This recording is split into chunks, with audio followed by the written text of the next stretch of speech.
I just want to have a quick butcher's to see what the signal's doing, because we might just have to change some settings to get it so that we get a more of a consistent. Because I was just going to say, like, we could do with another camera just purely so they can get me on camera, because we're missing out on the housewives, aren't we? Like, you know what I mean? Naturally, there's an audience. Welcome along, everybody. Anyway, today Susanna Reid. Here we go again. Yeah, oh, we're going back over the Susanna Reid thing, are we? Yeah. Here we go again, guys. Never mentioned at my house when I got home. We're live from Floatfish Farm in Peterborough today. We're sat here on Phoenix with some sun. With some glorious sunshine, absolutely glorious sunshine. We've got Dan Hardy and Chris Barley today, and as you'd expect, the pair of them are drawn flyers. Absolute flyers. Tell the story, Steve. Well, basically speaking, I thought I'd better ask at the cafe. Sorry, Mum. I said to Chris, "Go on, then. Where do you want to be? Peg 31, 16, 14." Anyway, so basically, Dan's gone in the hat and he's drawn out 16, and then Chris has waited till the end, and well, you know the rest, don't you? You know, he's gone and drawn peg 31. Now let me fill you in on this. I've never been round Phoenix before, and I'm fairly certain, without being prepped or any information whatsoever, if I'd have walked round the lake, pretty sure I'd have picked Chris's peg out just on the way it looks, and I'm pretty sure I'd have picked Dan's out, certainly out the top three. The only real contenders are the ones next to him, aren't they, on 30, 33 and I'm guessing that's 14, isn't it? Is that the other one that they said you wanted? Yeah. It must have been, so... Oh, I couldn't believe it. He sat and waited and waited and waited, and that still didn't come out of the bag. Well, we knew it, didn't we? We were coming, watching it. You kept saying, didn't you? He's going to get it, he's going to get it. And everyone was drawing, and it still wasn't drawn out the bag. Of course, I've known Chris a long time, like, you know what I mean? I had no doubts, you know what I mean? And with Dan as well. Very lucky anglers. Not very good, lucky. Well, listen, pure luck. Their luck transpires to our luck, because hopefully with the two lads on the best, or certainly some of the best pegs on the lake. Well, I'd begrudge them more if we were actually fishing, wouldn't you? Yeah, hopefully we're going to see some action. Anyway, guys. Yeah, being selfish, we've been reliably informed as well, I might add, by Dan Carlton, that he reckons £150 today anyway, so that's all bodes well. We're getting close to the all-in. Not that we'll hold you to that, Dan. Match is 10 till 4 today, 6 hours, so you'll even see we've got a proper timer on there today, although albeit in minutes. It's going to get better and better, trust me folks. It's like I say, the next time we go out, hopefully we'll have a drone on the case, we'll have another remote camera, we'll have top cameraman Sean back, because he's off to hunt a Yarmouth today. Right. And I think that'll add to the experience greatly.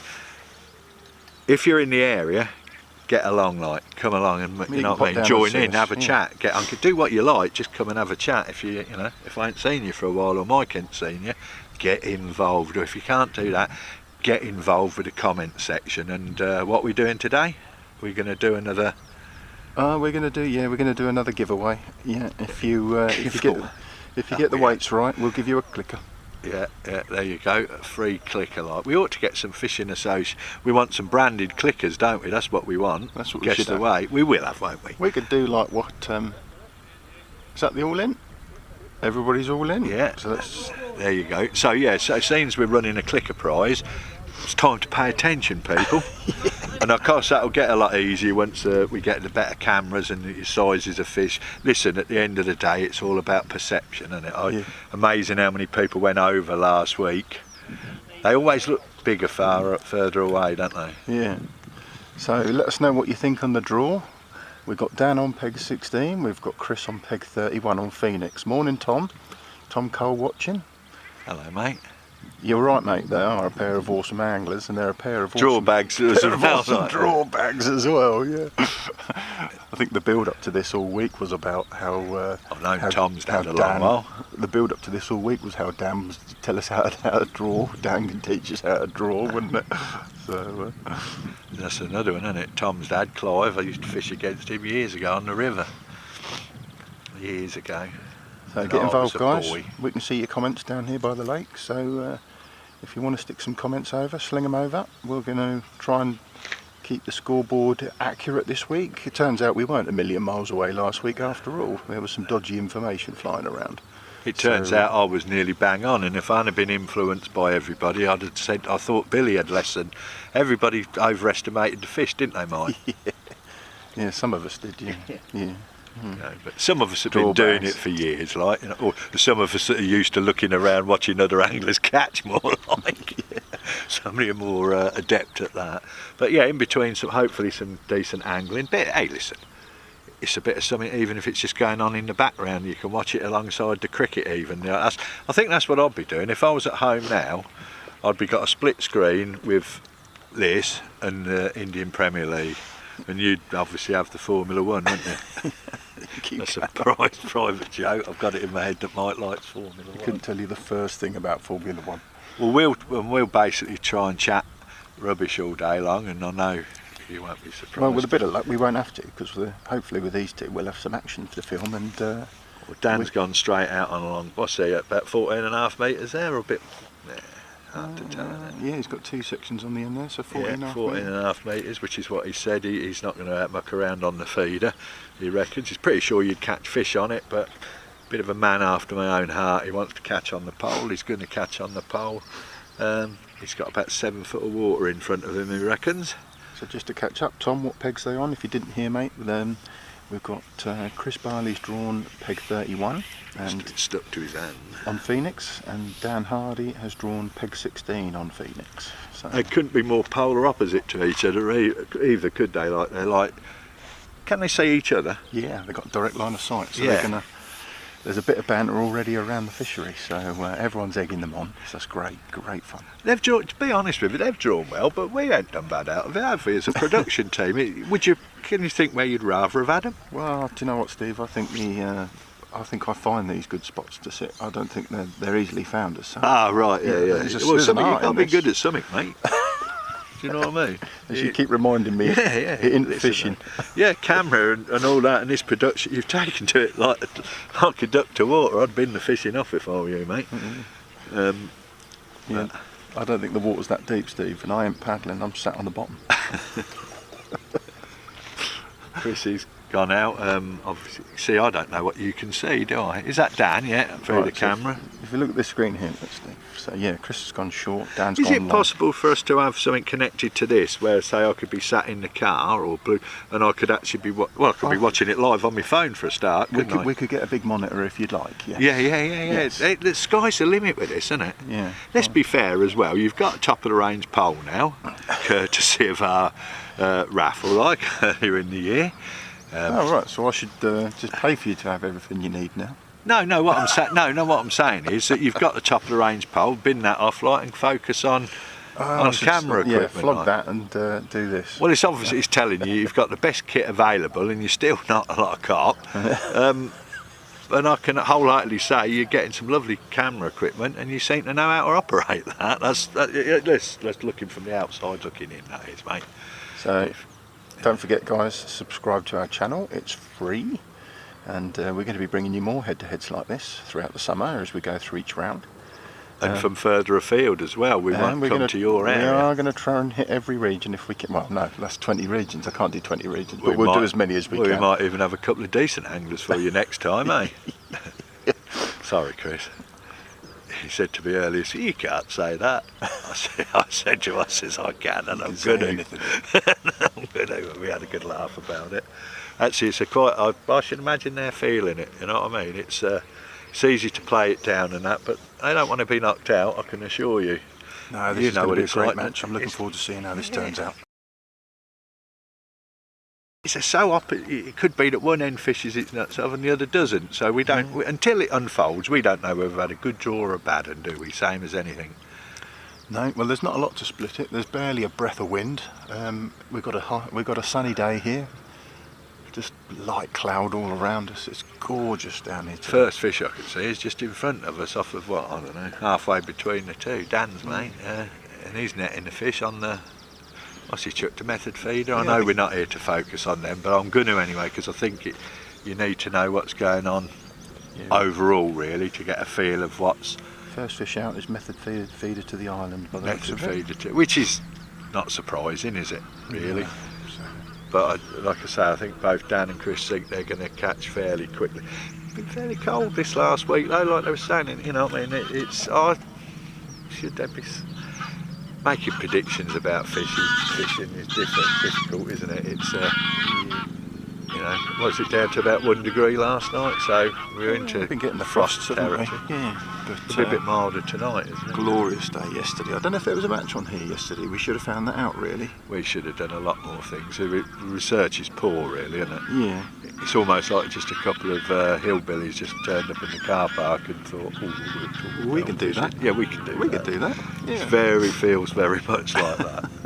And then we've got here and realised actually there's a lot more we could be doing here to make this experience better for all of us. Yeah. So one thing this venue has, we do have net limits today. Yeah. So I believe up to £50. Between £50 and £55 you're knocked back to £50, and over £55 I think you lose twice as much, don't you? or over £55 and you've lost the net. So yeah, so I'll find out. Listen, there's a few people have been threatening. I went on Facebook and there's a few people threatening. There's Melvin, Nigel's old boy, Melv Baxter's coming down, Chizzy's coming down, probably Andy Good. But you're all welcome to come down and you'll be out. I'd like to say we're easily plied with food. And yeah, he's in again, or is this the same fish? no, he's already put one in the net. The chapped close. Whose name I can't remember. But we're obviously here to focus on Dan and Chris today, and at the minute, nearly 10 minutes in. It's possible, eh? Yeah. But again, like we say, it's somebody who's gone over. I'm sure if Dan had chucked a feeder over, he'd have. Well, I'm not sure at all, really. I'm saying that. And I sound as I've got a degree of conviction, but I've got no right to have. So nothing with Dan. I'm guessing Dan, is he fishing shallot, you think? He's going to fish pellet, I know that. I don't even know what's in here. Is it just carp?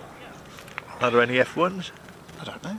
Somebody will be able to tell us on the screen. There's bound to be somebody watching that's going to fill us in on this information, and the net rules. Wouldn't you? Yeah. So if you do know something about it, the net rules, anything about the fishery, just say so. You know, if you want to big the fishery up, if you want to big the anglers up, do it. You know. Well, it's my first trip here, and I've got to say, the lakes are just stunning.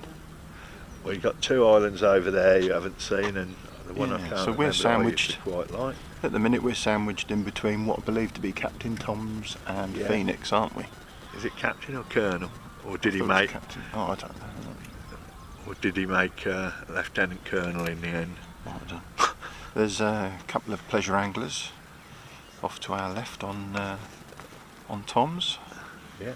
And obviously the match today on Phoenix. I think there's 15 anglers around the lake. Which we're being told is a bit of room. Well, it is, isn't it? Yes. Yeah. How many? Well, there's 31 pegs and there's 15 on it. Yeah. So And it looks. just trying to elevate this bit. They look a bit reasonably spread out, don't they? Like that. Some of them are closer than you'd like them to be, but they're not being used. So No? it's irrelevant, and it's better to put more in and choose which ones you want. I think. Say it's as many pegs as you want to put on it in reality, isn't there? Yeah, definitely. So don't forget, we'll be live on Monday as well in the evening for our main draw for the Fishing Association SuperCup. Yeah, I'm This sure is, you're all dying for that. That'll be busy, won't it? This is the last match for the preliminary round, isn't it? It is, so, yeah. This Down will- to 32 in Northampton. This will get Northampton Cambridge down to 32. Yeah. And Monday we'll be live, well, from 7 o'clock. The draw will be about 1:30, I'm guessing. Could be. Should be. And we will be right into the depth of round 1 then, won't we? Yeah. So, Yeah, with regards to the A and the Bs for Lancashire, North Yorkshire and Cheshire, which are split into 2, we'll have randomly decided that before we go live. Yep. But you'll be all given, you'll know what you're in prior to the draw. that's just going to be an alphabetical random draw. So you know what region you're fishing, it's just who you're fishing against. You don't know at this point if you're in one of them regions with an A and a B. Yeah, but that'll all be decided randomly You know what venues you're prior going to the draw. Yep. He's in again. That's 3, isn't it? He's had 3 on the feeder. Now both Chris and Dan can see there's a chap on a small spit in the dead middle of Chris the lake. is in, isn't he? Both Chris and He's shuffling that pole back. Chris and Dan can see what's happening. Whether they're going to then pick up their rods and do the feeder chuck to the island. No, Dan ain't going to pick his rod up. They're just going to build bet on he what ain't they've even got. set one up. Yeah, as you said. He's a pole legend, isn't he? Used to be a good hemp hanger in his time, mate. Oundle boys. There we are. Well, like I say, 2 of the better anglers from Royston. Chris is the first one in. Yeah, and he's fishing relatively short. We're going to soon see the stamp of fish in this lake as one goes into the net, hopefully. To be honest with you, Chris is one of those anglers that hasn't done as much big competition-wise as he really should have done. But as an all-round angler, I've sat next to Chris in qualifiers and he's just incredible. He's such a great angler. well, it's like the picture on the promotional side of it. It was a big old carp, weren't it? You know what I mean? Go on then, you estimate the size of it because I can't. I'm terrible. The fish. £3.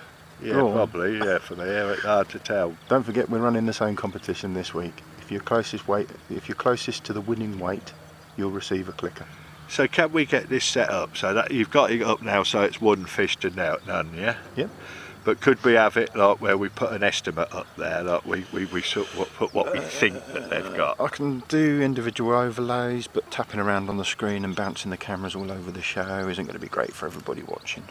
Right. So, well, I think that was a no. But Well, if I'd have known beforehand, we I'm not maybe talking, could have done something. I'm talking now, but I'm just talking about things that'll enhance the experience. Because ideally, we've assumed that's £3. We could do with somebody counting, putting that information. Yeah, I know you want to know who's caught what, don't you? Then again, it's Spoke quite about good this as last well, week. leaving it to the people watching, isn't it, to decide. Well, this is exactly what happened last week. Alex Haynes made a comment on Dan's in, by the way. Alex Haynes made a comment and said and it just led to the point of us giving away a clicker, didn't it? The thing is, this is pivotal to me. Now, there's an appetite for this, there really is, and the appetite's within the sport, people that already do it.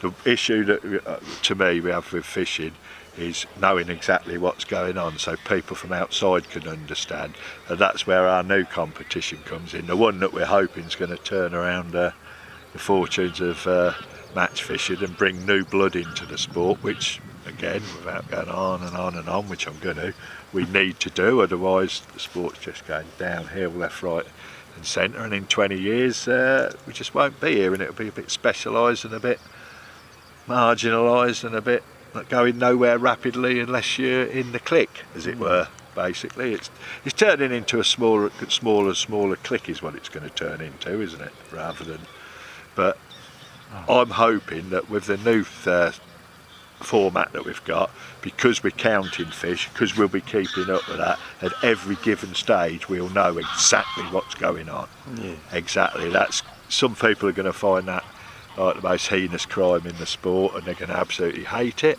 And others are going to realise that we need to change something because it's not working the way it is. I think there's room for both, I do. I think we're only looking to bring people in so we can enjoy this sort of stuff as well, and make the more traditional aspects the best that they can be. Chris is in again, by the way.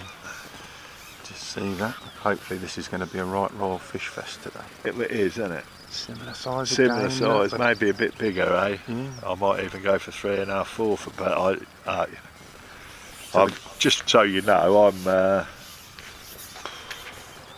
Ricky would know this, being an ex-sniper, wouldn't he?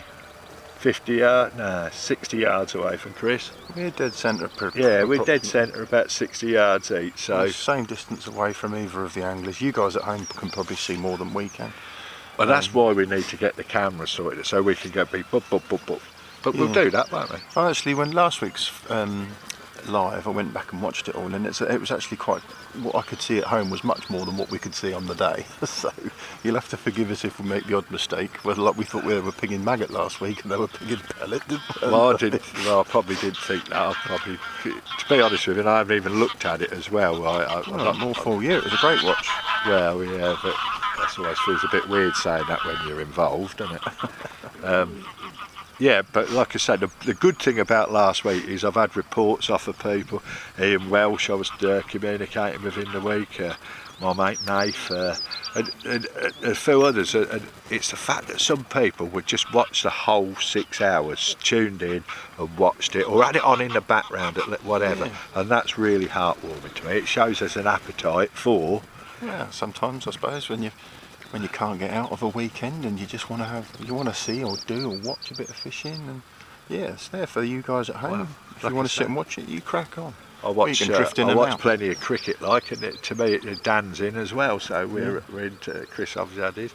Did you see how big that fish Dan had was? They're both similar weights, I think. The lads are obviously opposite each other. They can see each other from each end of the lake, so they're going to have a tally in their head anyway. So I'm assuming, from an outsider's point of view watching, and if you've got biases and preferences, it's exciting already, really, at 2-2 at this stage, isn't it? Well, yeah, listen, if it continues like this all day, it's going to be great. Loads of action for you guys watching at home. You getting many comments, or haven't you had a look? Yeah, get involved, guys. Put some comments on there. Tom's been asking a few questions. What pegs they're on. Just try not to ask on fishing, like actual direct about fishing. Yeah, if you need wait until somebody gets here that knows what they're talking about. Yeah. Melv will be here, so they'll put us right. So yeah, that's the other thing. Nath was saying to me. He said he's fishing at Piddley, I think, today. Is he? And he was. Yes, right. Yeah, he's keen to get. Once he knows he ain't going to do no good, he's going to shoot up here and get involved. That's how much he loved it. Was that him that made that comment? That was a lovely comment. He said, "If I draw bad, I'm whipping home. I'm whipping home to watch this." Well, Nath will be round for the draw on Monday again. Those local anglers. Well, listen. Let us know if you want to come. Like, around my house on Monday. As long as it don't go if all 400 turned up, well, I need to give the missus a bit of notice, wouldn't I? Yeah, for the food and the drink. Yeah, you're more than welcome. Give us a shout, guys, if you want to come and join us for the live draw Just on Monday. Just let us know. Let us know in advance, though, yeah. But certainly the local rods, Jamie will be there. Hopefully this time he's up in Barnsley sorting something out, but hopefully he'll get there. Ben, he'll probably come, won't he? Stephen Gilbert's just made a comment. That's Nathan's brother, that is. Dan's the master on Phoenix. There you go. Mr. Hemphead. Got fished with Dan as kids. He was smashing blokes up every week at a young age. Is that Yayo or Steve? Stephen Gilbert. Is that what Yeah, but his dad's name's Steve. Oh, right. Or is that Steve or Yayo? Oh, I can't tell from here, can I? No, that's right. Well, I can never tell when they comment on fishing, like. But thanks for getting involved, guys. Stick your comments up there. We'll try and answer some questions. So obviously, for those of you just tuning in, this is Dan Hardy and Chris Barley. They're fishing there. This is the last of the head-to-heads in the preliminary Cambridge and Northampton region before we go to the live draw on Monday for all regions. We're on Phoenix. We're at Floatfish Farm in Peterborough. Dan Hardy's drawn peg 16, Chris Barley's drawn peg 31. They're 2 fish each, and they can see each other from each end of the lake. So it's going to be a good day. They're going to be able to react to each other as they see what's happening.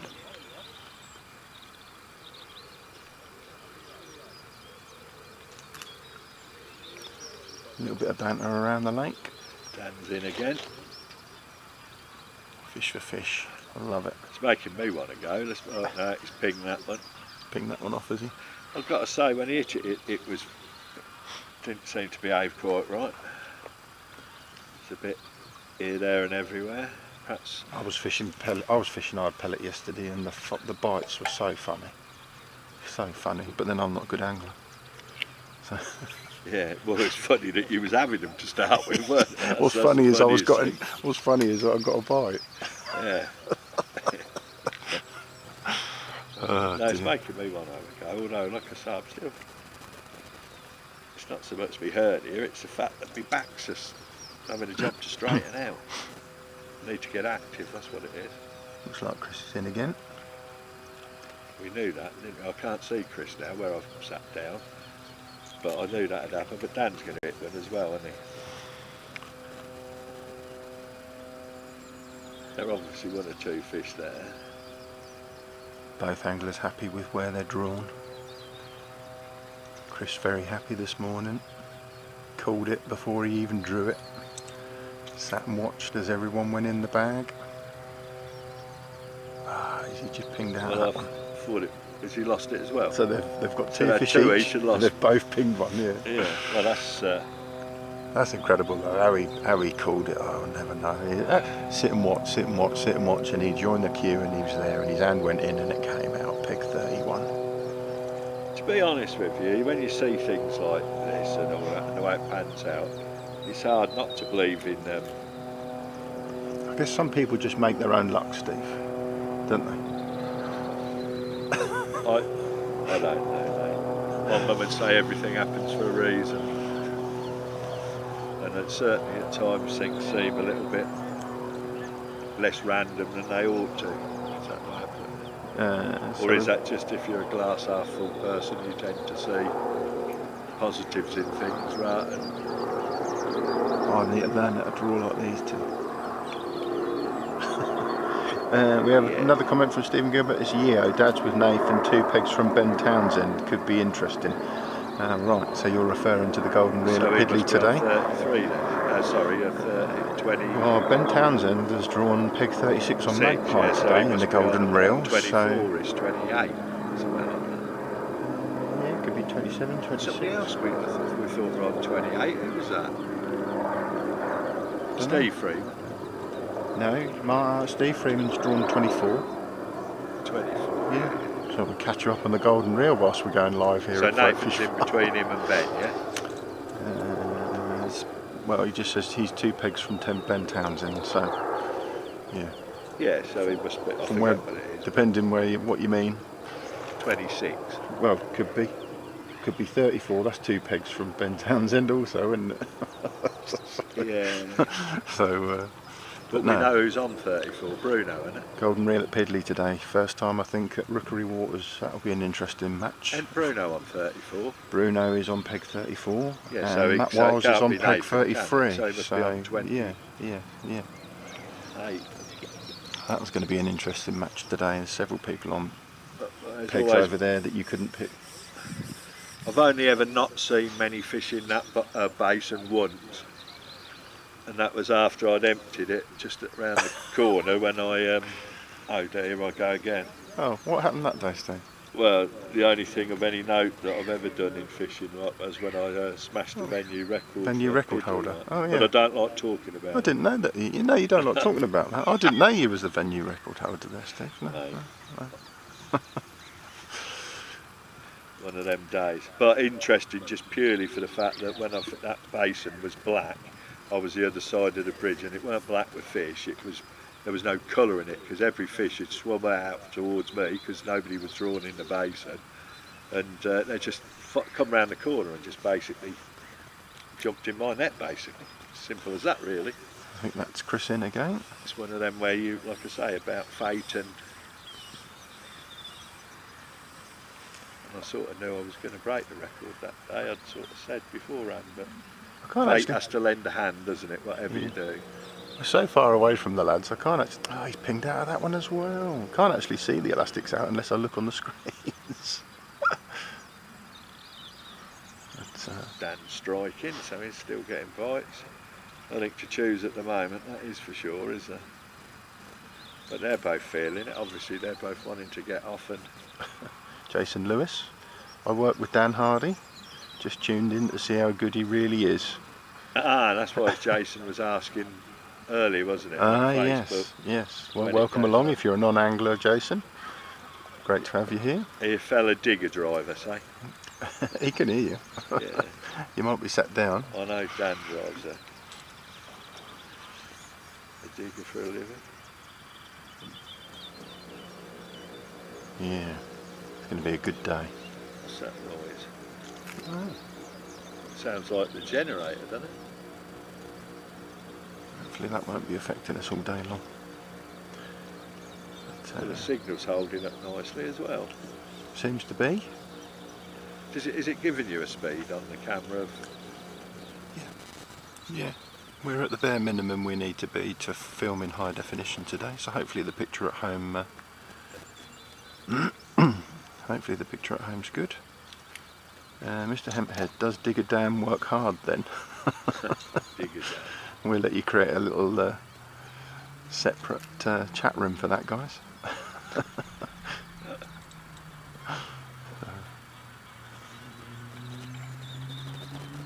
Except for another nice day tomorrow, haven't we? Yeah. Turning a bit inclement on Monday.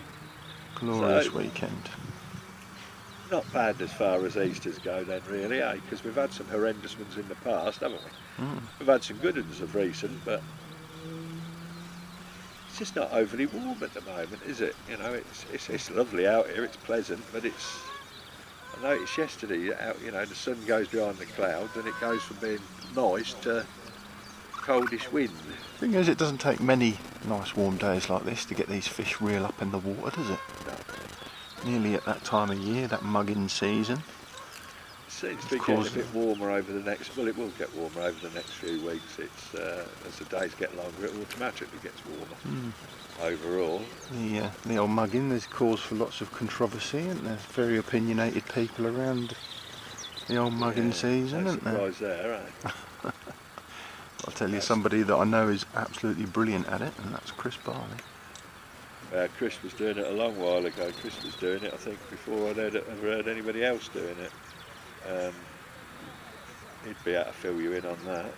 But again, that's somebody who's like done a lot of specimen carp fishing as well, and just happy to go off out and muck around doing that sort of thing, pleasure fishing as well. I've sat next to Chris in big qualifiers before over at Decoy, and he's just a master at that kind of fishing. He emptied lakes when people around him weren't catching. Like a shy talk for a start. He's got 24 vision or whatever it is. Well, he's got his shades on today. Maybe he's keeping an eye out in case those fish do come shallow. It does help having good eyesight, without a shadow of a doubt. Also helps having a good pair of Polaroids on, Steve. Yeah, but trust me, Chris sees a lot better than I do. Does he? Yeah, and targeting fish, it's quite, hey, it's a useful, same as any sport, isn't it? Having a good left leg, a good right leg, good, physical attributes, certainly play a part in fishing, I would have said, yeah. But how the hell did you manage to pull that many fish out without losing your physical capabilities to do so? It's surprising what a bit of an adrenaline will do for you when Yeah. It's. I haven't caught many big weights, but when I have, it's physically demanding on you, isn't it? The brown hydro might have made things a bit easier. No, I didn't. Yes, I did that day. Yeah, no, I had brown hydro, but I felt afterwards that it should have been purple on a puller, just to let them just make that initial dart out of the peg like, and then just winch them in like that. Although £529, it's still not hook or duck. I didn't have a fish for 40 minutes, and you're always fishing for your fish, aren't you? It's a pet hate. You almost think people pretend to be stupid just to get a bite out of you, don't you? With some of the comments about fishing that you hear, but it's never hook or duck, is it? If it's hook or duck, the youngsters would win, wouldn't they? The faster speed. There's always room to catch more, always room to catch them quicker, to get a bite. You're always fishing, and you're always doing and making an adjustment. Like John Dean, apparently was on the Trent, and they were catching a roach, a bung, and every time he caught one, he'd swap his shot over. And Pete Lee said to him, he said, "What are you doing, John? Trying to catch him two at a time?" And of course, that's exactly what he was trying to do, because no matter how quick you're going, somebody will catch him quicker. And that's what we're looking to prove with our new event, the F30, where we shorten the matches, we have knockouts, heads to heads, counting the fish. and we're hoping that, you know, in the space of 30 minutes somebody's going to, well, how many there you go, how many do you think people are going to catch in 30 minutes? Pound. What type of venue we have, I suppose. Well, that's the whole point of somewhere like Jansen's. Aubrey's is you know, you need to make sure it is interesting enough, don't you? But they're going to catch quite a few fish in the space of 30 minutes. That'll be had enough after 30 minutes, I would have thought. They'll need a break, won't they? Dan's in again. Yeah, so it was 2 quick fish each, and then we've just had a bit of a quiet spell as Dan hooks into another fish. Both have pinged a fish. I think Chris has pinged 2, hasn't he? Yep. So we think they're fishing pellet. Dan's fishing long, 14 plus metres, and I think Chris has stayed short. He's stayed short. He's priming his long line. Match fished all the year, don't get all their life. Sorry, don't get that it's always a fish race. Do you know what I mean? By definition, what we do is a fish race, isn't it? And as long as it's within the rules of the competition, it's an it's who can catch the most fish in the allotted time. In some instances, of course, people will say, "Oh, that's not right. That's not." They used to measure them, didn't they, in the London area? They used to have how long? Like and eels counted. You wanted to catch eels, basically. So I hear. So anything's to say it goes against the grain and tradition. That just depends, doesn't it? And like I say, when we first started competitive fishing as lads, when we went with the mates and all that, we didn't have keep nets and scales. We counted fish to decide who had won, even if it was amongst ourselves. But I'm sure that's going to go down well. There'll be an opportunity at the do at Jansen's there for people to come and have a go on the day. We'll have it set up for that. One of my mates is in. Listen, I think we can train people up within 5 or 10 minutes to be able to take part, and then the rest is up to them. Now, you know what I mean? Pretty quickly. It's a bit like golf, really, isn't it? You know, pretty quickly you give somebody a set of clubs and a ball and a tee, and off they go. You know that they can do it, and the rest is almost up to them how far they want to take it. But we'll provide a product that people can get involved in, catch fish. They'll know whether they've got the buzz straight away. And it'll be swift, 30 minutes, might be even less in the future, who knows, that might seem like a lifetime once we get going, 30 minutes. It's, everything's going to be easily movable, we'll be able to move from peg to peg. What's not to like about it? Fish welfare will be good, no keep nets involved, something which I hate myself in a sense, but it doesn't matter so much if we're counting them, does it? Because at least you've got a record of what people have actually caught. Should keep the fish coming as well if we keep putting them back, shouldn't it? So don't forget to subscribe to our YouTube channel, guys. It's absolutely free, and we'll be filming more of these live head-to-heads throughout the summer as we go through each round in as many of the regions as we can get to. Yeah, so all we need is a couple of anglers. You need to tell us who you want us to see. Venue that wants to see us there filming, don't they?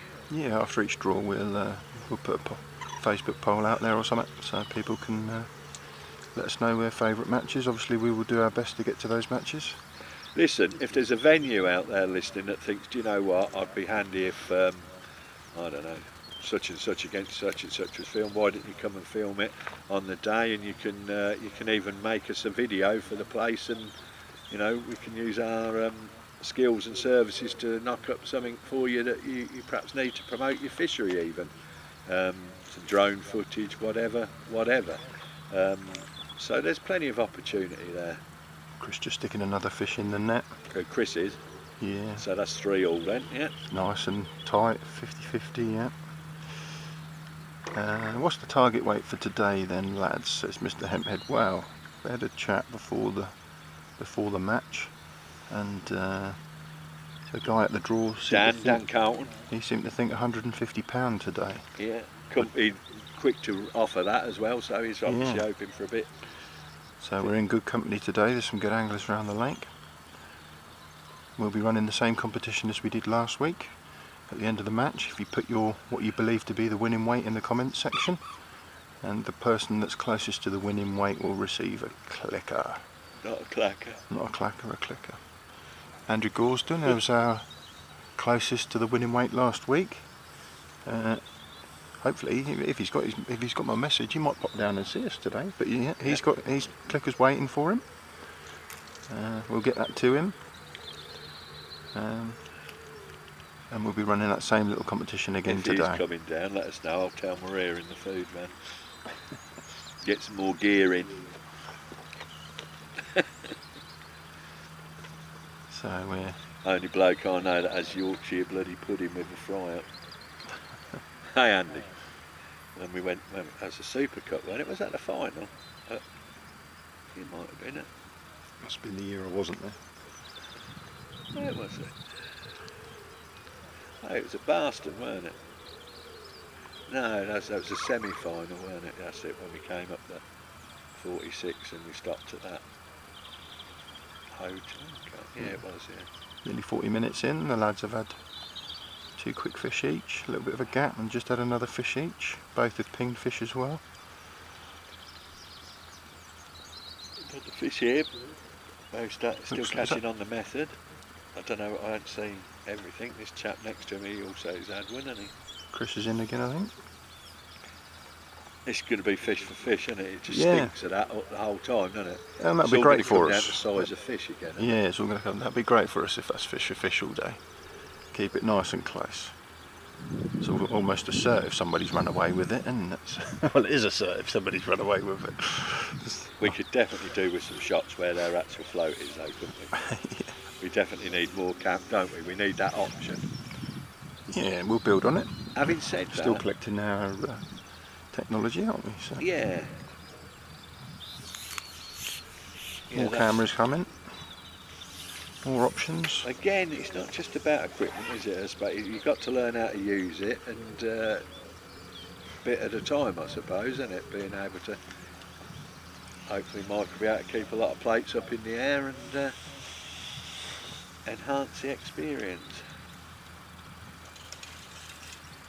Sun's gone in, it's a bit cooler. So the lads are opposite each other today. Dan Hardy's drawn peg 16 on Phoenix. Chris Barley's drawn peg 31, so they're opposite ends of the lake. Is that sun going to slow Dan down fishing shallow, do you think? Dan's got the aerator to his right, and I've already seen him priming that. So whether he's priming that to fish shallow or not, I don't know. He's striking still anyway, so... Yeah, still going out long. Still fish there. I'm not sure how shallow he is fishing, to be fair, are you? Judging by the way that just landed. He's fishing on the deck, I think, where he is. Oh, right. Yeah, but he's priming that right hand margin, pinging pellet over the top. Like I said, he's got the aerator to his right. I don't know the venue. You can pass comment if you do know the venue, let us know. This is my first time here. It is absolutely gorgeous. If you don't know, pass comment and let us know. Yeah. He's chapping. Couple down, just got one on the pole, or hooked into one anyway. A few fish coming out now. Yeah, there's definitely a few bites to be had early on in the piece, isn't there? Yeah.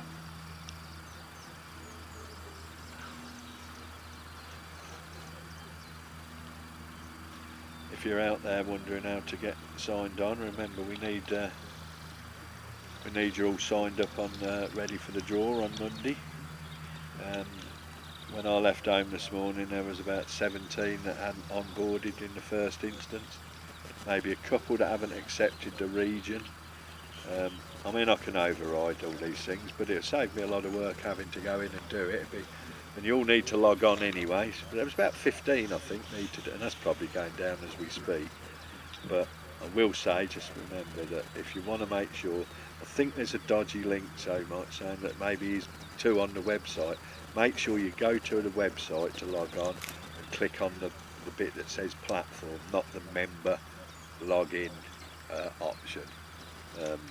That seems to take you in the wrong direction.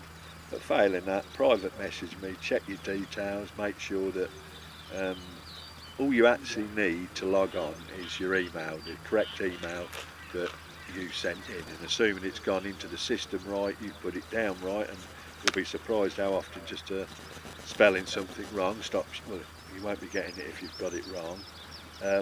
but you can always PM us, just check, send your email address, I'll do a quick check. Hopefully we'll all be sorted out fairly quickly. Probably by the end of today, then Mike can take over, can't you, and you can start. Yeah, so we'll build the dripping it down. We'll build the draw over the weekend, and Monday we'll be live from around about 7 o'clock. So that'll be the draw for all regions if you're in the SuperCup.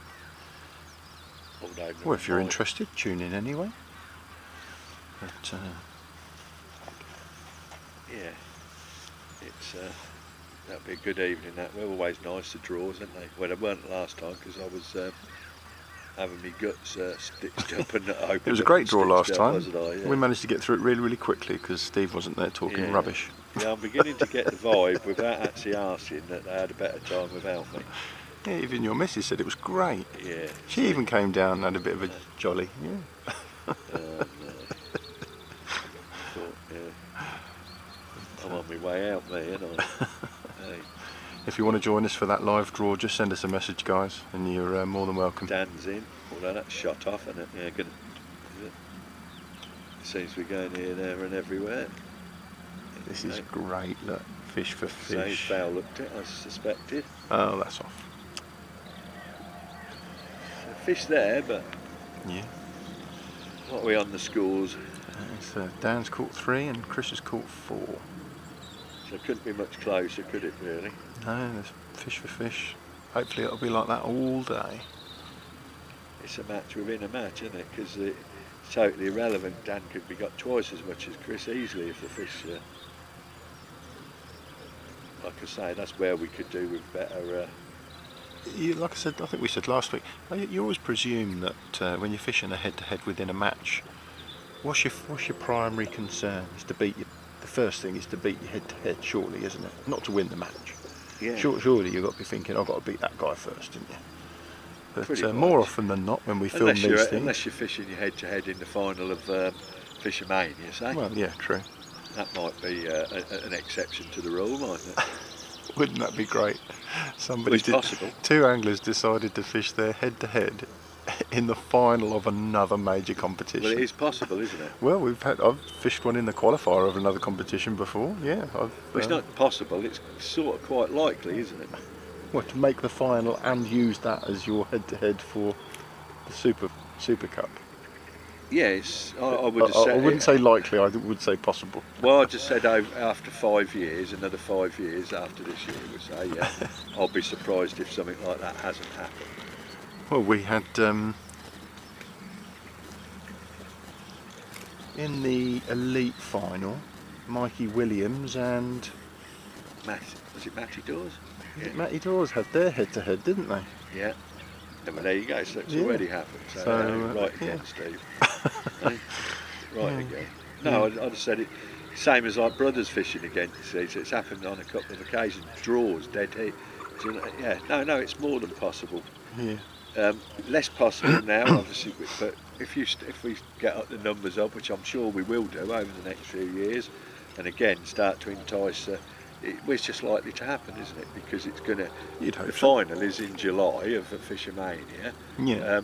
So by then you're likely to have 2 good anglers got through to the latter stages, and more than possible. Well, I know of rounds that have been played at qualifiers. There's plenty of that happening. Oh yeah. No, I said so. Yeah. Yeah. No, I'm sure it would happen. Add a bit of extra spice to it, wouldn't it? That'd be great. Anything is possible. That's a good thing, isn't it? That's what makes it interesting. It's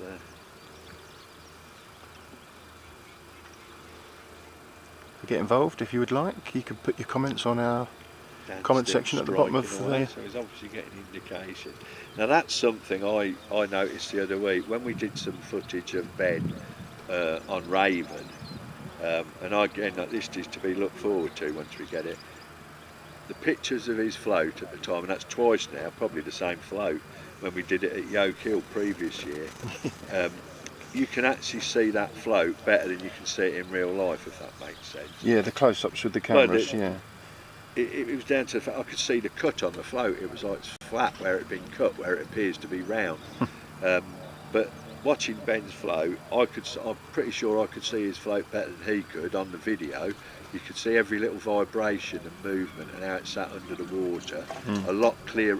Well, you could see it going under the water, which he could. You can go back and study And I it. think people are going to find that interesting, trying to read the floaters. Well, same as all of us. Read the float and that anticipation, and Yeah.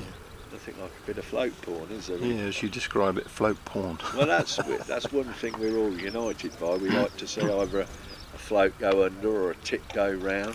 Yeah. That adrenaline rush. I know Jack Charlton always said that the actual, and I totally agree, it's a bite and that first connection with the fish that is the bit that the actual buzz. The playing of the fish is just, that's an area where it can just go all wrong for you and go down the pan. Nerve-wracking moment playing fish. Yeah, anglers have commented actually, haven't they? The bit in the middle, you know, like you say, it's getting the bite and getting the fish in the net, and the bit in the middle connection, it's that the strike, bit in the that middle buzz, can go. That rush, you know what I mean? Must get about 10 kilo of serotonin dumped in your body at that time. But then after that, you're in, like I say, you're into the territory. Certainly as match anglers, or any angler for that matter, it can only go wrong. You can only pull out of that fish and disappointment. So it's. I suppose it depends what you enjoy. Some people a bit more fatalistic and perhaps enjoy that side of it. I'm not a great fan of playing fish. To say it's interrupting from getting another bite and getting another in the net. The quicker it's done and dusted, the better. There's lots going on today up and down the country. Golden reel over at Pidley today at Rookery Waters. I think there's an 80 peg qualifier there today. Alright, might be.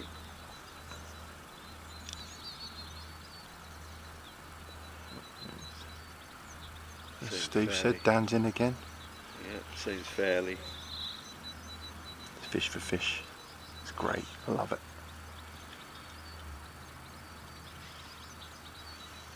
If you're just tuning in, Dan's drawn peg 16 on Phoenix. Chris has drawn peg 31. Well, I don't think it's sunk in with him yet, and I probably think like the same with Jamie last week. He didn't actually realise that he was being filmed live the whole day. He didn't realise he was on camera is the thing, and I think that's probably a good thing. It's not too intrusive. No, well, both cameras are around about 60 yards from each angler today. Well, 6 weeks ago, Dan didn't know he was going to be going live on YouTube for 6 hours on a Saturday, did he? No, that's true. Chris. And it does provide that opportunity for us to be able to do that, you know. Yeah, so it was about 4 hours into last week's match, and Jamie hadn't seen the camera, and somebody rang him to say, "I've been watching you for the last 4 hours." Yeah. He didn't know where we were. Let's just hope he wasn't picking his nose all day, eh? But something definitely to bear in mind that you are actually on camera. But I'm not sure Dan actually realises to what degree he's on Chris at the moment, because until they've seen it and gone on YouTube tonight, if they're that way inclined, of that disposition, they're not going to realise, are they, until the comments start coming in. I had some lovely messages from Jamie after the match last week thanking me, and he done a great job, absolutely fantastic job last week. Well, both anglers did, but obviously Jamie was there and on the money, fished a great match, and he won his head-to-head. We enjoyed watching it, and this one's going to turn out to be another cracking one as well by the looks of things. Should be better because it's warmer. It's amazing how much these qualifiers also make you focus. These head-to-heads, they make you focus on your fishing, and we are actually noticing, aren't we, the anglers that are fishing their head-to-heads within the frame, within the matches. They tend to do quite well, don't they? Well, these two buggers would, wouldn't they? Well, they would normally, they would normally anyway, wouldn't they? Yeah, I'm not sure it's making. It focuses you without a shadow of a doubt. I think so. I fished in the Bait Tech SuperCup with Chris Barley, as it happens, a finding team, and Richard Kinnersley as well, Jimmy Boy, and how much difference it was from somebody who used to go, you know, does a little bit here and there. As soon as you fish for that team aspect, it took it to the next level. And suddenly I've got a load of rigs tied, and you don't want to let down your teammates, I suppose, is that scenario. But this again, because people are focusing specific, there's no hiding, is there? There's everybody knows you're at it, everybody knows you're up against it, everybody knows who you're drawn against, and you're there to be shot at. So, and the rewards are accordingly. If you win, then it's all good. Just as Steve's chatting away there, Chris has put another fish in the net, albeit a much smaller one. Obviously Billy not so impressed after last week, because like I said right from the beginning, the downside is of course getting knocked out. And that's the worst bit, isn't it? Your failures on camera as well. And well, I've always said that it ain't being knocked out, it's not being involved in the competition again. You're sort of waiting another year to do that. So. And that's where we could maybe improve. Listen, there are a million ways. With 450 contestants, if those 450 contestants are all keen on the format and love it and enjoy it in everything we do, they'll be more than happy to fish 2 or 3 or 4 different similar type events. Something we're trying to promote again. Well, this is probably a good time to mention this actually. Our Elite League this year, I'm opening that up pretty much. Well, as of now, as of this second we're speaking, really, I've invited a lot of top anglers, etc., etc., and I'm basically, the Elite League's going to become our Elite League. It's going to be the Fishing Association's Elite League, and next year it'll probably be more based on performance within the competition and previous competitions. But this year's Matt Marston Field's elite event, bank holiday weekend, on the Saturday, Sunday and Monday. Bear in mind, the Monday there's a guaranteed prize pot of £6 just for the final on the Monday. We're having a 60 peg senior elite event, and you're all welcome now, first come served basis over that 3-day event. It's going to cost £150 to enter. For the first 2 days, that'll be the £150 will be £130 in pools, and 2 lots of £10 peg fee for the venue for those 2 days. The £130 being paid out. And what we're doing is we're having a 60 peg senior event, a 40 peg junior event, and a 20 peg ladies event. And the 60 seniors will compete head to head against each other on the first day within the context of a 60 peg open, and each winner of their pairing, so peg 1 will draw against peg 2, 3 against 4, etc., etc., they'll be fishing head to head. They'll all get £100 just for winning the head to head and qualifying through to the next day, but there'll also be a prize pot, first, second, third and fourth, I believe it is. I'm trying to think what it is, £800 or £900 to the winner, but there's overall pools as well.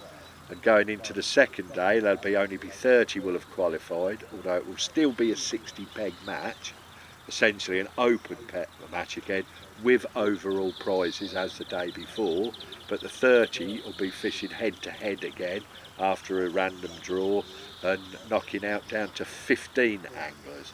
And those 15 will go forward to the final on Monday. The same applies with the junior event. Those 40 anglers will be knocking out over 2 days down to 10 anglers, and the ladies, the 20, will be knocking out down to 5 over the 2 days, giving us another 5, so 30 in total for the grand final on Monday, with a guaranteed prize of £6,000 available. Now I think we're looking at also making that a head-to-head scenario. I forget exactly what it was it £200 per knockout or something like that? I'll fill in on the details, but again with an overall prize. So I'll give you the exact details of that, but if you're interested in that, by Tuesday of next week I should have that all sorted out, so that you can get tickets for that over the weekend, and we'll just do that on a first come first served basis, and we'll get that sold out fairly quickly, hopefully. That's bank holiday weekend, August 26th, 27th, 28th, something like that. I've covered everything there, mate, roughly for the time being anyway. That's 3 days of great fishing if you're interested. Yeah, we'll have a yeah. If you're available bank holiday weekend and you like the idea of somebody guaranteeing look at the odds. Like I say, apart from your 2-day tickets of £10 each on the Saturday and Sunday, all the rest will be paid out in pools, typical of a net fishing association event. And there'll also be a guaranteed £6,000 of prize money by way of us promoting the event. Yeah, and it'd be done, like I say, on a knockout basis. If you need to find out more, ask the question. Do you know what I mean? Ask us on Monday at any stage. If you don't understand, and I can appreciate that. Obviously, I know about it and I've thought about it a long time, so I know. But I think I've given it there, and you can always watch this video back and see that you've understood it right. But if you're taking part in the fishing association this year, you'll be given priority on well, anything fishing association from now on. That's the bottom line, is it not, Mike? Yeah, anybody that's sort of within the SuperCup itself, we'll always look after you guys first. You're always going to get the priority. And just to make it clear, because we know we're going to get it, for those of you that are going to comment and say, this person's not elite, that person's not elite, what about this person, what about that person? They've all been invited. They've all been invited, and it's our elite, not necessarily yours. But no doubt we'll get comments on it. But just to put it out there, so you're not surprised by my reaction when you go for the bite. So just while Steve was chatting there, we saw Chris put another fish in the net. He's getting some smaller fish though. So four good sized carp each, and Chris has now had 2 smaller, maybe smaller carp or small F1s maybe. Difficult to see from here. You guys at home can probably see more than we can. Now, so as the fish count currently stands, it's 6 fish to Dan's 4. What are you going to call? I'm going early, mate. Well, go on then. What's your prediction? Barley's going to have 187. 187 pounds. Yeah, he's going to have some right units. With 5 hours left. With 5 hours left to go, you're going to call that now. Yeah, fair play. Yeah, Get involved, guys. Yeah. What do you think they're going to catch? Yeah. At the end, we make your predictions. Dan's going to. At the end, make your predictions, and there'll be a clicker. Dan's going to end up with 120. For the person that's closest to the winning Gone weight. well early, like. But yeah, hey, feel free to get involved. Give it your call. I'm just getting that vibe that if there's a few fish there, Chris is, I like the look of his margin when we went down there. I'd be down there now. I'd be down the edge now, I would. Filling it in with 3 gallon of maggots. And those of you that know me know that I'm telling the truth. I don't think Chris has gone long yet. I think he's been priming it, but I think he's stayed short. He has done, and that's what's influencing me really, is what he's caught fairly short. Yeah, but this is what we said about perception last week. What if the fish in his swim are getting smaller? He's caught 2 small ones on the bounce now. Yeah, well that's because they're in the edge where I just said, on the maggot. Or would be if I was there. But mate, positive. So it looks like Dan's just pushed out to a full 16 metres. It's just the vibe I'm getting. I say I might be being negative, but it'd be interesting to sort of know what was going through Dan's head now. He's obviously seen Chris have a couple of extra probably fish. What I've just said actually. He's probably not overly fussed. Hey? If he can see the small fish, he won't be bothered. Well, again, that's why we could do with having them on microphones, isn't it? Ultimately, which we will do, so we won't have to think what he's thinking. We'll be able to ask him, won't we? Well, they might not want to hear what we're saying though. Like I said to you there's before. lots of people that don't want to hear what we're saying, but that's not going to stop me. They got mute options. That's not going to stop me unless it comes to physical violence. Then I might shut up for a few minutes. Chris is in again. Until I get me mate to help me. Until I get me standing sorted. And you think I'm joking, don't you? me and my mate Al will sort it, won't we, Al? Get involved if you want to write comments. Hey? Get involved if you want to write comments. Put them on the comment section below. We can see what you're putting down by the lake. Any questions, we'll try our best to answer them. Another carp in the net for Chris. How warm is it now, mate? On the face, it's getting quite warm out has here now. got to be a sun cream job soon, mate, as you said. We're getting there, aren't we? On those balmy 25, 28 degree days, don't we? I love the summer. So like I say, Dan's just pushed out a little bit further. He's just gone a little period there without catching. Chris has had 3 smaller ones, which is why he's just getting in front. Aids But just had one off of 4 good. 33. They've had 4 good carp, same size each. Just them smaller fish for Chris, splitting the difference.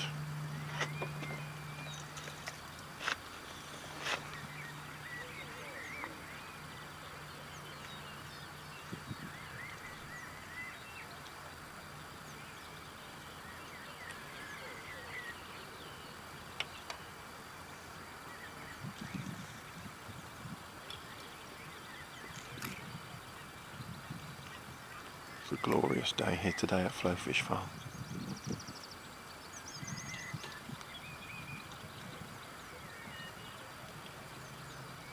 Dan's drawn peg 16 on Phoenix, Chris has drawn peg 31. You couldn't have written it as we sat and watched them draw this morning, as they both picked the pegs they wanted.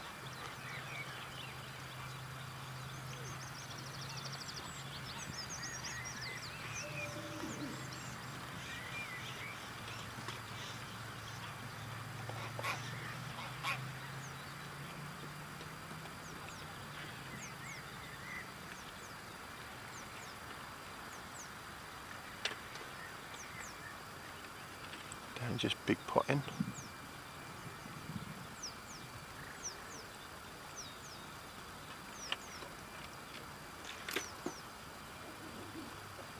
Trying to draw him in. He's gone a little spell now without any fish. I say Chris has had smaller ones, but he has kept catching.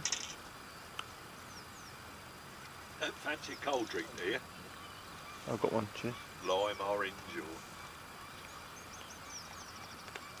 Not it's as still as it comes out here, which, as anybody will know that knows the region, knows the area, we're out in the fens.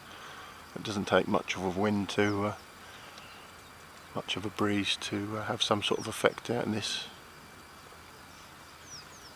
part of the country, but there is not a breath of air here today. Just glorious sunshine.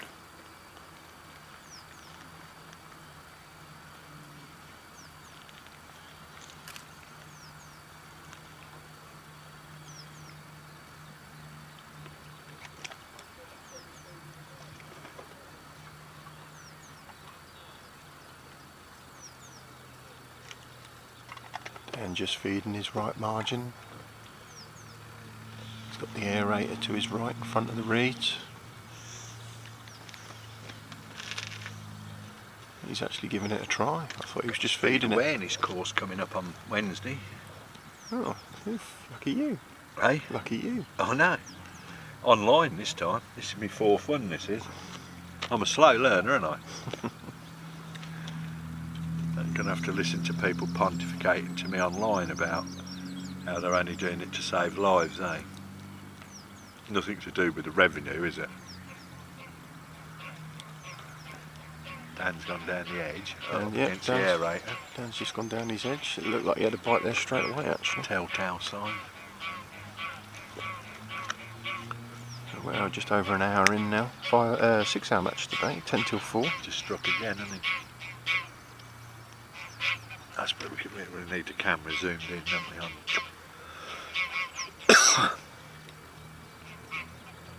Don't you feel the urge to go and stand behind? He's in. Oh. He has been priming that spot, so... Well, that changes things, because they haven't backed off from where he's fishing long. They've just come in, haven't they? Yeah. He's been going over the backs. Be interesting to see what size of fish this is. It will. They've both had 4 good carp each, but Chris has then caught sort of 3 smaller fish. Not particularly big, I'm guessing. No. Oh dear. In and out the net. Oh, Dan, not looking good. So that's similar size to what Chris's last three have been. At the end of the day, you expect fish down the edge straight away these days, don't you? Especially when they're different size.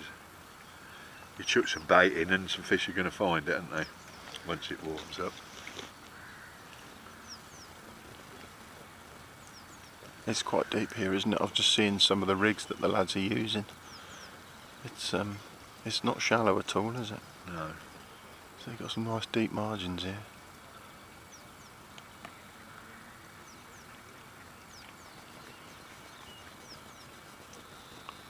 So Chris has just left that, not Chris, sorry, Dan's just left that long line. He's sort of still pinging on it. He's big potted it, just trying to draw the fish in, and he's decided to have a look down his right hand side. Yeah, what distance is that? 11 metres? Is he on, do you think? I don't think he's got... Yeah, probably 11 metres. I don't think he's got his 30 metre section on, has he? So he's striking pretty quickly there. Needs to be down the edge with 2 gallon of maggot, mate.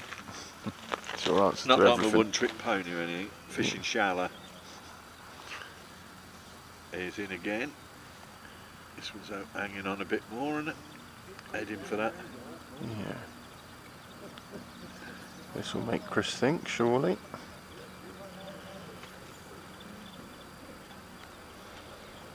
We had this last week, didn't we, with Billy and Jamie? Just as soon as one person edged in front that little bit, and the other one just brought it back, just when you think someone's getting away, and then the other person brings it back. Smallest amount of fish in this sort of... massive, is it? Smallest amount of fish in this period of the match. This is exactly what Chris has just had. He's just had 3 small fish. What sort of stamp do they go up to in here? Do we know? Did we find out? Does anybody Well, I've been know? sat talking to you, and I didn't know the last time you asked me, so... Did I ask you that previously? Yeah, you did, yeah. That wasn't like me to chat about the same stuff over and over again. That's not like you, Steve. No, it's terrible, isn't it? Ever decreasing circles. I saw something funny on telly this morning. I was watching an old episode of Minder. Oh my And word. Arthur Daly quoted, it made me laugh, he quoted something I used to say about Jesus kicking the moneylenders' tables over, and I thought, no, sound like Arthur Daly. The ubiquitous usury of the Jews, or something like that. I don't think he specifically mentioned Jews. And now it's Chris's turn to sit quiet as Dan starts getting into some smaller fish. So we've had that initial mugfish at the start. Had a few of them each. Mugfish. You'd know all about them, wouldn't Not you? mugging. Oh right, sorry. Mugfish. I can't mugfish anyway. But Mugfish are ones that'll have a bait any old, haven't they, to start with. so we've had 4 of them each. Dan's in again. Dan's straight in again. It's got to have Chris thinking, And it's been surely. looking about at 14.5 metres really, isn't it?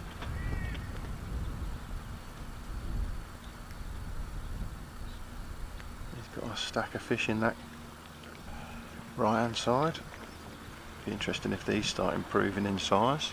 All this has happened just after I called him getting hammered, weren't it? Yeah, it did, yeah. Yeah. I said it was a bit early, didn't I?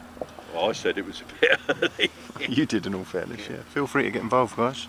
You can stick your comments on there, we can see what you're putting down by the lake. It's even Stevens again, so they've had 4 carp each and 3 smaller fish each. Don't think this is one of any real size. No, but it's bigger than the previous 2, isn't it? Yeah, actually, yeah. How are you seeing it at home? You've probably got a better view than we have.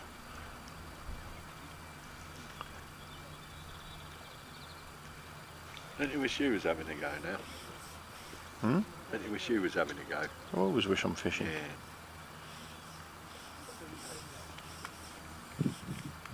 I prefer it when I go to bed at night dreaming about fishing and catching fish. I haven't been for a while and you have to latch onto an old memory. But that's that time I had. When you haven't been for a while, this is exactly why this is appealing to people. See, they've got something they can watch at home. They've got that connection with the sport. Well, that's what something else. And when there's somebody came on and you said, "Have you entered?" etc., etc. There's plenty of people out there that can't necessarily fish. Plenty of people that have, got out of fishing, want to get back in. There's all sorts of reasons why people should be watching that don't necessarily even fish. They're the sort of people that we need to appeal to, aren't they? The ones that,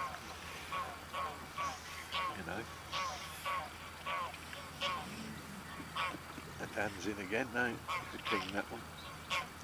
No, it's. As soon as I put that on the floor, we lose. And again, we need to make an accessible option, which I believe the F30 will be, because we'll advertise it and where people can literally come in. You don't have to be, alright, it's focused on getting juniors into the sport, but it's really focused on getting anybody into the sport. It's they're only juniors by definition.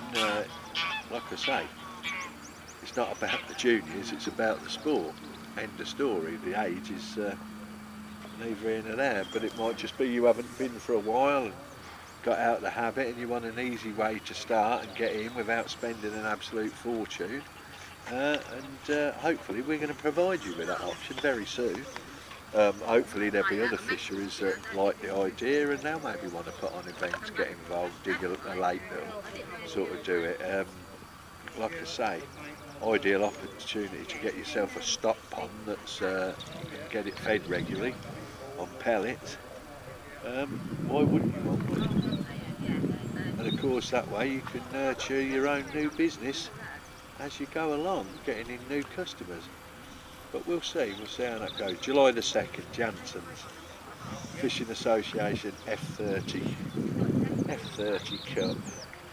We're going to have it on a round robin basis against 8 anglers that we've selected, but we'll also provide in other options for you on the day, people that want to have a try at it, exhibition type event.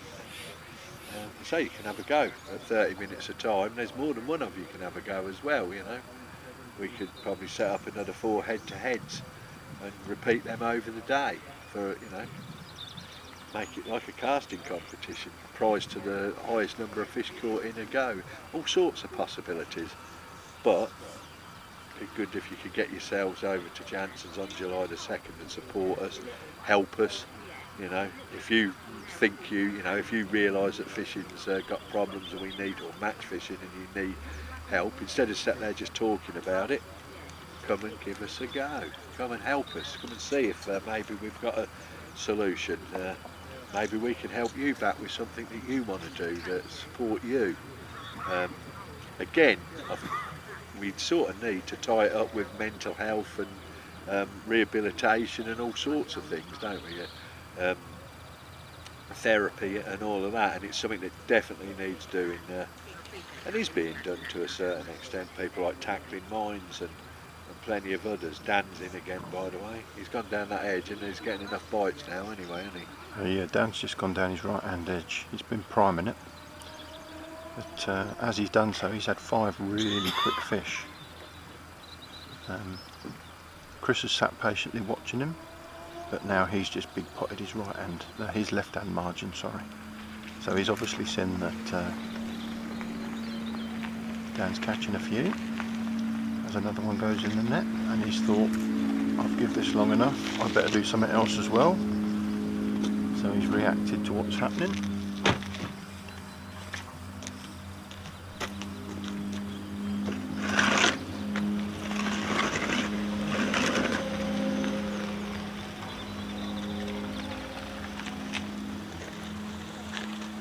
I've never seen one of them before, have you?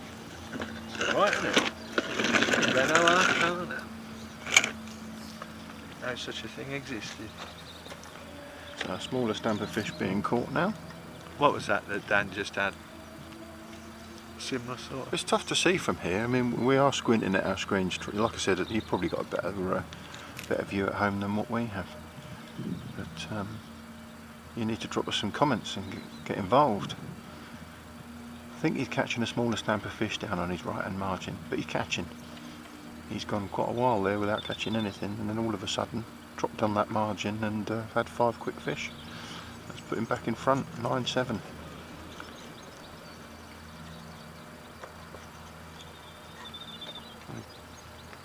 And of course every chance he'll go back out on the long pole and catch. He's priming that long pole. He keeps catapulting, picking over the top. He's big potted it. He's just resting it for the minute. He could just rotate between these 2 lines. We'll see as the day unfolds. Like I say, Chris seems to have followed suit. He's just big potted his margin, gone back out short. I haven't seen Chris go long yet, and I'm sure he's priming it. Still a long way to go. 4 hours and 45 minutes. 6-hour match here today on Phoenix.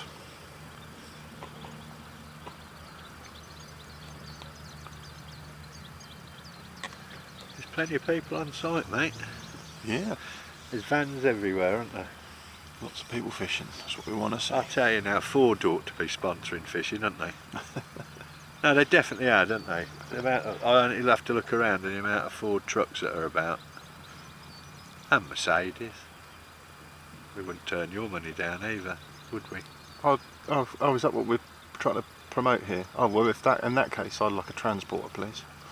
I've had some nice transporters, I have, mate. Yeah, it's really nice. Never let you down. No, you should have seen the one I had 2 years ago. That was really nice. I had it resprayed and everything in matte grey, metallic matte grey. Everybody does it now, like, but at the time, yeah, no, it was really nice. But I set up for a Connect. Anybody got a nice Connect? Anybody got one for sale even? A Connect long, an automatic Connect long wheelbase. That'd do me. That's what I could do with next. Down in again on that right hand margin.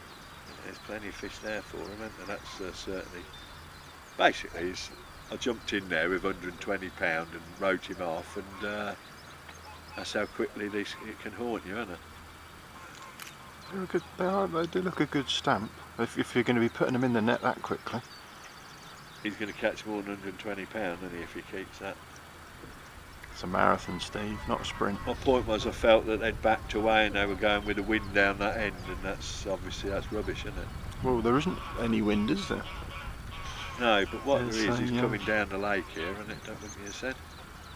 Well, towards Chris, a little British, almost in the eye of the storm, aren't we? When it does pick up, there is a slight breeze down towards Chris, and you would say that would favour him. Don't know the venue. Normally that favours. Well, everybody always knows what favours somebody after the match, don't they? Oh yeah. That's one thing we're all unified in. We only lost because we didn't draw the best peg. Funny old bunch, aren't we? I think that is, on one hand it holds the sport back, but on the other it's that it makes it sort of more interesting potentially, doesn't it? My missus is absolutely certain it's all to do with luck, of course. But people that don't know do see it that way, don't they? So they both had 4 carp early on, and Chris edged in front with an extra 3 smaller fish. Dan's just gone down his right hand margin and put 6 in the net in a very short period of time. They've both caught as many as anybody we've seen, but like we said, we weren't far wrong last week, were we? No. No, I think Jamie framed last week. I'd have good money on them being first and second at the moment, wouldn't you? Yeah, definitely. Down the straight in again, down the edge. They ain't mucking about there, are they? No. That right hand margin for Dan there. I can only imagine what Chris is thinking at the moment. Well, Chris has potted his margin, so he's going to be thinking about going down there, isn't he? I'll tell you what he'll be thinking when he watches this back live. Why didn't Steve keep it? That's probably what he'll be thinking, yeah. That's what everyone's thinking. Yeah. Don't worry guys, Steve has a periodic snooze. He'll be examining the back of his eyelids shortly. No, I won't. I'm an old boy, man. Did I mention I'll be 60 next birthday? You got your bus pass? Yeah.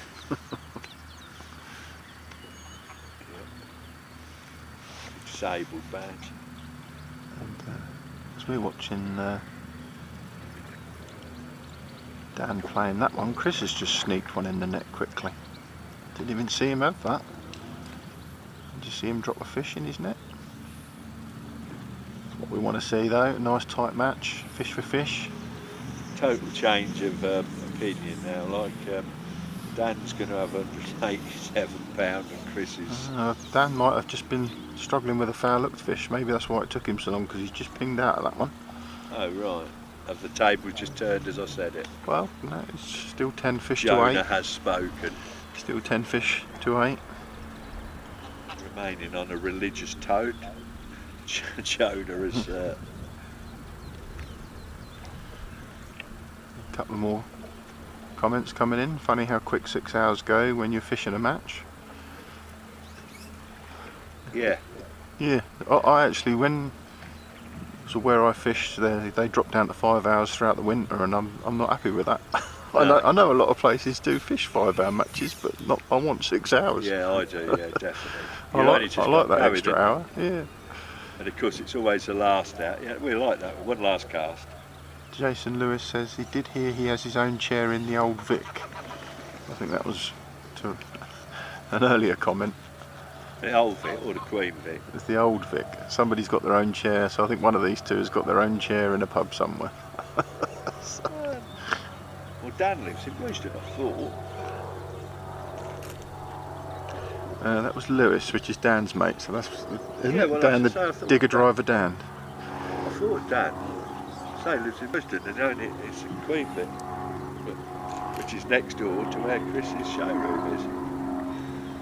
One of Chris. Must be digger driver Dan that's got his own pub, his own chair in a pub yeah. that he frequents on a regular basis. Yeah, my mate's dad had one back in the day and it had his name on it. He's gone straight back in. Oh, he's pinged out of another one. Who, Dan? Dan, yeah. It's just gone a bit funny for him up that right hand margin. 6 quick fish and he's just pinged out of 2. But it's purest form when fishing bang on. It's quite exciting, isn't it? When it's close, and it's always close enough, isn't it? Yeah, we want it to be close. We want it to be fish for fish. We want to see how this is going to pan out. We don't want to know the actual answer, do we? Not until the weigh-in. We want it to be exciting. So you can see we've got a countdown there. That's in minutes till the end of the match. We've got our head-to-head scores there, 10 fish to 8 fish. Both anglers have had a similar stamp of fish, so we're none the wiser. There are some extra limits, extra rules here, we believe, net limits, and if you go over them too much, they get disqualified. So it's just some extra things for the lads to think about. Don't want to overfill them nets. I think what you do, if you go over £50, every pound you go over £50 comes off of £50, yeah? Okay. So if you get £53, you have 47. Yeah. I might be wrong here, but that's honestly the very first match I ever fished here, I got knocked back, and still one I might add. Where was that? In the 20s on tour. But I was over, I'm sure that's how it was, but then if you go over £55, you lose the net, or £60. If you know the answer to this, guys, help us out. Drop a comment in the comment section.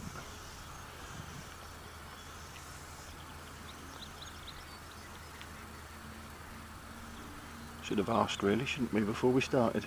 Well, we sort of did, and Elaine and, is it Elaine and Dale? yeah. Yeah, we've been in communication with them before we turned up and just slapped our cameras everywhere. They've been great, thank you very much to them. But they're away this weekend, so they weren't able to welcome us. But having a... Dan's in again. Oh no, he's pinged that one as well, isn't it? Funny how things have... It's three fish pinged on the trot there. We've got a great venue here. 6 in the winter, hardcore. Is that something you've said? Who? 6 in the winter hardcore. Mr. Hemphead. 6 in the What's winter. that reference to? And then Dan lives in Burton. Does he? I was half thinking that he probably don't live in Royston these days, and I was half thinking that there is a pub in Burton Latimer that I think that's it. Robin Sharp country, Burton Latimer. Those of you remember Biggin? He was one of the shining lights over there, wasn't it? The bait. Mark, good sir. Back in the day. Just coming up to the 1.5 hour mark, 4.5 hours We've to been go. fishing 1.5 hours already. Yeah, we have, yeah. Like you say, it almost feels like you know, because it is a long time, but I suppose sitting there watching a game of Test cricket is a long time, but you know, you're hard pushed to complain about it, aren't you? Mm. That's something I'm looking forward to this year, the Ashes, that is for sure. As I'm sure a lot of others will be. Right. One thing's for certain, we're as optimistic as we've been in a long time about winning them. I do know that much. We don't know what'll happen, anything's possible. You wouldn't want to write off the Aussies ever. I think. But certainly the mood in the camp is good. And that's good for me. I like the mood in the camp to be good when cricket's concerned. Something less to worry about, isn't it? When you trust your national side to pick the team and do all the playing, and you don't feel like you have to get involved yourself. I think that's ideal. Stephen Gilbert, maybe you can make sense of this, Steve. £59 loose, 18 over, 60 loose. What, £59? £59 loose, Yeah. 18 over, 60 loose. So lose at £59 you lose £59 lose 18, yeah, over so 60 lose the net. Right, yeah, sorry. Which is what I said, isn't it? Yeah. So you lose what you're over between 50 and 60, and then you go to 60, you lose the net. Right. So £50 is the net limit, isn't it? Thank you, Stephen. Helping us out there. £50 the net limit with penalties. That's what I said. Yeah, so that's right.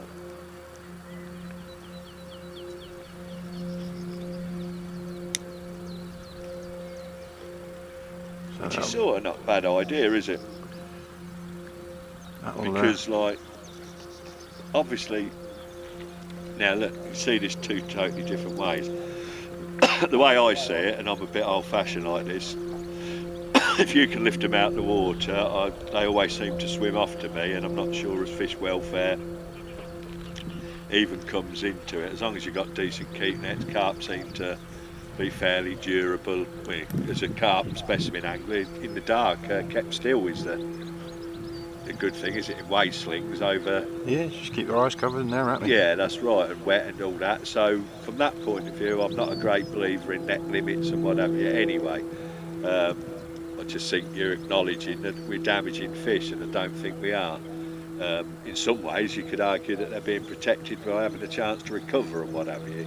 But anyway, I just think it's a road that should go down. Having said that, for the purposes of weighing in, and I can understand how people see it differently, you certainly don't want to be lifting too much more than 60 or 70 pound out of the water at a time.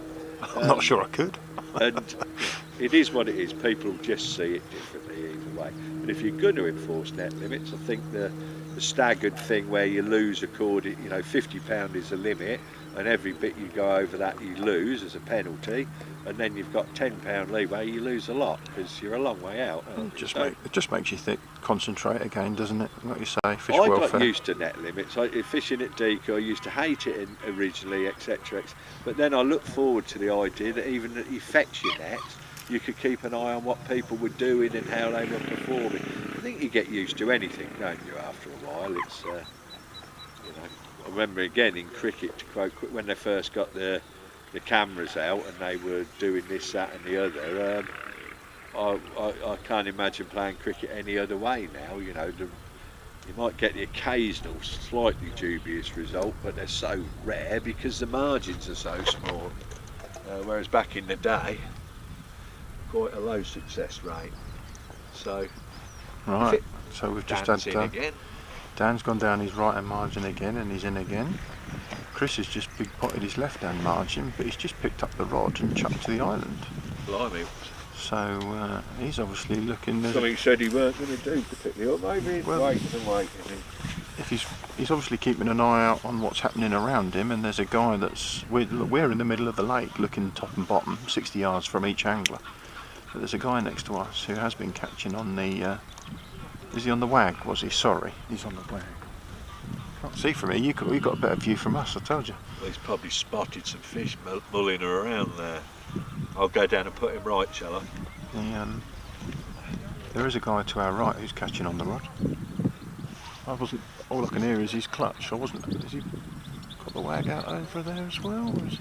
There's a bit of time when he hasn't been catching, to be fair. So Chris has been firing pellets, so maybe that's what he's been priming.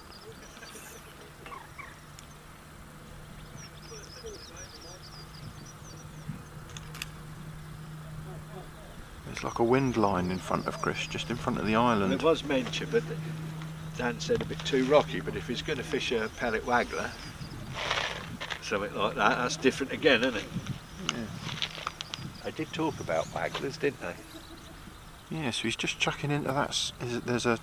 Now the wind has just picked up slightly. There's a slight ripple all the way down, but there's a flat spot of water where the island's protecting in front of the water. It's in a front bit of warmer. it. And maybe that's where Chris Chris is chucking a little pellet waggler, isn't he? Yeah.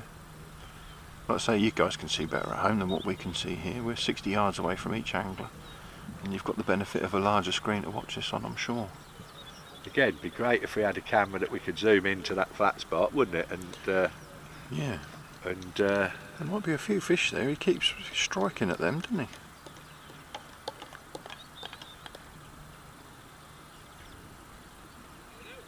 I thought he was priming a long line for the pole, but maybe he's been pinging that all this time. he has.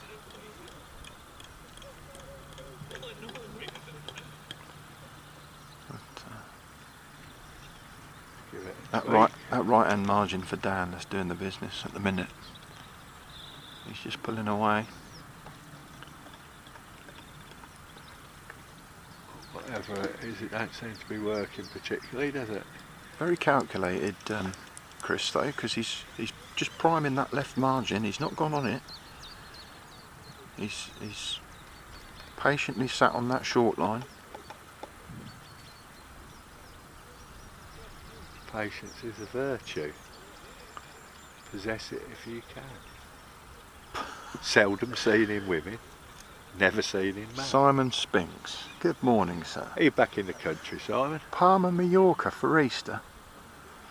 Is that where he is? Well, I guess so. If he's by a pool again with a pint in his Well, hand. he is, and he's going to make sure he is. Do you know what I mean? He's going to absolutely make sure. He'll be armed with video footage as well. I actually want to see a pint in your hand this time, Simon. I'll post it on our Facebook page, because I don't believe you. He'll be offering to come over and put some cream on your back. We literally said at the start, if he tunes in with a pint in hand in some hot country. It's a funny old world, isn't it, that we live in, though, the fact that you can be talking to somebody like this these days, and like I said to you last week, Steve, we're now global. global. Couple of globes. Yeah. That right hand margin now for Dan's just slowing up again. That'd be interesting to see. Slowed up the way he was going, wasn't Yeah, it? it'd be interesting to see now whether he drops back up on his long line and rests that margin. Because if he's going to keep rotating like that all day, he's going to have Chris worried. Well, Chris's pellet waggler line ain't happening, is it? It's the hemp head, but Dan didn't want to go down the He edge. needs to get down that edge, doesn't he? But So then again, early. No, I'm sure you're right. It's a bit early in the day, but again, Dan's weighed in, he's had a load. They're backed off, haven't they? so Chris has tried the pellet wag. Now what's he going to go? Is he going to go back short? They're backed off at that reed bed, haven't they? They've can't keep like we can. Some days you can. some days they just keep coming, mate. It's when you've been on fish like that, it's always difficult to come off a line, and you sit there. So I always sit there thinking, oh, I'm terrible. I am. I'm happy doing what I'm doing. I am. Like, if I'm getting a few bites, I get into my own world of like. But I've caught this way for ages. I should still catch, shouldn't I? No, they've moved off, mate. Yeah, well, that's how easily we're setting away, isn't it? Mm. We're actually contented doing what we're all like it.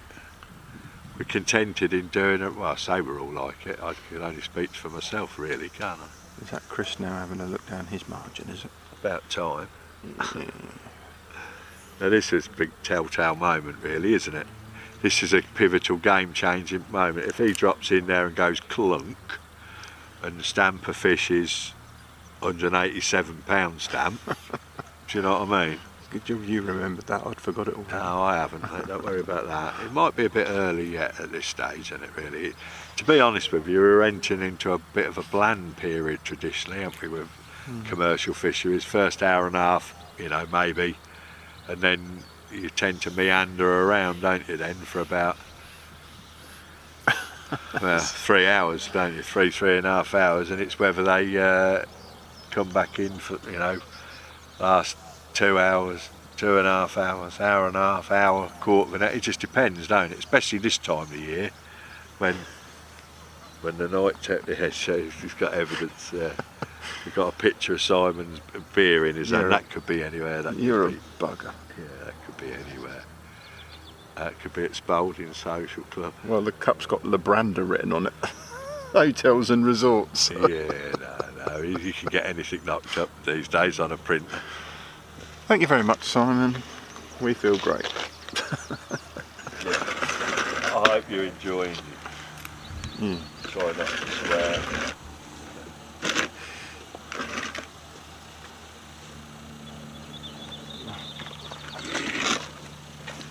Right, we've just got a bit of traffic problems here. Hopefully we haven't missed anything.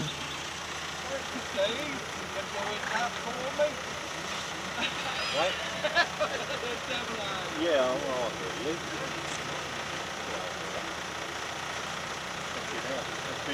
I see Bummer last week. I bet it's been pre-COVID. So we've got some visitors in the swim, guys. Bear with us. Yeah, I haven't been here for... Not when I've done my fucking arm. Was it when I camped? Tackle and bait. I pulled me fucking back and I remember that well. That was, I can't remember, but it was pre-COVID. I'm sure it fucking was. Yeah. I bet 5 years ago, weren't it? I know.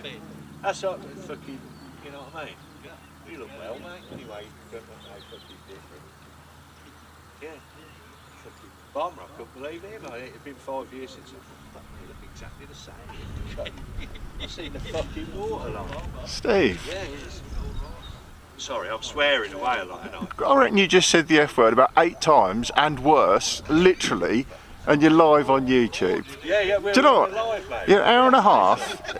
You get a mate turn up, and you're all potty mouth, huh? Listen, anybody who knows me. Nobody's going to be really. I'm on best behaviour. I'm like. Why don't you drive 50 yards up and finish that conversation, and then. Mate, I better get back to the. Yeah, we'll see. I better find it on YouTube in a minute. Yeah. We're live. I went from like best behaviour to.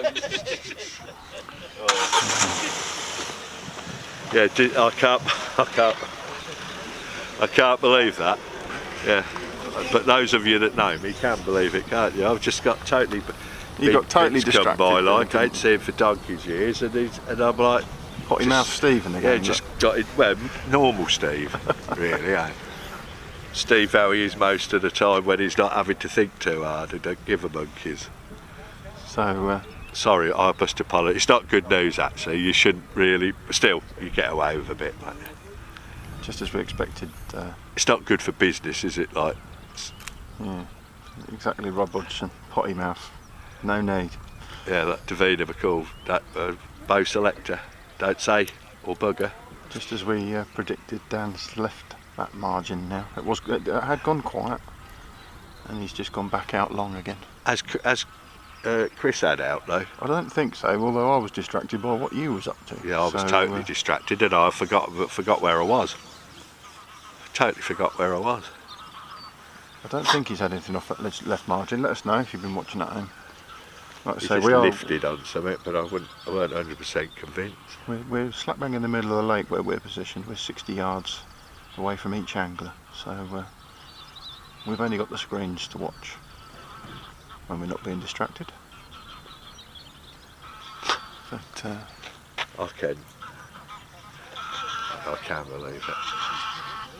Now, it's still striking, so there's something there still, isn't there? Yeah. So there are plenty of people down here at the fishery today. We have got a few Is it one spectators. Is Chris in? Yeah. He's lifted into something. It makes me feel it's a bigger fish, maybe the way it's... Chris has just had his first Oh, fish mate. off that left margin, has he? It's got a feel about it to me that it don't really... Yeah, he don't does know look it's like up that. yet. So that'll be interesting. Might be wrong, the way you just lifted it, lifted a couple of times, like, so there is some fish there. So the pendulum's going to swing again, is it not? Well, See, that's what it's. no, I'm reading the comments, Steve. Sorry. You know, there's loads of Spanish kids running around the pool shouting the F word. Sorry, Simon. Yeah. I will have to remind Mr. Dorks of his Mate, you know good because I just social media forgot, responsibilities. Yeah, social responsibility. I'm going to have to label this whole video later as F ranting. Yeah. F rated, yeah. Yeah. Commentator forgets where he is. Commentator forgets where he is as old mate turns up. You know everybody, you do. They know me. So they just drive They past know me. to be. They know to avoid me, mate. That's why I ain't seen them all for a long while. So you see the scared look on the face, like the luck's finally run out. There we go. That is a bigger fish. Bit better, isn't it? That is a better fish. Like I say, the pendulum swings again, and that's what it's about, isn't it? Yeah. Sport's about that in general, isn't it? About this pendulum just swinging, and when you watch a game of cricket, it swings. That's why I suppose the appeal of a 5-day match to me, Test, because it swings over 5 days, and actually the longevity of it is, I don't see it as a negative. Perhaps that's. I like all cricket. I just think there should be more of it. And match fishing as well, I think there should be more of that. Well, there won't be if you keep effing and jeffing over everything we're filming. Social responsibility. That was. I'd like to say it was poor, but it was unavoidable with me. I'm literally just thinking about how I do well to control when I'm thinking about it. But as soon as I forget, I deteriorate badly, don't I? Oh well. There's too many people to be shocked. Dan's just trying that long line again. There's a lot worse stuff on YouTube, isn't there? No, Oh, right. it's regulated. Unless you label it 18. Regulated? I've seen all sorts of stuff on there, mate. Well, then you must be looking at 18 over videos, I should imagine. Whatever, rated over. No, 18. no, I haven't. They always, after time, they show pictures of half-naked women as the first trailer, like, for everything. I think that's when you're a gentleman of a certain age. And Is it? They call that clickbait, Steve. Yeah? Is that what it is? Yeah. Do you click on them? No. Oh, that ain't work then, is it? Well, no, I get that I suppose I get that all the time on my phone, don't I? You get some, or Instagram, you get some bird with a fancy sounding suggestive name, like asking to be your friend or send you a message. Is that what you're talking about? Yeah. Yeah. Sorry, just as we gassing away again. And just as you get over the initial feeling of like, of course, obviously, why wouldn't she be contacting me? You realise that, oh right, could be clickbait. Another. Chris is in again down his left margin. The pendulum's definitely swung back, hasn't it? This is what we want to see, see? again, we don't know if Chris starts catching bigger fish down his left margin. Those fish on that right margin for Dan, were they as big? What's he got here? Let's have a little look. Was Steve right originally with his 187 to 120? Similar stamp. Maybe a little bit smaller, that one, than that first one. But he's bringing it back.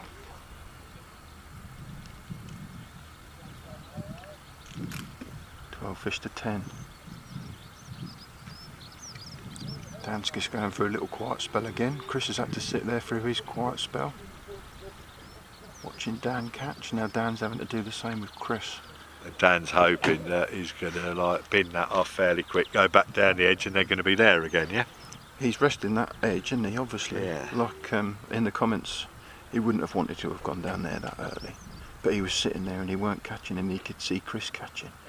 So he's obviously made that decision. He's at gone 16 down metres now, isn't he? Yeah, he's gone right out now. He's obviously made that decision, gone down that right hand edge early, and he's caught 6, 7, 8 fish.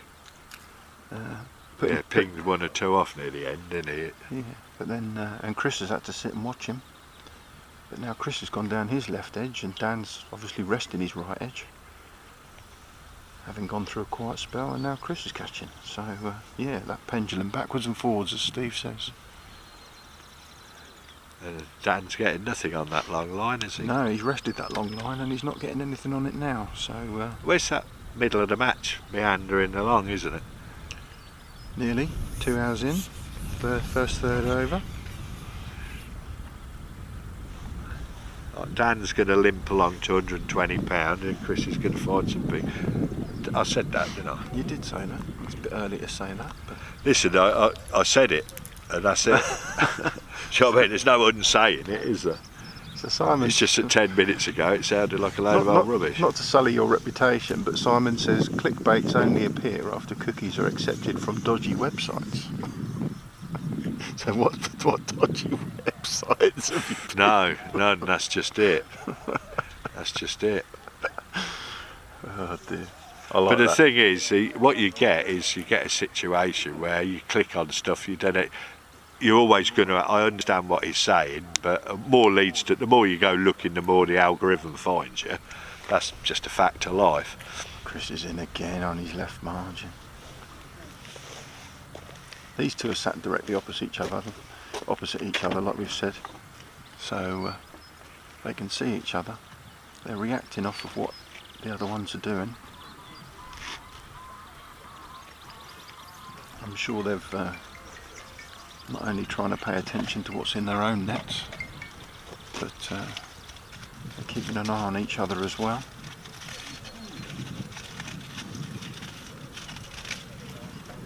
That one's in the net for Chris, as he draws it back to 12-11. At the end of the day, Simon, at least they're birds that are trying to contact me.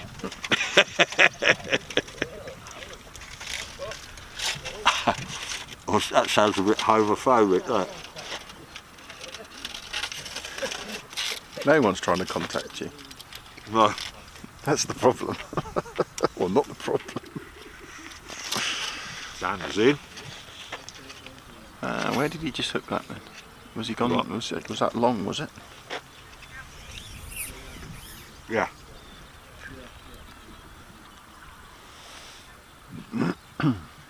Bit bigger, isn't it? No, a bit. Listen, he's catching. He'll be happy if he's catching.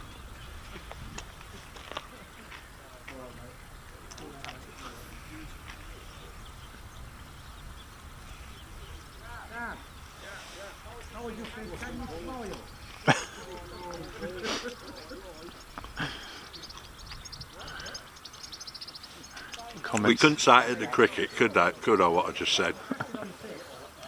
You'd have been pulled off air. I'd been pulled off. Oh dear. There's no need to get rid. Comments making to the, I like that.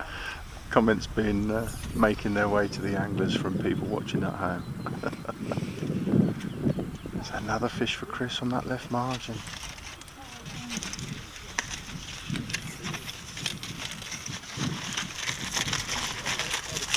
I feel a bit bad now saying like and subscribe to the channel after Steve's little rant. But please do. You'll get a notification of when we go live in future. We'll be filming similar head-to-heads like this in each region throughout the rounds. Things are hotting up now. Dan and Chris going fish for fish. Dan's in again.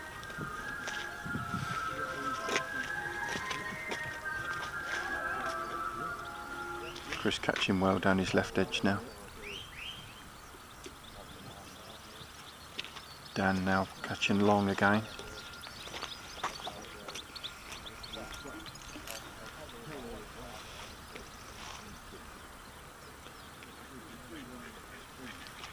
No, choose, is there?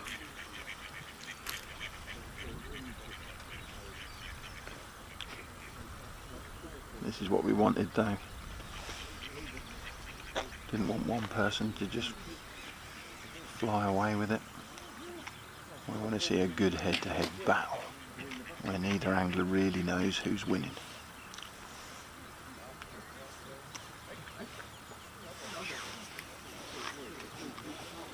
Another one in the net there for Dan.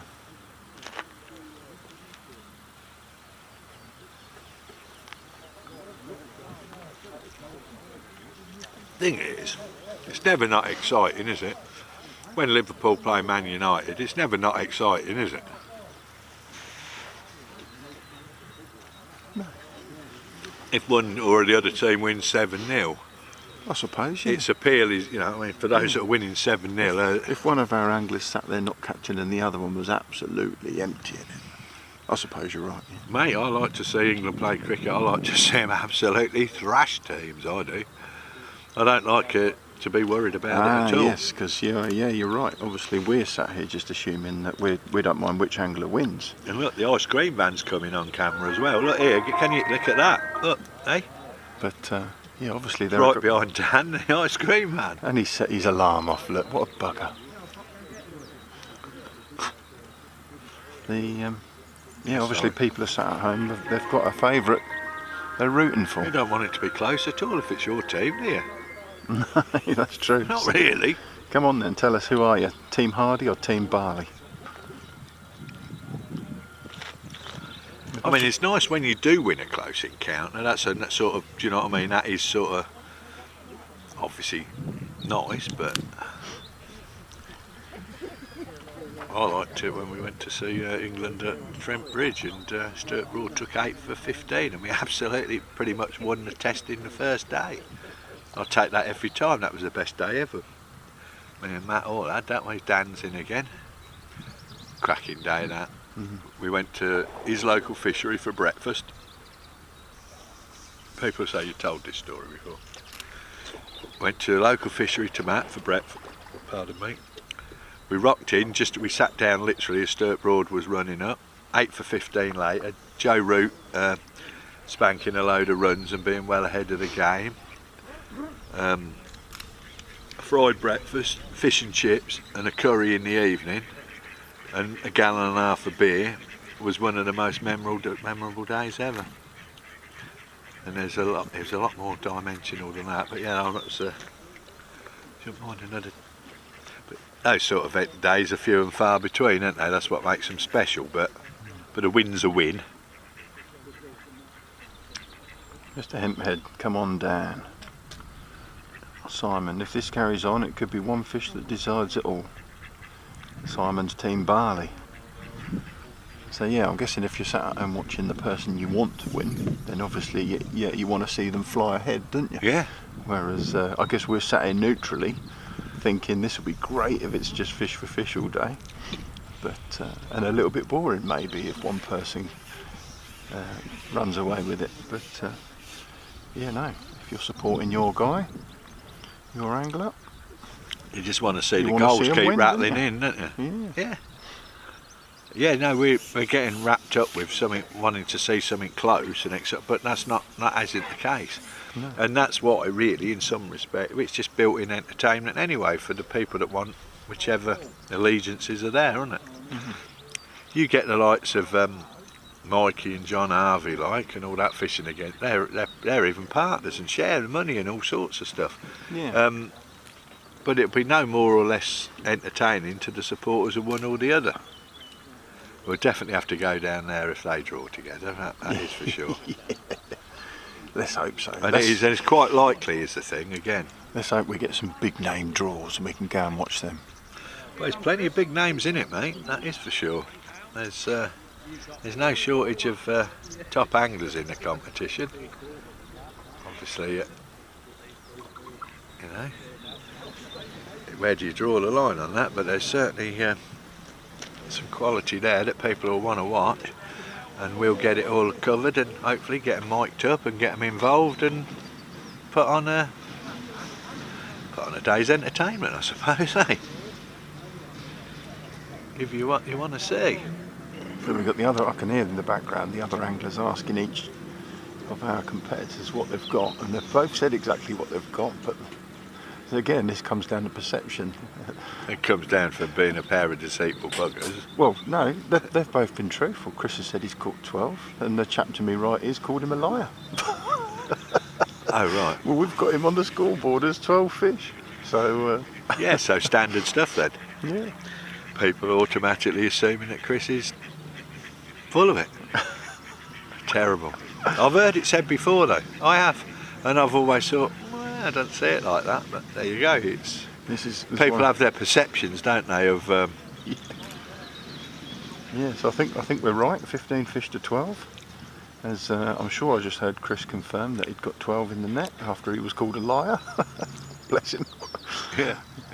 Yeah, no, he's going to love this. He's actually got video footage to prove that he's a man of honour. Honest Chris Barley. Honest. There you go. This is going to, Mr. Hempel. That's a bit strong. This is going to be a great watch, knowing both. Yeah, it's going to get better and better. That last hour and a half, that's going to be great. Sorry, I moved. Yeah, that's it, Steve. Stand right in front of the camera. Sorry. You've not got much awareness about you. Poor stuff. I need a do need a chaperone. Sean will tell you, I'm on, missus. I'm poor stuff. Oh dear. I rely heavy on other people's benevolence. Well, I hope you got a good view of the side of Steve's head as he just decided to walk in front of the camera. Okay. Simon, what time's the draw Monday night? Yeah, we'll be live from 7:30. We'll post it when we're there. If you want to come and join us, you're more than welcome to. Come down, mate. Come You're down. welcome. And that offer extends to anybody. If you message us and you want to come be there live at the draw. Watch the speed cameras. Just watch the speed cameras. If you want to come and join us live on Monday for the draw for all regions of the main SuperCup, send us a message. You're more than welcome to come and join. I'll tell you what I haven't mentioned, that we've got our tickets booked for Fisher Mania, haven't we? Yeah, you said, you've obviously told me. I've booked a car and 4 people. So we're going to try and get to all sorts of events. Cover as much as we can. Do we have to ask anybody if we can fit? I suppose the bloke whose Fishery it is, isn't it? Alan. Yep. I suppose contact him. Find out. I don't know. Either way, we're going, aren't we? Even if it's on a day off basis, like just on a meet and greet. See if we can find other people of like minds that want to help put bums on seats and develop the sport, eh? Yeah. There's going to be no shortage of them there, is there, by all accounts? Should all be happy days where we all get together and put heads together and work together, eh? Awesome. Yeah.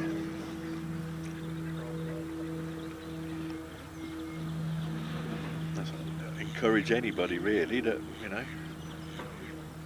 come along, get involved. Have fun. I think I did message Andrew Gorston this morning. I haven't had a response. It was on my live feed. Was it? Yeah, he cut on Facebook when I went live. He was on that. And I mentioned to it then, didn't I? Yeah, he's just kicking about. We'll get his clicker to him. He obviously won the. He obviously won the. We're live on YouTube. Of course you can, mate. If you want to watch, you can. As long as you ain't a fucking cop. I'm doing it again. I'm sorry, I feel. As soon as somebody distracts me, I forget that we're live, by the way, on camera. Sorry. No, Yeah, you're right. everybody get talking. How you doing, sir? Anyway, you're sat there. This is Tom's behind you, and That's nice. Just had one about £6 out. so this is the Fishing Association's head-to-head for the Cambridge and Northampton region, Oh right. and we've got Dan Hardy and Chris Barley that are fishing there. Are these all different cameras that you've got set up round the lake? Yeah, I've got obviously this one here, and we've got the one behind us here. Yeah. So we're just filming both anglers. Live coverage on YouTube, which you're now part of. Yeah. I'm afraid me and computers are.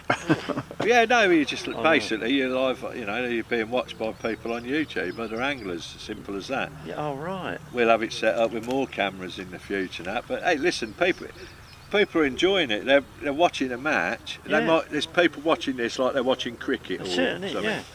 And Well, it it can't be any swings. slower than cricket, can it? If it's a test. Well, match. that's what. If Yeah, it's yeah. a test match, Yeah, it can't yeah, be any slower, yeah, can it? but I love listening to it really slow, just in the background all day long. That's the appeal, isn't it? Yeah. Sometimes just that it does go on. Yeah. Yeah. It is, isn't it? You know. Yeah. But Sometimes it's nice listening to the commentators on cricket, isn't it? and So what you're 100%. saying is, it's not nice listening to you. Well, yeah. There is. I think some people are just born for it, aren't they? Do you think? Trouble is, I keep forgetting that I'm on. That's twice. Vince just come by. I don't see him for years. Yeah. And I've gone from not swearing and being really polite to suddenly Every being other. Steve from Rawns. Yeah, never And mind. I know. I'm going to get one. I'm going to get. never going to change that, am I? I'm gonna get one of them- Apologising too hard. I'm going to get one of them electric dog collars. I'll zap him. Yara. I'll get the audience to No, zap him that's every it. time he says something they don't like. Yeah. Are they catching? So at the minute, Dan, who's over there, look, he's got one on at the minute, and it's 15 fish to 12. it's tight. It's close. It's a good contest. It's. But like I just said to him, people ain't that bothered about a good contest. If you want one or the other to win, you don't care if it's 10-0, do you? No. As long as your boat wins. Yeah, you're right. It's going to appeal to somebody, isn't it? Yeah, of course it is. No No worries, worries, mate. guys. Pleasure. As Dan just puts another fish in the net. I've got the constabulary on my case now, haven't I? Hey,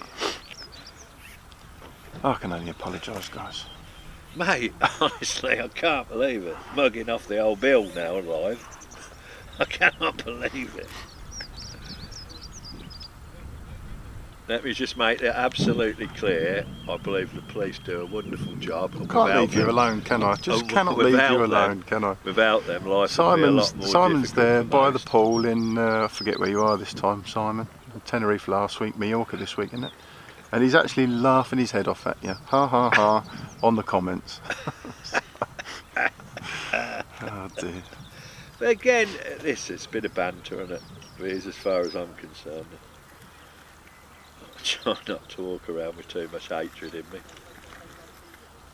But as soon as I get distracted by somebody, you just go back to being normal, don't you? Oh, mate. We need to have a. It's all good. Told you, I'm stuff. getting your electric dog collar. And every time you Yes, swear, I'll zap you. Zap. Oh, I don't believe it. We've just gone past the 2 hour mark. Dan's just edged a few more fish than Chris. That right edge, he was Chris not performing catching really, now, really down well the for edge. him. Well, both anglers are going back through a bit of a quiet spell. But we knew that was going to happen as well, didn't we? Almost. They're all virtually mirrored each other, haven't they? We've just gone about things a little slightly differently and caught a similar amount of fish, haven't they? Yeah, so Dan went out long to begin with. He's had 4 carp straight away, and Chris went out short and he's had 4 carp, fish for fish.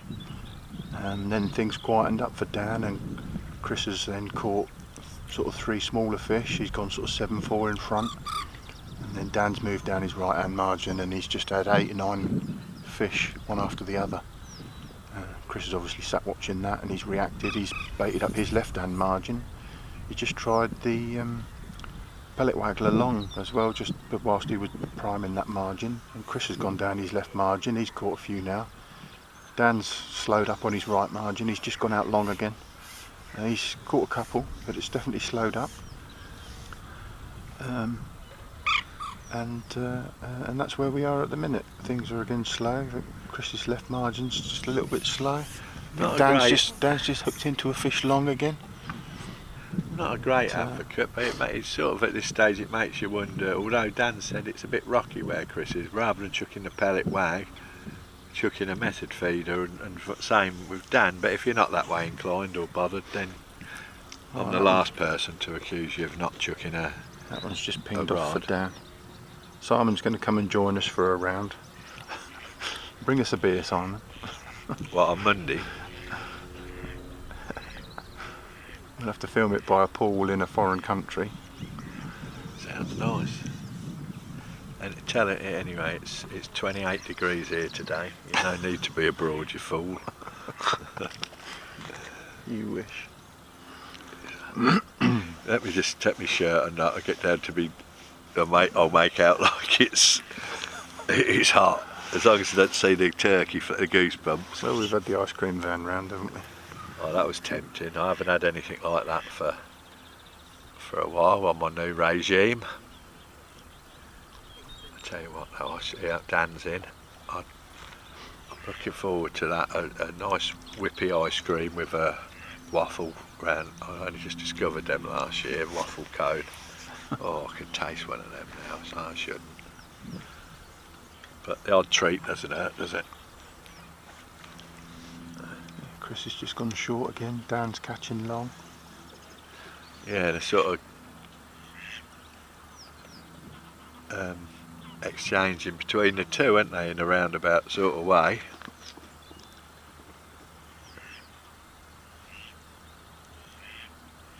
Both have lost fish. That one's safely in the net, I said, as it jumped straight back out again. You got it that time.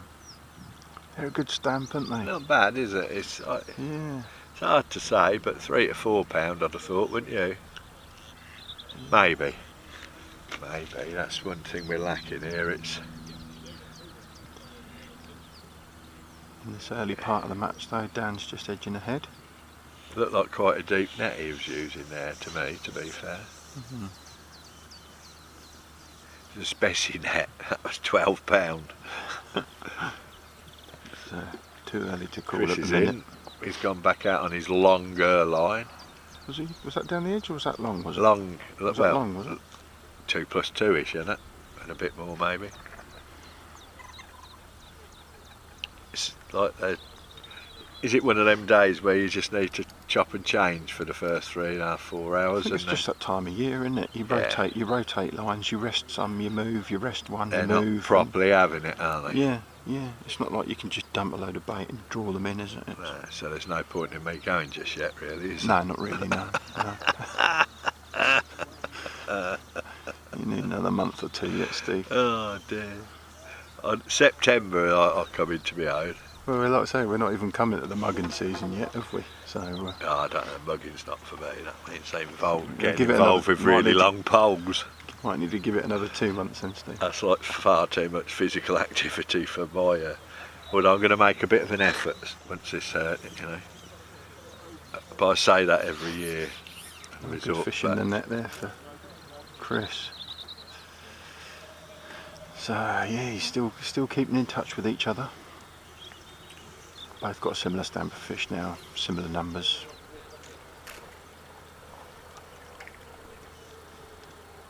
Yeah, a reasonable stamp, that one, I'd have thought. That definitely looked bigger than 4, possibly, from what I could see of it, which was very little, I might add. They probably had similar stamp bigger fish, and then obviously Dan's had a few more smaller fish. I think overall Chris has got a bigger stamp of fish. I think it's dead tight. Yeah, probably right. Would you like to say who's winning? Dan's in point. Again. But that's the thing, isn't it? If Dan keeps nicking them odd fish whilst Chris is quiet, that just soon adds up, doesn't it? That weight just soon builds up.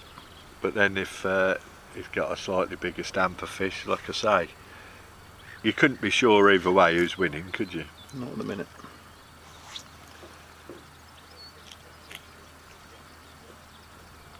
Obviously our little score at the bottom there though. Anybody Gives us a making good any idea. predictions? No, I don't think people want to get, it's too early for predictions, is it? Only an idiot would predict. Only an idiot early, would make yeah. a final prediction now, Steve, wouldn't they? Yep. What did you predict? 187 to 120. But we will be doing the closest winning weight for the clicker. The 120 is going to be wrong, is definitely the thing, right? Well, we're not interested in the lowest weight. I'm not doing a clicker for each weight. It's going to be a lot closer than that. We will do a guess the weight competition again, as we did last week though. If at the end of the match you want to put your suggestion in as to what the winning weight is, then we will send a clicker to you if you are the closest person.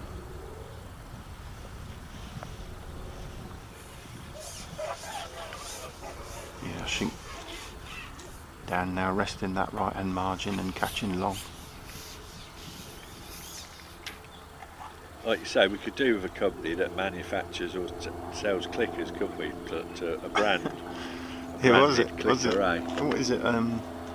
The Is it- Matrix Clicker of the week. Look, some of these car manufacturers, don't Crest they? They'll buy the clicker of the engine from Volkswagen, then slap their own badge on it, and you can peel the badge off and see what it is underneath. That's what we ought to do. Yeah. We buy the expensive brand and shove a cheap sticker over the top of it that says Fishing Association.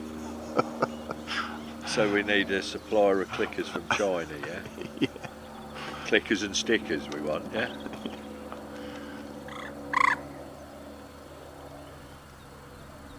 Make it a desirable item, a Fishing Association clicker. Like a Blue Peter badge, eh? Sure, it'll be desirable, but we can give a few away. I don't know, mate. I want one already and I don't even use a clicker. Right, I'm going to leave you on your own for a minute as I go and check camera 2 and make sure everything's okay. Rightio. Warmed up again. Right, just keep an eye on that for a sec. I've gone off fairly even and then Dan stretched away and then Chris has threatened to come back and sort of has, but then Dan's just holding him back, you know, say one or two more, but again, depending on size of fish, I don't know. You wouldn't like, I suppose you'd lean towards Dan winning at the moment, just on numbers. That's always going to be influential if you're not sure. And he has gone long again and started to catch, whereas Chris sort of, he's gone back out a bit further, but he just had the one so far. And you're sort of into where you're finding your next fish. Is it worth doing something radical, is it worth chucking a feeder somewhere, is it worth chucking that pellet waggler again, is it time to go back in the edge? See, Dan ain't been in the edge for a while. I suppose he's out nicking one or two. I think if I was him I'd be sticking at what he's doing and just keeping ahead of the game. I mean, both these are old time and they know what they're doing. They'll definitely be got their eyes on each other and they'll have as much of an idea as me and you have got of how they're performing, I would have thought. In fairness, last week Billy Marlowe knew that he'd been beaten comfortably, didn't he, really, in that respect, and although it wasn't that comfortable, was it about £90? No, he had £86, didn't he, in the end, so yeah, he was 34, so he was there or thereabouts right. Chris is in again anyway on his shorter line, he'll be pleased about that, and Dan will be keeping an eye on that and thinking, but I'm sure they're both hoping that Dan's in again on long pole. So it's pretty exciting, really, isn't it? Pretty much enough fish coming out to keep the game going. And I say they're both hoping that their trump line inside is the kind of one that they want to be able to go on and have it keep going till the end. Might have to rotate another couple of times between now and the end though, before they settle down. It's not a particularly massive fish that Dan's got, is it, on long? That's not £3, I wouldn't have thought, is it? Both similar stamp. Was Chris's as well, was it? Yeah, I think so.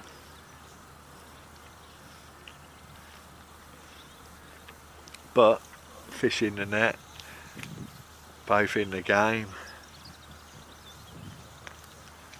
What is the actual fish count?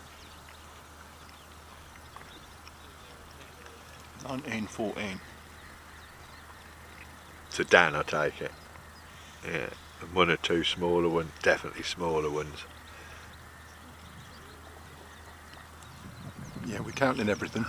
So it could easily still be tied up on weight, really, if it could be. Yeah, very similar. It's the bigger fish have been Yeah. similar stamps, similar numbers. It's just the smaller fish that I think Dan's had more of. But Yeah, that's so the, minimal lead, really, like. But then I can't tell the difference between a pellet Nobody's beating wag and a feeder. Either way, they're within £10 of each other, aren't they? It's close, I should imagine. But it's great watching. So we're talking one fish here is at the moment, aren't we? Yeah.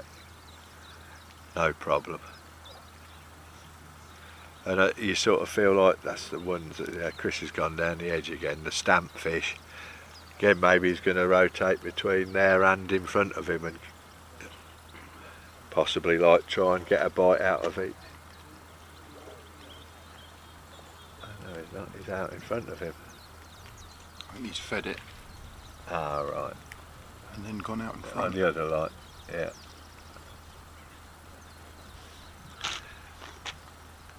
And that's what it's probably going to be about, keeping these things, keeping them coming for the main part.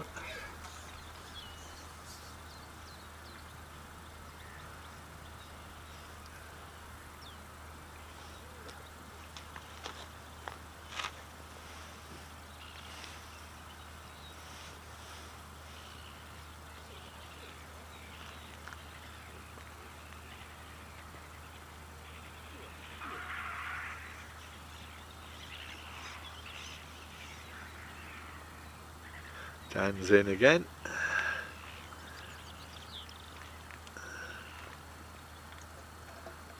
I think this is hooked okay.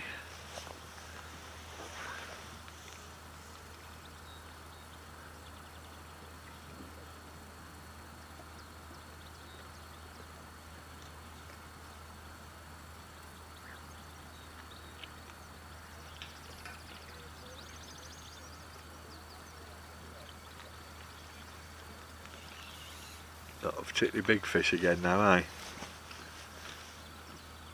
Not much more than £2–2.5 I would have thought. But No, there or thereabouts. which, like I say, 5 of them looks really good, but one at £12 can flop up and be done and dusted in seconds, can't it? Soon turn things around.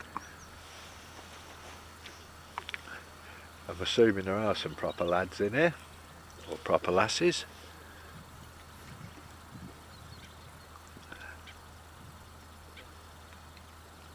Assuming there's a few salad dodgers in here.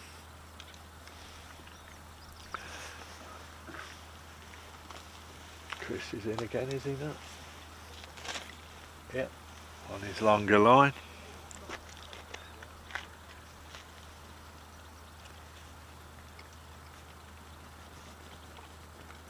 Is Chris keeping his fish closer together, like is Dan splitting his fish, you know, with the long and short? Am I talking complete rubbish?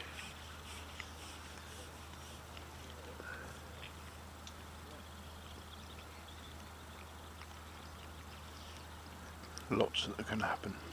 Yes. Well, that is something somebody mentioned this morning. That's something I've always wanted to do, is have your own fishery, or have a fishery and have the fish basically linked up, so I could see on screen wherever they are at any given moment within the lake, I think we could learn more about fish behaviour overnight just by seeing where they move to when, you know, Dan's in again. So a slight slower period, middle of the match, but it's they're having a few still, aren't they? Definitely still having a few.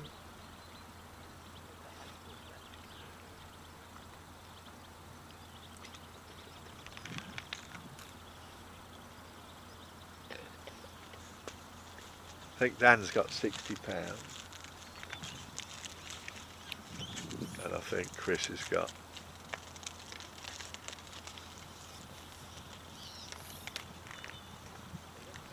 £50. Do you reckon? Is that Dan in again? Yeah, that's what I say with his fish. He just keeps knocking them in the net, doesn't he? A little bit bigger than the last one, might be 3, but yeah. Ooh, I'm giving him two. 20 fish for £3 a piece. Yeah, for average £3.5. He's going to be on 60, And I'm 65, giving isn't Chris he? 15 fish at £3 a piece, and I'm giving him an extra £5 as well because a little bit bigger stamper fish. I'm late to the party. What pegs are they on? So we're at Floatfish Farm today, Simon Dow. Hello, mate. We're on Phoenix. Hope you're well. Hope your dad's well as well. Dan's drawn peg Send him 16. my love. Dan's drawn peg 16 and Chris has drawn peg 31. So I'm sure you'll have, if you know the venue, you'll have something to say about that.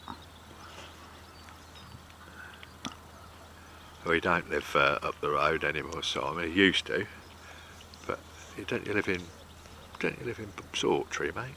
Something like that. Well, but he comes from over there, just over there. The before the draw, those two pegs were mentioned as being right up there. So I don't know the venue personally, but the lads were happy with the draw. Are there some big uns in here, Simon? Yeah, tell us if you know. He will do, he'll know. Trouble is everybody that knows what's in here Dan's is in again. fishing a qualifier down the road. Or they're here fishing.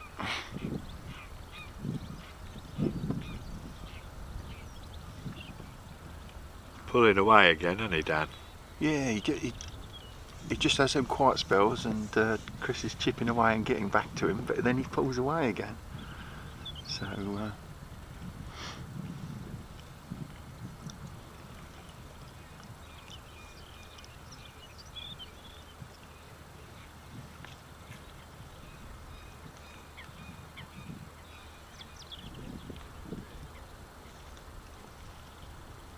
but obviously there's still a long way to go, 3.5 hours, and there's them edge fish at the end. Make a big difference,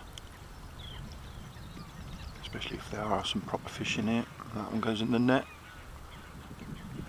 for Dan. £3 maybe. Just going back to Simon's comments, Simon Dow, they're sat opposite each other so they can see what's going on. Yeah, dead opposite each other. They're well aware of exactly what's going on, aren't they? Thanks Steve, he's sat with Dad right now watching everything and he sends his regards. Cool.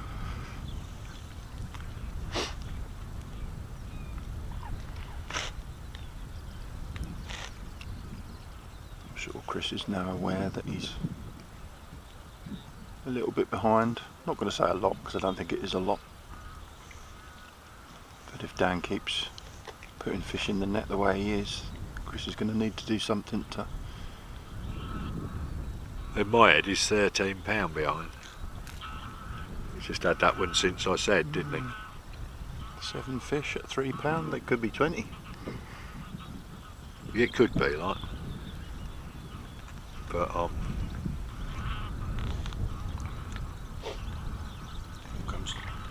comes down to them smaller fish that they've had.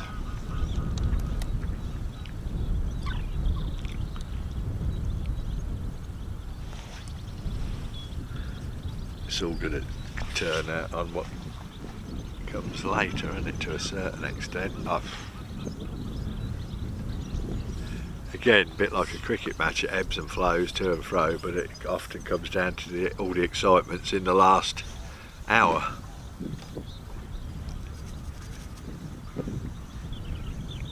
Don't forget to subscribe to the channel, guys. We're going to be filming more head-to-heads like this as we Dan's in again, although it's bumping around a bit on the end. going to be filming more head-to-heads for each round, maybe more than one round, I don't know Foul yet. look jobby. He's pinged off that one, isn't he? Yeah, I know my stuff, don't I? Even from a distance, it just didn't look right. I say it was bouncing around. And So if you want to see more head-to-heads live in this format that we've got, subscribe, you'll get a notification when we're live, and you'll be able to follow us as we hopefully find some big matches for you. Get some of these big named anglers and their head-to-heads, and we'll travel as many of the regions as we can and film as many of these head-to-heads as we can also. to fit some fishing in with it as well, really. Yeah, I am sacrificing my own fishing for this, I suppose. Yeah.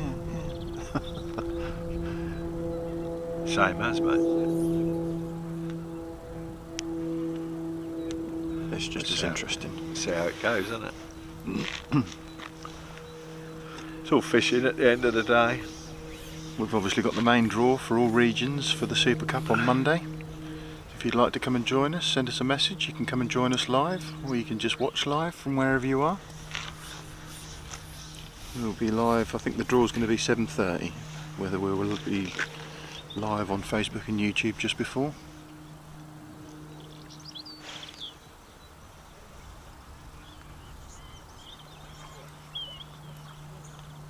Be interesting to see how this match finishes out now.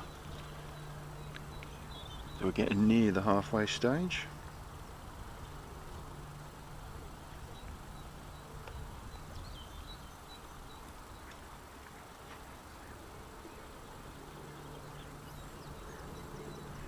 Got a bit cooler, sun's gone in, hasn't it?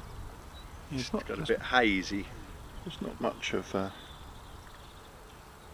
a wind, but every now and again it just does pick up, and it's blowing Chris's direction. He's been pinging pellets over to the island, and as we see earlier, he's just chucked the pellet wag into that area. I don't think he's had anything on it, but he's kept it as an option. I haven't seen him fish long on the pole yet. I think he's just fished short and to his left margin. So Essentially, both of them have just fished two lines, haven't they? yeah, Dan's choosing to just go a little bit longer, and he's fished his right margin.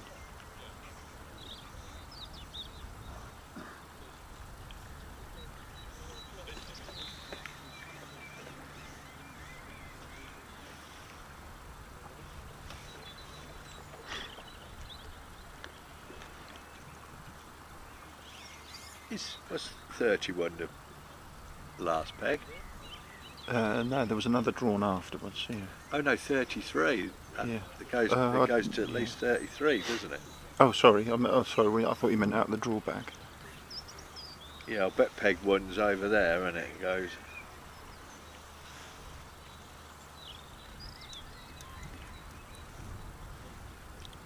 Tell you what I haven't seen much of lately, barbel. I miss barbel. Back in the days at Decoy, you could rock up there, and even in the hardest sort of days, you could chuck a load of maggots in. Do they struggle in still water though, barbel? Do they? I think the problem is that value for money wise, fishery owners don't see them as being financially, you know, they're a bit more vulnerable. They don't tend to live as long. And they cost money, they're just financially not a viable option. But I don't know. I know people that think you should just put carp in. I can see the logic behind that. I thought the best fishing I ever encountered back in the day was at Decoy, when it was, again, it could be me just reminiscing to a certain extent, but when there were a lot of barbel in there, a lot of big carp and a lot of F1s. You know, round the F1's round the 2, 3 to 4 pound mark. I used to like, I only ever went to Cross Drove a couple of times, but the brown goldfish and the F1s in there were just incredible. There were some great fish, and then you had them big fish to...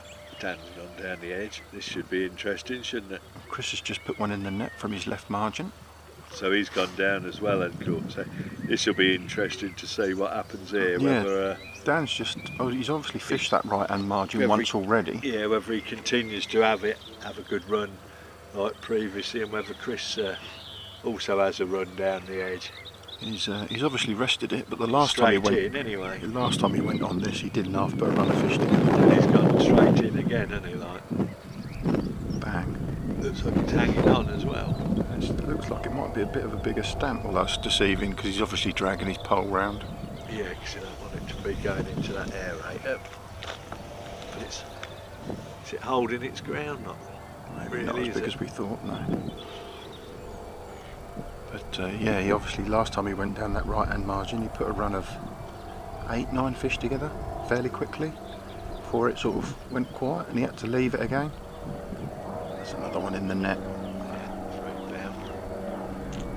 And not to mention, of course, not just the barbel F1s and big, also had a good head of decent sized skimmers in there as well, not to mention.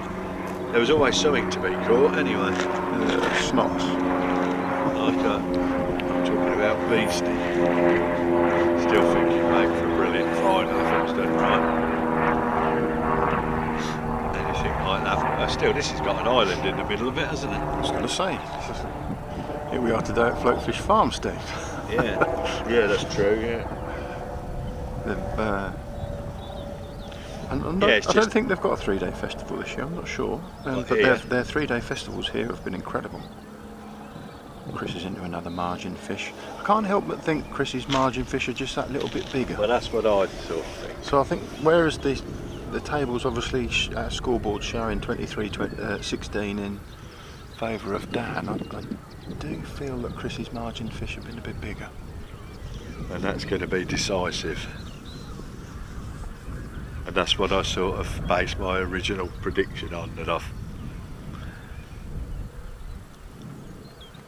But like I say, we don't really know, because we don't know enough about the venue to be making too bold a predictions. There's probably nothing in here above £4. Somebody would tell us at the end. I remember we've done that a few times. Have you fished here before, Steve? That's my first time here, so... I've not fished this lake. No, I haven't.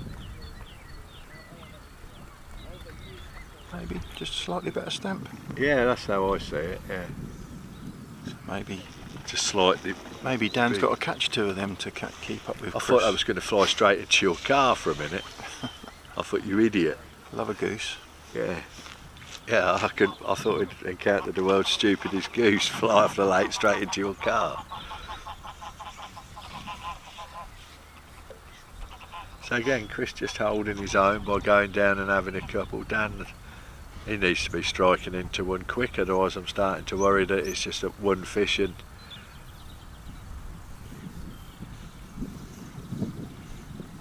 it certainly doesn't seem like it when he first went down there, does it? It was bang, bang, bang, bang, bang, wasn't it? Yeah, that first time he went down that He'd already struck more times than he has done now, but... Yeah, he had a couple of... Well, there you go. There we go, yeah, which is... You know, but that's the thoughts that are going through your head, isn't it? You know, oh, this needs to happen, that needs to happen. Maybe they're bigger fish, we don't get as many bites, do you? You know what I mean? Yeah, it'd be interesting to see what the stamp of this one is.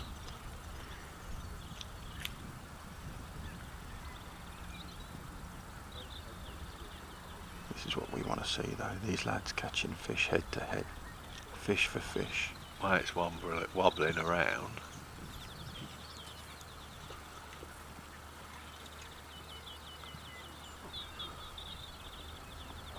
It's good fish.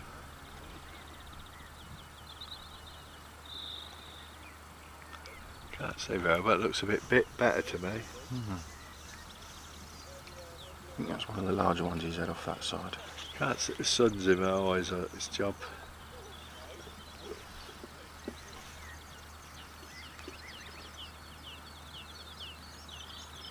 Yeah, I can't see, but it looks like a £4 plus fish, that. Maybe wrong. Wonder how you guys are seeing it at home. Let us know what you think they've had. What are the average size fish in this lake? They're starting to stack up now. 17 fish, 24 fish. Dan's 24, Chris is 17. Still a long way to go. We're not even the gap on numbers, just a couple more, only, like, you know. Yeah, we're not even halfway yet. So you're getting to the stage where Chris needs to catch some big fish too. But I'm not betting against him. Comes to catching carp and big carp. Ain't many better, so. But then again, the same apply with Dan when it catching a few.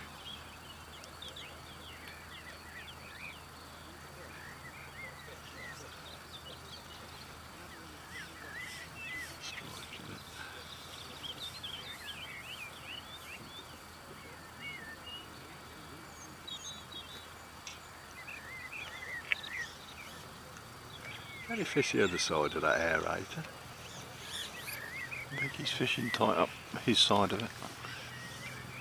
Yeah, but can he fish in between the aerator and the island and fish further? I don't know, mate. Looks like Chris is in down the edge to just keep. So's Dan though. Oh, fish for fish again, look. This is great, isn't it? It's not bad, is it? It's exciting enough for their perspective, I know that, because I know what's going through their mind, you know. Yeah. We sort of do, don't you?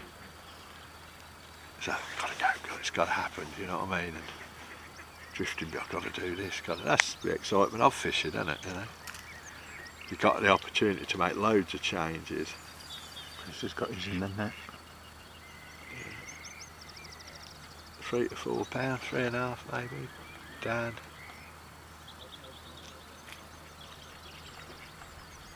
Not so big. Yeah, maybe. It's deceiving, isn't it? Yes.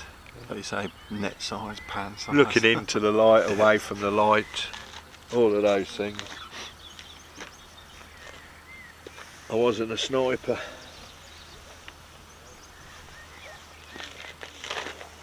So our little fish count there. Ricky Richardson, no, he's a sniper, weren't he? Our little fish count at the bottom there, that's just the number of fish, obviously, that they've had. We're on for a good wait. If before the halfway stage we've already had 25 fish, haven't we?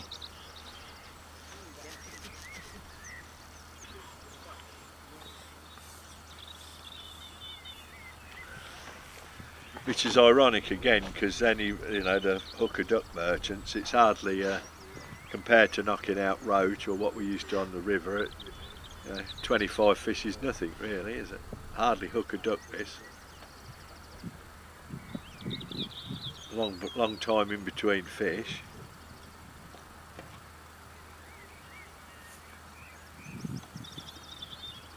We'll be live for the full 6 hours, and then we'll take a short break and we'll rejoin you when we do the weigh-in, so you can see exactly who's won.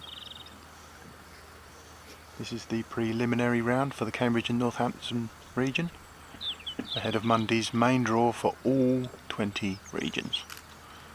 So we were oversubscribed in Cambridge and Northampton. We need to get the numbers down to 32 so that we can divide down to that one final spot, which is why the other regions have remained open. Dan's in again down the edge. That Chris.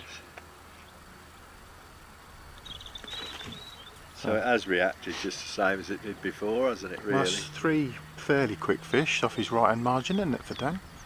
Yeah. But he's just rested it, fed it, rested it, gone back out long, had a few, that's gone quiet, so he's gone back down his margin.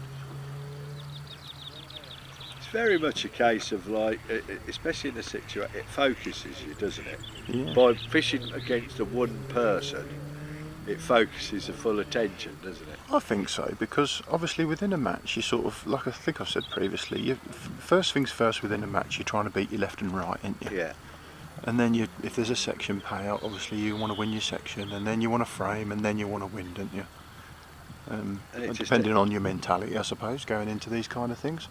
But you're measuring yourself against many people, so if one person's in a match, they're flying away with it as such, you sort of say, well, yeah, all right, I ain't doing as well as them, but I'm doing as well as these people. Whereas when you're just focused on fishing against one person, you have to compare yourself to that person, which you wouldn't normally do, I think, in a match. No, that's right. Because you think, oh, well, they're on the fly, they're catching loads. Whereas this head-to-head regime is it such. Let's say these two can see each other. They know what they're catching. Chris knows he's probably behind fish-wise. He just doesn't know what even if they couldn't stamp see of fish each he's other, had. they'd know. Do you know what I mean? It's the concept, isn't it, that they're Yeah. against each other, and it Yeah. focuses. For me personally, that's what I think. Yeah, I always said that with the SuperCup as well. You actually do put that much more effort in because you know that you're against that person. You know, it's not just a case of, oh, my match has gone well, Chris has just had another one. Well, that's what I like about the elite event we've got planned. I like the format. I like the fact that we're going to make it continue with a head-to-head knockout style. Which, again, you go there, you win 100 quid just by beating the bloke next to you. You know? Yeah. What's I not think to like? It's small sections. But it focuses you again on. people will get their heads around that, and when we show them that format and people see what that's about, that's going to be brilliant. I think so. People don't get it. They never do, though, do they? Yeah. Because when It's like- something's new, it's new. It's almost the format of the SuperCup, but in a 3-day festival. Yeah. So that's going to be promoting what we've decided we're all about is that head-to-head thing, because that's going to be great. The key to all of this is the head-to-head, isn't it? Like, Yeah, it's measuring yourself. It's actually measuring yourself, putting yourself against that person. well, it isn't makes it So- a more marketable product, doesn't it? It makes it like darts, which is what I've been saying all along. Yeah. You need to provide, and Yeah, when you're stood in Mate. a row, if you're stood in a row of 40 people playing darts, you're going to come somewhere, and you know you're going to come somewhere, and you're not really worried where. You just know you're somewhere, don't you? You, you want to be at the top. You don't want to be at the bottom. Does it? It doesn't But work. putting- Match fishing, a big match. Pitting yourself for a against winner. one person, you know what you've got to do, don't you? Yeah. Down, Dancing again. down again. Yeah, no, on the his one right-hand winner margin. over. We needed to find a way to make it marketable as a product that people would want to watch, and I'm pretty certain we found that. Do you know what I mean? We've got that, and between us all. Don't have to be us, does it? Like, you know what I mean? I fully accept that people are going to nick the idea, run with it, and the sport's going to be better for it. So I'll have to Fingers live with crossed. that. Yeah. Do you know what I mean? And we'll have to live with it, like Carl Williams will have to live with the fact that we just sat there, had a really good idea one day, and it led to this and this. It's funny how when we first came across the idea of the head-to-head was the conflicting issue, the one that we were concerned about. But and then of course we incorporated it within matches and we made it so it worked, didn't we? So it could work. And from that we've gone to something that I thought was an issue, and in actual fact head-to-head competitions are going to be more prevalent. And if we can set up larger competitions with head-to-heads within them, then you're killing two birds with one stone.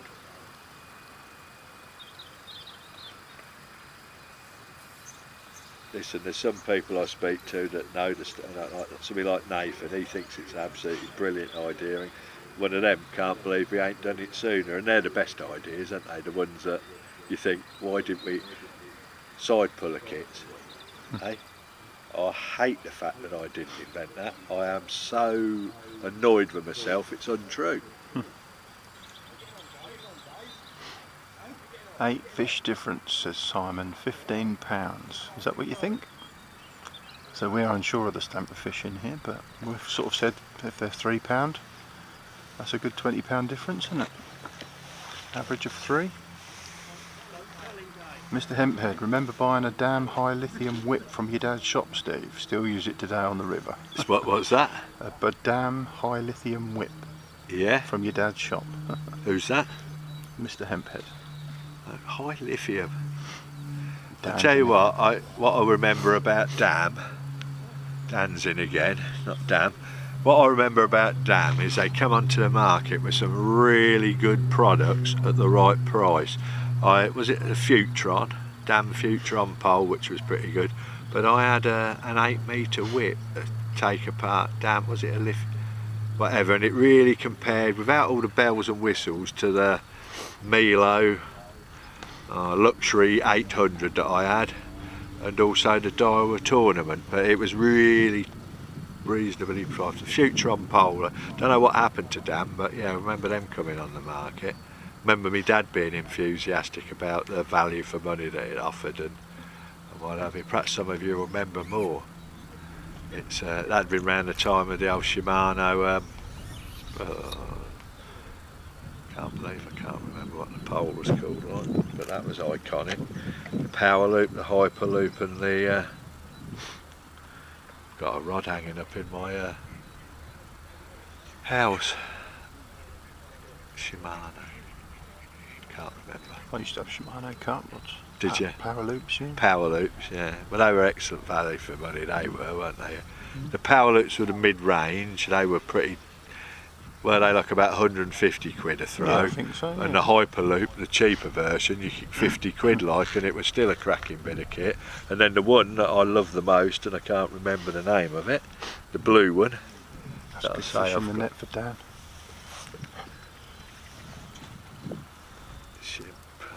He's just pulling away now though, isn't he?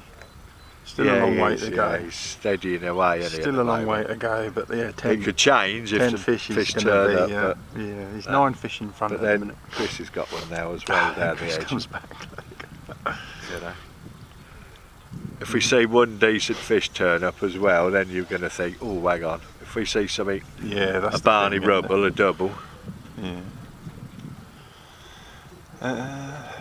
Andrew Goulston, afternoon. Missed everything so far, been mental at work this morning and couldn't watch. We were just saying about you this morning, Mr. Goulston, we've got your clicker from your, you were the closest to the winning weight last week. I reckon not far off Simon, probably 18 to 20 pound in my opinion, says Simon Dow. Simon Spinks, what was your very first rod?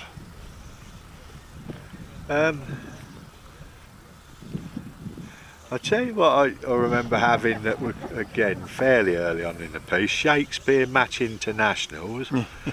Just prior to Carbon Fibre coming out, there was a Match International, and then another one came out, didn't it? An orange one, Alpha.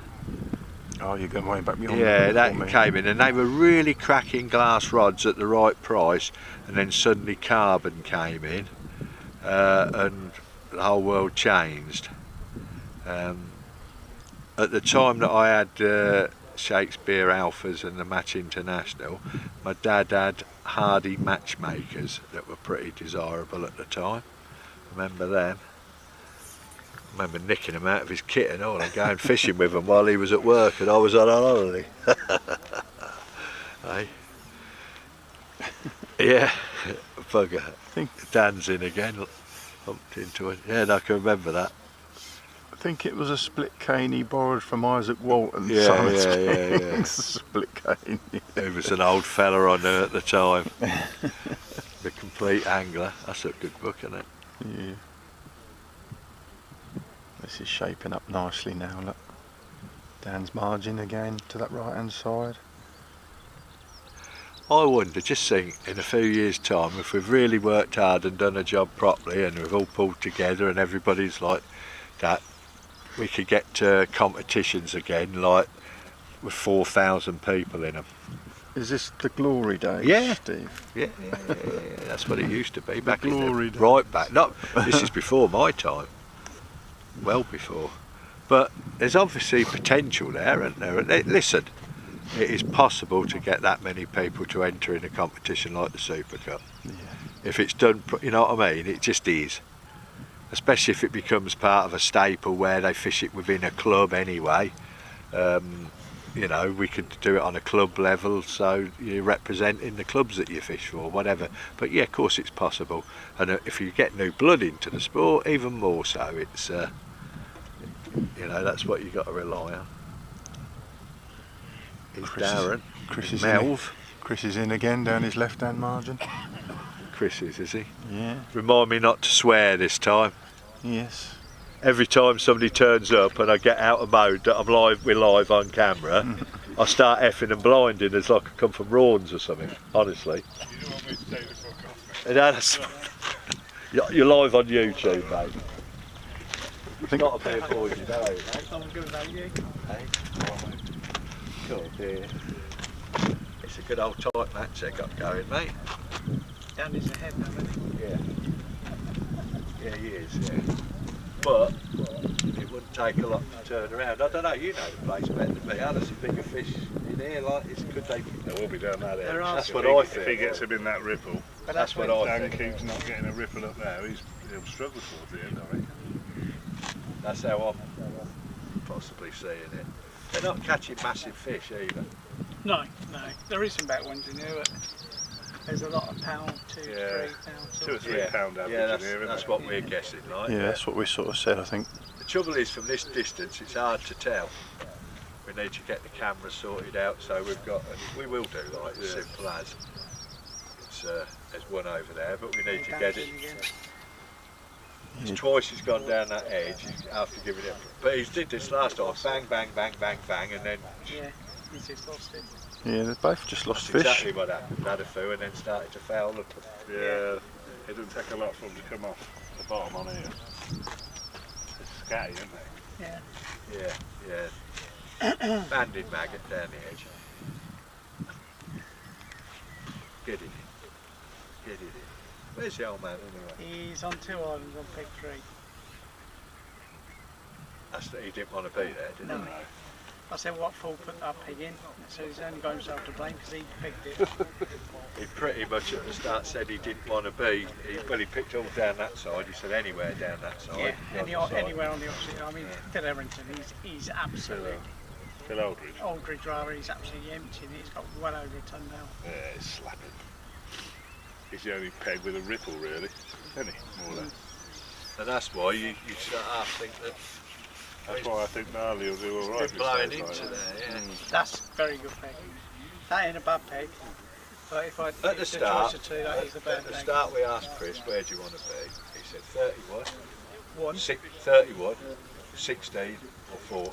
Well, Dan's gone in and pulled 16 Yeah. and he's pulled, honestly, you could have wrote it, you know what I mean? But so he picked it. But he said that they've been down Catch up that later, end with Simon. the wind, but Yeah. that's irrelevant today, isn't it? Yeah.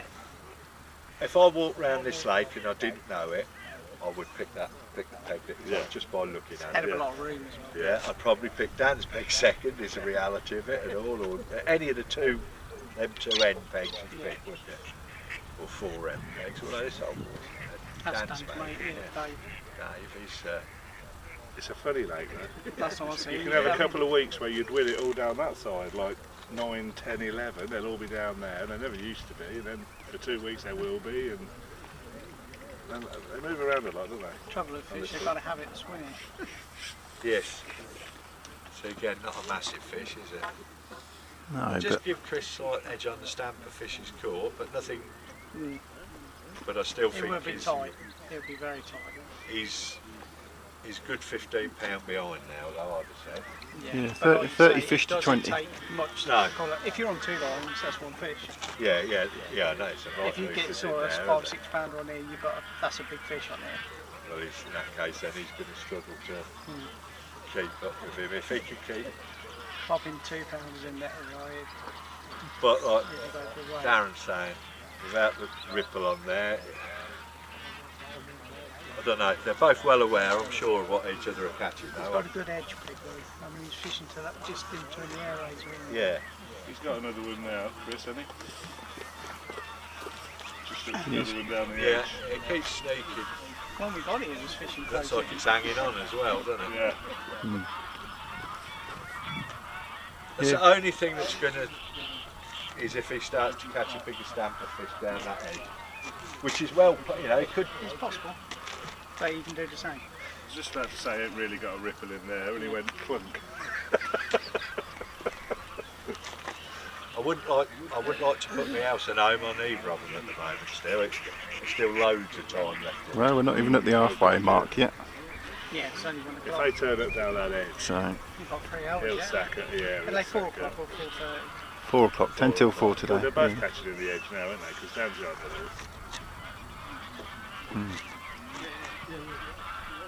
I don't think he'll be beaten. I'll bet Chris is bigger.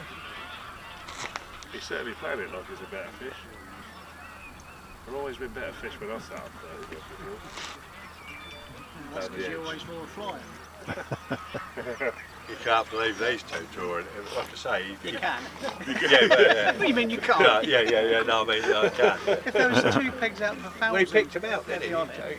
he? He said, no, it's not pretend. No. We picked them out at the That's start. right, yeah. 31, 16, I assume that's 14 over there. Yeah, that's another good peg. And then you'd have picked 33 next. Yeah. And then the Peg rest one, are all peg all one. after daylight. Yeah, peg one's the other corner peg. Is 33 the empty, the last one, the highest number? Yeah. Right. And that, Yeah, because one's not a bad peg either. One's got a lot of room. Dan does well on here, don't he? Yeah, does he very does. well on Yeah, it. he does. He Just, normally fishes a just pellet bomb, fishes which pellets, I yeah. don't think does work very well for him. Yeah, but he's had fish on it. Yeah. He's kept them coming. Like Chris ain't gone so long, and then had so many. Like I see people not bother with a feeder after the first hour on side 14 and 16 before, and they've just left it and just fished the pole, and then the last hour and a half they've gone out of the feed, and it's literally going round within 10 seconds of it landing every time. So that's another option on them 2 pegs. I see it Dan- happen Dan loads won't- of Dan times. won't No, that's pick what I up the mean. He feeder. won't. He's very no. good on it as well on here, but he won't pick it up. No, He's catching I ain't like even that, sure he'll he's set pick one it up. no. To be honest with you, for what a conversation I had at the start, he's made his one. They're both of them have fished 2 lines and alternating between the 2, haven't they? And I suspect that Dan's caught more because they're smaller fish, and Chris has got slightly bigger fish and ain't caught so many. Yeah. And I'm still concerned it could go. Yeah, I'm pretty sure Dan don't think he's home and hosed anyway. Yeah. definitely not, no. Well, Is that the same one? I wouldn't have thought so. Yeah, I think Is it? he Is might it have the foul same looked one? this. Perhaps he's hooked it up the arse. Yeah. Yeah, I think he's foul looked this. And again, it's a determining factor. I don't know. It could be a bigger fish. It's wobbling He's a bit. he's just going very easy with it. He's taking his time with it. So It's wobbling, isn't it? But that could easily be. All right, let's have one. See you later, chaps. See you later. Go inside this one. Yeah.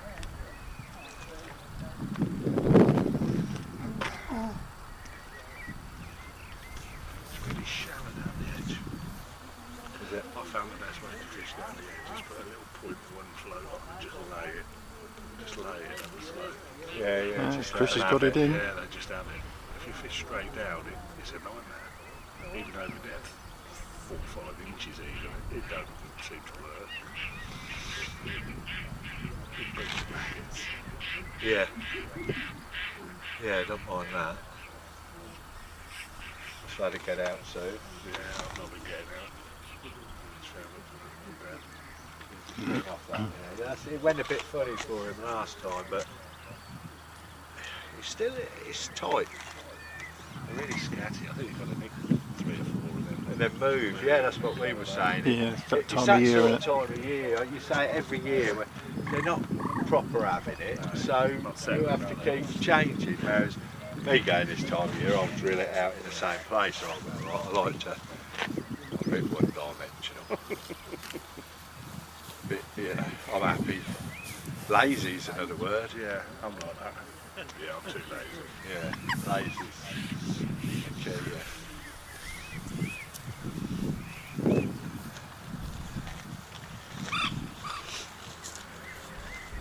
So they've got, again, they've done it and then it slows down, but Dan's always just been a little bit ahead, but I say, and smaller and red as much in it as you think.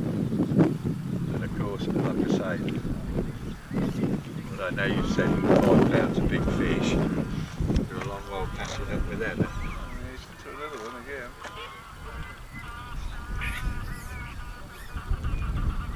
I reckon they're going to be first and second, let's put it that way. One way or He'll another. take some leading on here.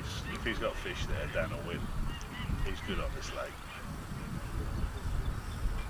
Yeah, he's glad to have a home draw here, and that's what having a home draw is all about. Yeah, that's right. It's the idea of the competition. Yeah.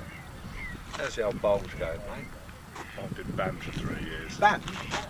Yeah, well, 4 years ago now, but I'm not playing anymore.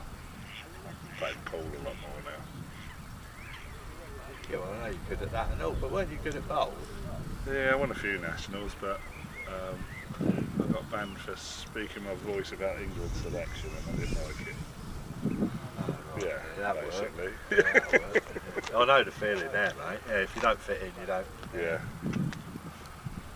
Bit much so, isn't it, when you get banned for having an opinion about exactly. something? Yeah, and it was on my Facebook. It weren't on They're theirs. clicky, is it, by any chance? Yeah, there's clicky in everything, isn't Isn't it? it? Every Yeah. sport at that level's clicky.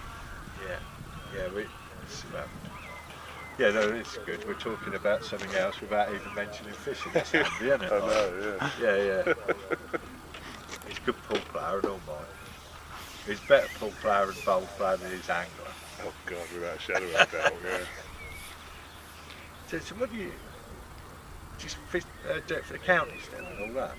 Or how's it work? Or Since I turned 50, I've been playing a lot more pool, but like over 50s, over 40s sometimes.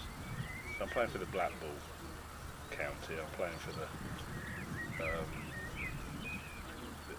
what used to be world rules is now international rules this year, so much better. None of that tip-tappy stuff.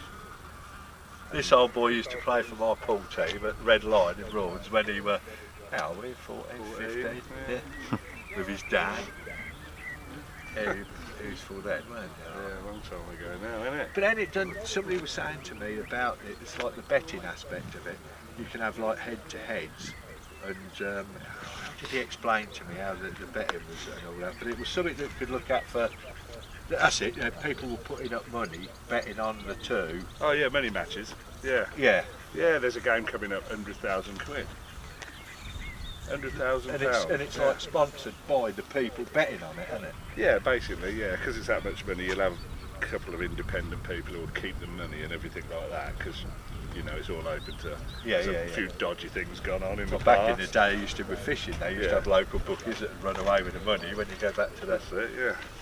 But yeah, 'cause there's a game down, I think it's down sort of Devony way somewhere, down there somewhere, Bristol maybe, so down there somewhere. But that'd work with fishing, on a head-to-head fishing the same, Yeah, it would, wouldn't it? yeah. If you've got the people to support it.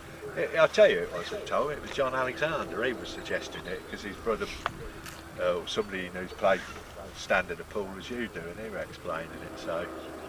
Yeah, no, all things that can enhance it. The thing is with fishing, great sport, absolutely love it. Everybody knows we've done it. It's how you make it so people, other people can see it and enjoy it. Yeah. Even this head-to-head, this has amazed me. They've sat and watched this all day last Sunday night. While we were live, he'd gone down the woodbine route and everything, like, and people can have it while the cricket's on, because they can see what's going on. That's right, yeah. Because you don't care, do you? You just want to see it go that way, just get involved, do you? Yeah. Yeah, they're all streamed, all these pool matches, they're all streamed. Not for yours. Yeah. Our local club in Wellingborough now, every single town has got a stream on it, if you need to watch. Every single one, so quite a few money matches there. There you go. This is what we were saying with fishing. There should be a camera on every peg, Yeah. Yeah. and then you can cover it, log in we and can make it accessible to people so they can see it, do it, get involved. You don't even have to like pool or play pool to watch pool, do you? Or snooker or cricket, or you usually got a bit of darts. How many people would actually play darts and watch the darts? I know. We've all had it, though. They don't even watch darts when they go. It's the atmosphere, isn't it? In the beer, isn't it? That's all it is. Seeing it go and just, yeah, it's all of that, isn't it? And I still swear we could do that with fishing if we get it right. The drinking part of it. The drinking part, We've already got that we'll bit take right. to that like duck to water. There'll be no I used to problem. do all right at that. Yeah, there'll be no problem there. Dad's in again. Ted. Ted, how are you, mate? Just to let you know, we're live on YouTube, mate. Hello, young man. How you doing? How you doing? Good to see you. Good to see you. Every time somebody turns up on MC for ages, I start swearing. Like I forget that I'm on camera. Vince early, he's sorry. You're like, Sorry, no, Good mate. to see you. Good and you, mate. Ted Rowe. Angry times of old. Plenty of people know who Ted is. No, it's you got to go with the times with it. You got to adapt, haven't you? You've got to evolve. You've got to make it so youngsters want to have a go at it and want to. That's the biggest thing, is getting the younger generation off the record. Or getting it so it interacts with the Xboxes and all that. Yeah. You've got to make it interactive, haven't you? You've got to make it. YouTube is the key, isn't it? Yeah. Because nobody really, the youngsters don't watch normal TV now, do they? Which is a good thing. Definitely improvement. I'm gradually getting so I'd rather sit and watch YouTube. Do it on bloody TikTok, couldn't you? Or something. They all watch that and all, don't they? Yeah, I don't understand TikTok. No, nor do mate. I'm not on TikTok either. I'm not sure you'll be able to stream it the whole day either. We've just played an international No, series. it's shorter. Isn't it? An England thing at Poole last week, at Bridlington for a week. Yeah. And every game, this bloke's wife was streaming it live on TikTok, you know. So if you've got an account, you can just watch it. So it's like YouTube, but you need an account on TikTok to do it. Well, all with that box, we could broadcast all three of them at the same time. Facebook, TikTok, all of it. Is TikTok on there? I think you can add anything. Yeah. Yeah. You can stream to any You've platform. got to get out to the biggest audience as right, possible, haven't it? This speed competition we got coming out, if we could broadcast that on YouTube and get a load of people look at it and go, I could do that, and they will be able to do that, have a go. It's not what we, but then they'll start that, and then they'll go on to something else and fish a bigger match and fish, you know, you need to get out to an audience these days, don't you? I suppose back in the day, kids followed everything that was on national TV, so it was easy, weren't it? Yep. But now you have to be everywhere, otherwise people just don't even know you exist, do they? You become marginalised. Who else plays the pool still that I don't know? Does that Stacey Vine? He was a good player, wasn't You know, funny enough, he lives in Australia, but he's back here for a month. Oh Just right, at the minute. name out of the blue, Just like. at the minute, yeah. Because it was you and him were the best two in the county, as I remember. Yeah, Mickey Mullins was all right in them days as well. That's all right. Yeah. He still plays. Mickey with still plays. Standard.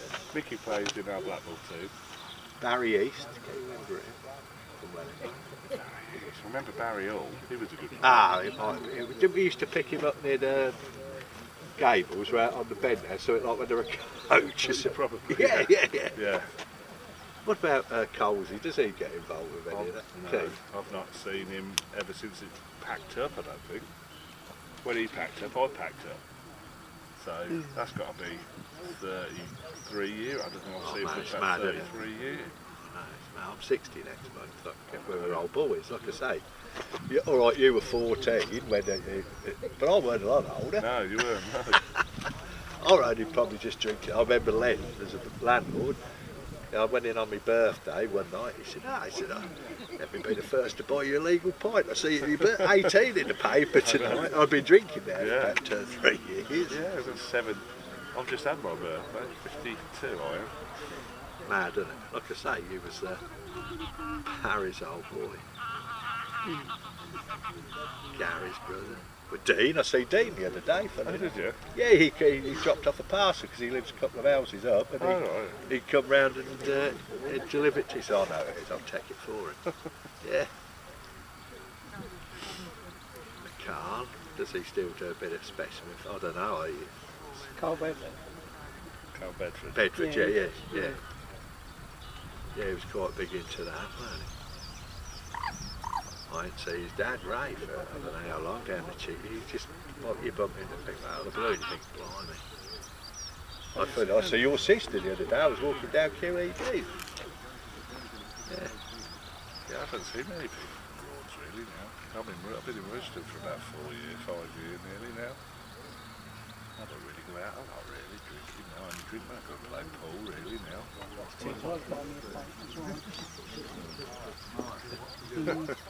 You discreet. Yeah, I ain't had alcohol since at least Christmas, before Christmas. Yeah, I don't bother really, unless I'm out playing.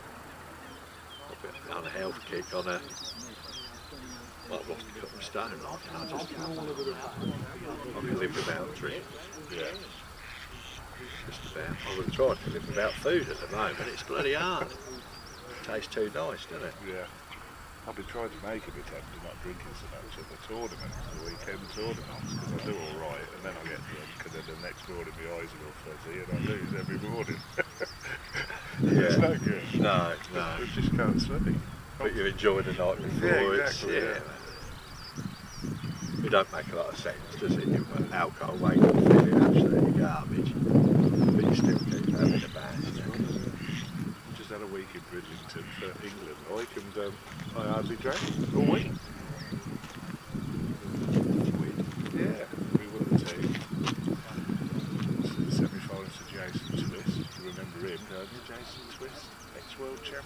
Rings a bell, right? In the 90s. Yeah, he was quite well known, Yeah, wasn't he's a nice guy, good player. There's 2 straight blacks more or less against it to go 2-0 up. Idiot. he? That's what you were good at. You didn't care. You were just confident, weren't you? Like you were just, I don't know. Now I'm blind. That's the problem. You didn't seem to pressure like. Yeah, being blind don't help, does it? No, pressure's always been good for me, yeah. I won the winning frame at there, 12-11 up. It concentrates your mind, doesn't it? You know everybody's watching you, you've got to concentrate, haven't you? Well, you don't Same have as to. everything. There's plenty of people who don't. Willie Ford never used to be stupid, did he?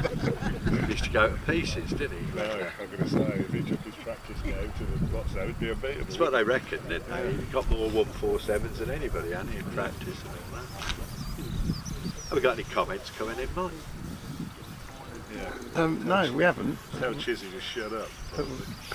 Yeah, tell him Yeah. to stop reminiscing and concentrate Yeah, on we just had a commentating. 20-minute conversation that was totally nothing to do about streaming fishing, I suppose. Yeah, but that happens at Test match cricket. They get somebody in to talk about cake baking and all sorts. Do they? That'd be why I don't But watch that's Test usually match at lunch, cricket. That's usually at lunch, No, isn't it? well, we're good for a one. See you later. We'll have to drag this back We're both to. fat and our back hurts when we stand still. Yeah, so does mine, mate. Yeah. I'll have to drag this back to the actual match, shall we? You what, mate? Shall we drag it back to the match, shall we? Yeah, if you like. Yeah. No worries. It's gone quiet again. I've been Keaton and I. Dan in put as many in the net as he is the. Dan's Slowed right down for both of them, isn't it? slowed down for everyone, I think, but Dan's pinging out of a few now, flat right hand margin. I think he'll give it up again and go long shortly. Yeah, we're almost like repeating a South Everton crease in circles, aren't we? It's Andrew said he's going to come and join us down by the lake. Andy Gorston. Yeah, so he'll come and see us and collect his clicker before the end. Might have another one before the end, Andrew. Get today's right, you get 2 clickers. You get a gold clicker, don't you, once you won 3? Once you get 3, you'll have to exchange it for a gold one, apparently. Gold Blue Peter badge. No, Want a things, cup of tea, mate? no, I'm all good, cheers, mate. Things slowed up for the anglers. Both pulled out a fish. Chris has had one off his left margin, he's just gone short again. Dan's pinged out with a couple on his right margin.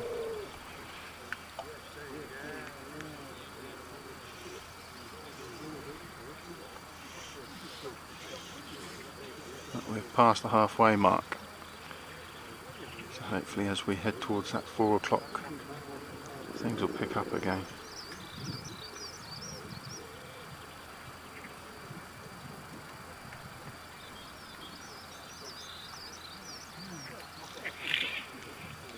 There you go, England international pool player there, Darren Childs. I say, weren't bad at bowling and all. I learned about goalkeeper either. Catches a Multi-talented. blue fish these days and all. It's annoying to be talented, isn't it, Yeah, mate? multi-talented, yeah. Yeah. So me and his dad used to play for the Red Line pool team. And he used to win everything. See? Them were the days. What's going through our anglers' heads right now? This is the moment in the match where you can make that difference. As I thought, Dan's just left that margin alone I again. think Dan's hoping not too much is going to change, isn't he? Yeah, if he carries on as things are, then just keeps nicking them. He's just nicking them extra fish, isn't he, Dan? Yeah, when Chris it's gone quiet for him, it's gone equally quiet for Chris, hasn't it? Chris has been more patient.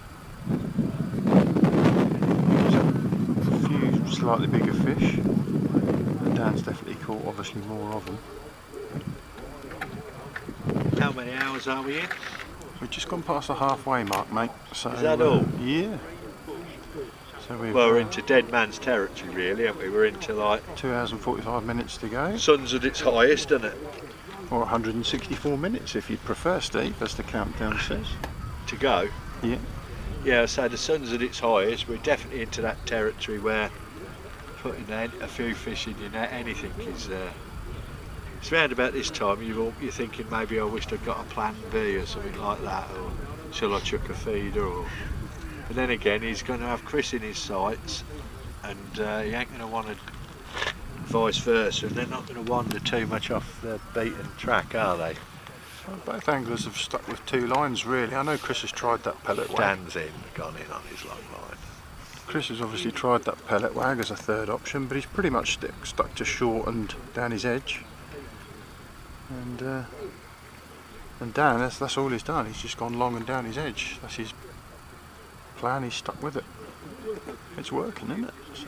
And has he needed to do anything more than the way it's going at the moment? Probably not, eh?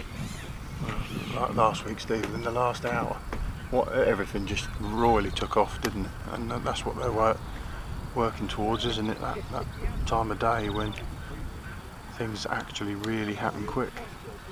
Or not. Another one in the net for Dan there. Look.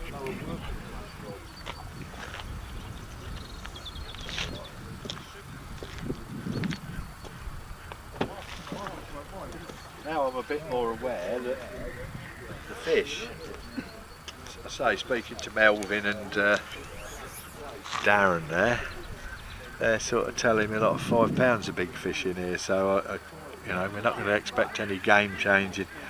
You know, I'm talking about the 3 fish for £45 jobbies that are possible in some places. You soon turn things around there. I think I've done that in 6 minutes before now. Chris has just pinged off, has he, in the edge again? So that's gone a little bit iffy, but yeah, no, I can remember once on you at Decoy, well, at £50 in 3 minutes, and 6 minutes, sorry, 3 fish, and they just came in pretty easily as well, which is always handy, isn't it, when you bump and £15 flops to the top, and so I can do this. So break records then. Bit of extra local knowledge there as some visitors pass us by.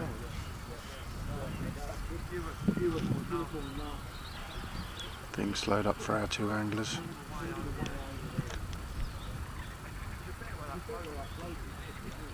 Get that past that middle part of the day. And things generally are a bit slower.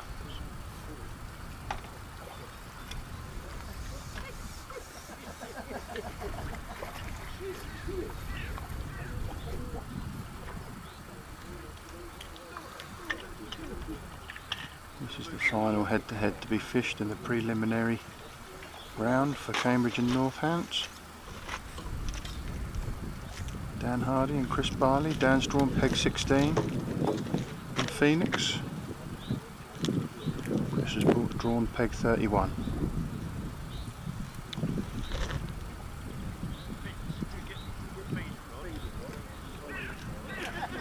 Both anglers sticking with their patient approach. So how many fish has Dan got? Dan's now up to 34. 34, really. And Chris is on That's 22. 102, isn't it? But then, do they average £3? Well, I don't know if his fish average £3.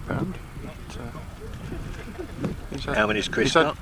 Chris has got 22 fish now. So it's 12 behind. 12 fish behind, yeah. Yeah.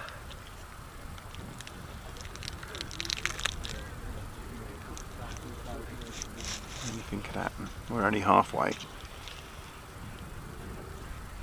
Yeah, it can, of course, yeah. It's this game can turn around fairly quickly, that is for sure.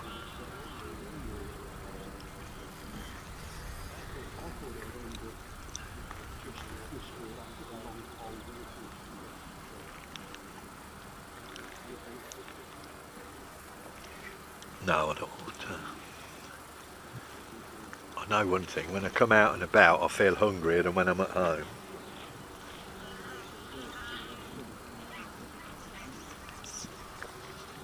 Maybe a big crunchy biscuit isn't the ideal thing to eat just behind a camera and a microphone. Probably not, no. Especially if you've got the camera on you and it's in between your teeth.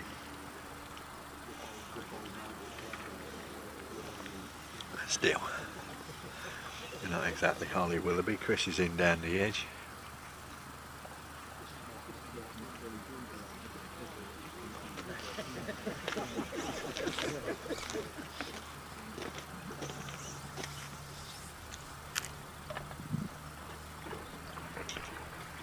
Dan hooks in as well.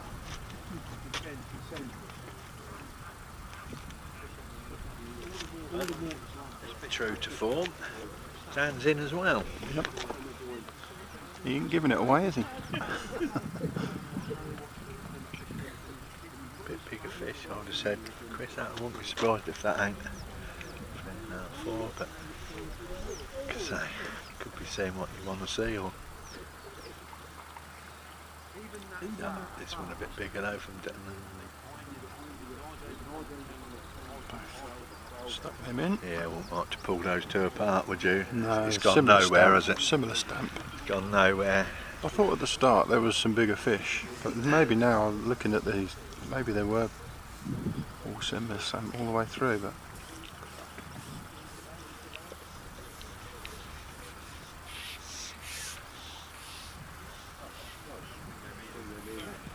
still plenty of time. This could still go either way.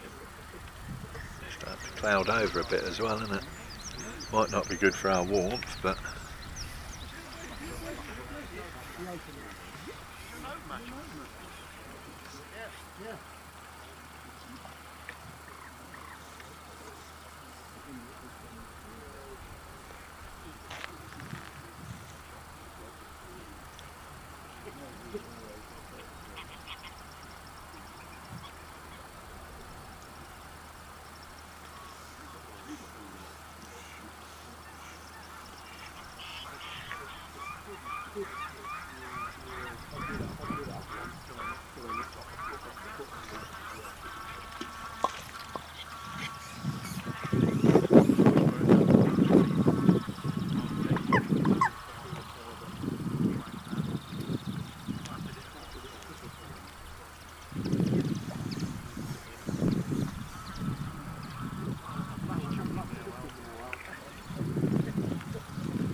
certainly slowed down now, hasn't it? Yeah, definitely. But then again, it did this before, didn't it? When they, you know, That middle part of the had match. a bit of a run down the edge, didn't he? And then came back out, and it took a little, almost a bit of like feeding it up. And then he started to catch a few. Dan did again.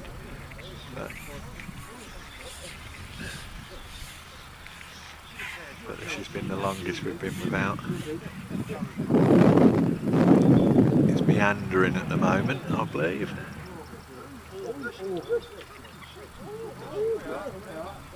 And still striking a couple of things. Again, are they just coming up in the water a bit, you know what I mean? And he's getting liners, and is it they're not quite having it shallow, but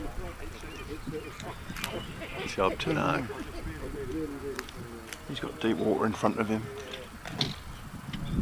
Yeah, because he's got about 7 foot where he's fishing. Yeah, that's what you'd say looking at his rigs, though, around about 7 foot deep, wouldn't you? So.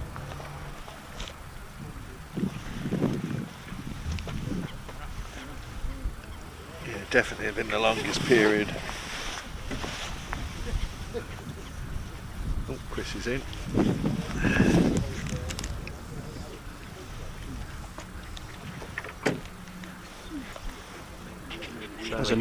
As a neutral fan, I want to see these. I want to see it tight.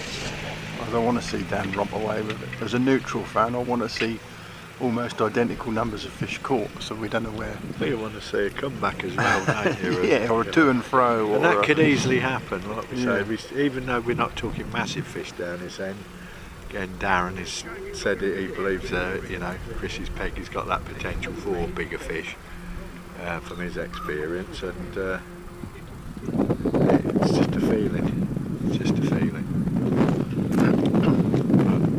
Chris has obviously just closed the gap in the last few minutes, but not by much. No, he's still only 11 fish behind. Dan's only still 11 fish in front, so. But if he's caught a bigger stamp of fish, that could be but just as we say that, Dan's in as well. Has he got one as well? They're just following suit, aren't they?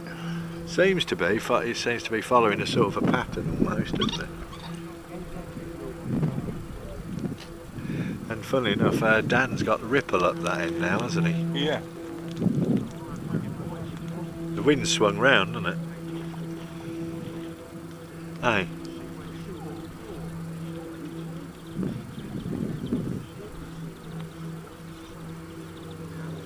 You know how much electricity that generates? You know, put a wind turbine in your garden, Steve. Yeah. On top of the solar panel. But no, I wonder how much that generates. What do you reckon? I've no idea, mate. I'm not a wind farm specialist. Well, sort it out. It's got to be worthwhile having done, isn't it? Well, it's on their land. I'm sure you could speak to Dan and yeah, no, I will do. Yeah. Elaine and find out what. Well, let's put it this way. All right, it's not massive as such, but if you think that they have them just over the way there's some, aren't there? So, yeah, they're behind us, and obviously a lot bigger, but they're obviously support more than one house, don't they? Yeah. Yeah, that wind that's just turned. You can see on your picture there. I'm sure. It's flat calm in front of Chris now, and it's just blowing across the lake now, whereas it was blowing towards Chris's end. But as it's blowing across, Chris is sheltered, and where Dan is, that's a bit more open, and he's just getting that ripple in front of him now. It'd be interesting to see how much of a difference that makes. Certainly thought it'd help on his long line, wouldn't it? Just breaks up the pole, doesn't it, for start for 10. I'm sure it's got to make a difference at 7 foot deep, but yeah. Well, it seems to, doesn't it? It just stirs things up. There's a million reasons it could, oxygenates the water, Yeah, but it move just the seems fish, to give them yeah. that cover, don't it? It just Move the fish, I they suppose. sort of seem more confident. I would have thought looking through a broken up surface, looking up, would make it more difficult to be focused on a.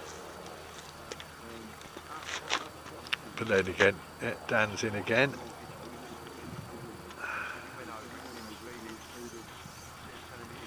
So after a brief bit of respite, which has happened on a few occasions, he's pulling away again, yeah? And as he keeps doing it a bit at a time, and before you know it, he's just maintaining that steady. Yeah, he's pulled away obviously, and they're back for fish again now, but obviously down with his slender lead.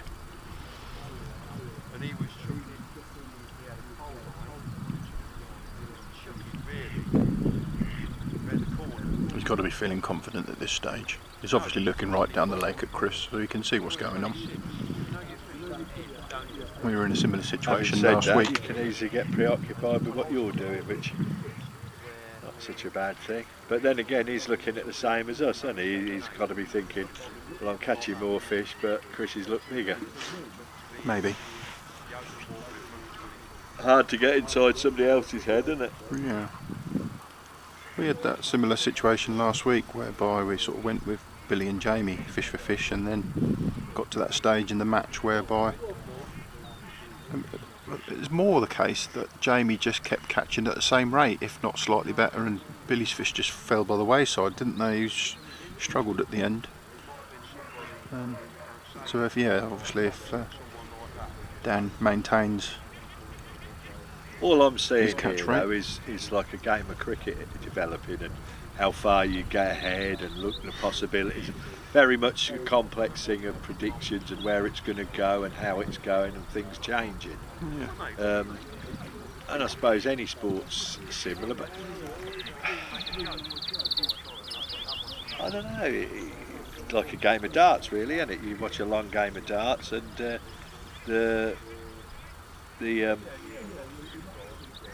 it changes, doesn't it? You see where somebody goes flying off into a lead and they look unbeatable. Then that just changes, doesn't it? Just Yeah.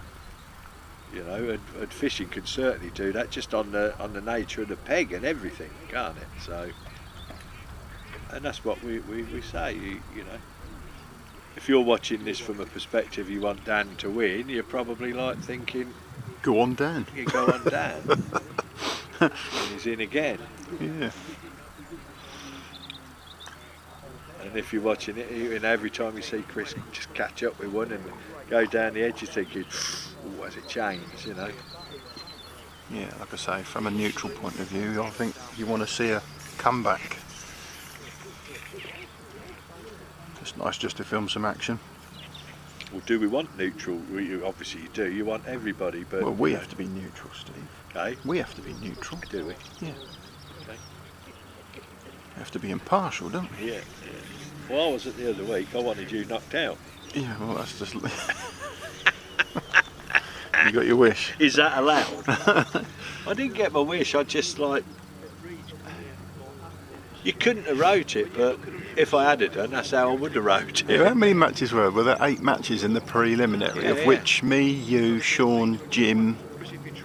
Well, just think me, you and Sean, the 3 people that are definitely going to be like... And we're all out. helping and concentrating on this, and actually would get in the way of us being able to do this properly. Us 3, what were the chances of us being in... Well, they're quite high, really, weren't they? Well, you know, roughly speaking, because there were 40 people in, weren't there? Yeah. So it was a 3 in 40 chance, followed by a 2 in 39 chance, followed by a 1 in 38 chance, weren't it? Times that up as a triple, that one, the odds of us being drawn out was, weren't it? Oh no, twice, because you get 2 chances, don't you? Yeah. Half that, and then... I mean, once we were drawn, the chances of us getting knocked out were pretty high, I'd have thought. Certainly you, sure. My opponent was a true gentleman. You were? I said my opponent was a true gentleman. He was. He just as well, really, though, isn't it? Yeah, with everything that we'd got planned, there was only really one day I could fish, and yeah, with heart. And he came to my regular venue to fish it. So no, that's all the best to him. That's how much he rates you. Yeah, no, all the best to him. I hope he goes far in the competition. I'd love to film him in the final. That'd be great. Well, obviously we know Ricky really well, like, and we don't spend enough time applauding him for his performance. But in fairness, after he drew, he got in touch. And I did say just not worried about the time draw. I don't know where you like, he should be good. And of course I was right. And then he did he not beat have a pound off Sean the following day as well, so it was a double whammy weekend. Sean and Ricky. Next day, Sean drew, or was it the same day? He drew. Next day, yeah, their first club match, wasn't it? He drew a pleasure fishing peg, Sean. Didn't he? Like he couldn't see anybody hardly. And, got bullied. Well, that's Jim's story anyway. But no, well done to Ricky for that. Well done to Jim for getting through as well. Again, well done to Dave Lopez for being happy enough to go and fish with the Jim at a venue that we chose for him, and you know what I mean, and just entering into the spirit of things. Yeah, cracking. Yeah. That's what it's all about. Well, it is. You don't mean to say you have to. It's also a serious competition as well, and you know, there's no reason why you shouldn't be seeking an advantage as such. But then you play it by ear on that one. It's up to you how you. Nigel Marshall, great to watch these live matches. Great job. Yeah, thank you very much, Nigel. Yeah, obviously. We've had a few conversations that have fallen past as we've been filming today, but lots of familiar faces and old friends. Yeah. Just watching Chris. Looks like he's hooked himself into a proper fish. He needs to, doesn't he? Yeah, he's a few fish behind now. He's holding his own this slap period, isn't he? Just about holding his own, but he needs to be catching up, don't he? But then again, that could change instantly. Dan could probably struggle to not catch another fish potentially, couldn't he? And Chris, you know. Well, these things change, don't they? I've seen stranger things happen. You wouldn't be betting, you're always going to go with the incumbent, aren't you? The fact that Dan's almost certainly leading, but like I say, it don't take long to put, well, it does if they're £5 a piece, but it'll all come down to those final hour and a half, I should imagine. We're hurtling towards them, that part of the match. 2.5 hours to go. We're fishing from 10 till 4 today. Dan's gonna not be. You've got to be fairly pleased with his predictions, hasn't he?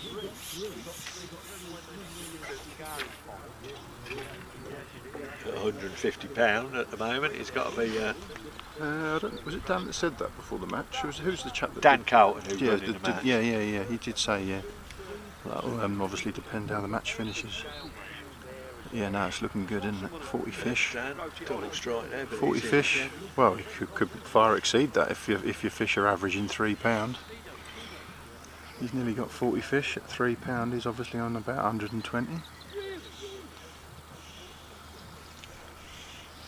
I don't think some of them are that big. But No, but again, I had no previous experience on this lake, otherwise I'd have a fairer idea of what size they are. They don't strike me as being very big, and £3 might be a big average, I believe. yeah, In fact, you're saying he's got 40? this is fish number 39. If it He goes could in the easily net, have 40 or 30, 40 for £100, couldn't yeah, he? or 80. Or 80, yeah. I think they're a bit bigger. Yeah, I than think that. that's probably on the small size.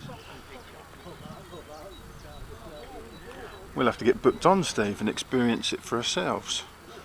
Absolutely. This is actually in my. Oh, I was going to say this is in my region, but I've been knocked out. Yeah. That's right.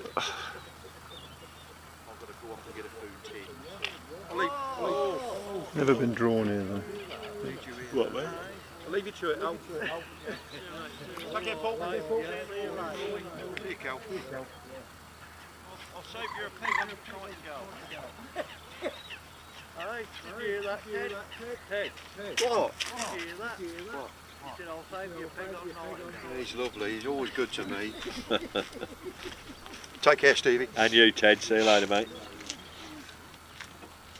Chris got anything? No, not at the minute. It's wait for a minute. It's not.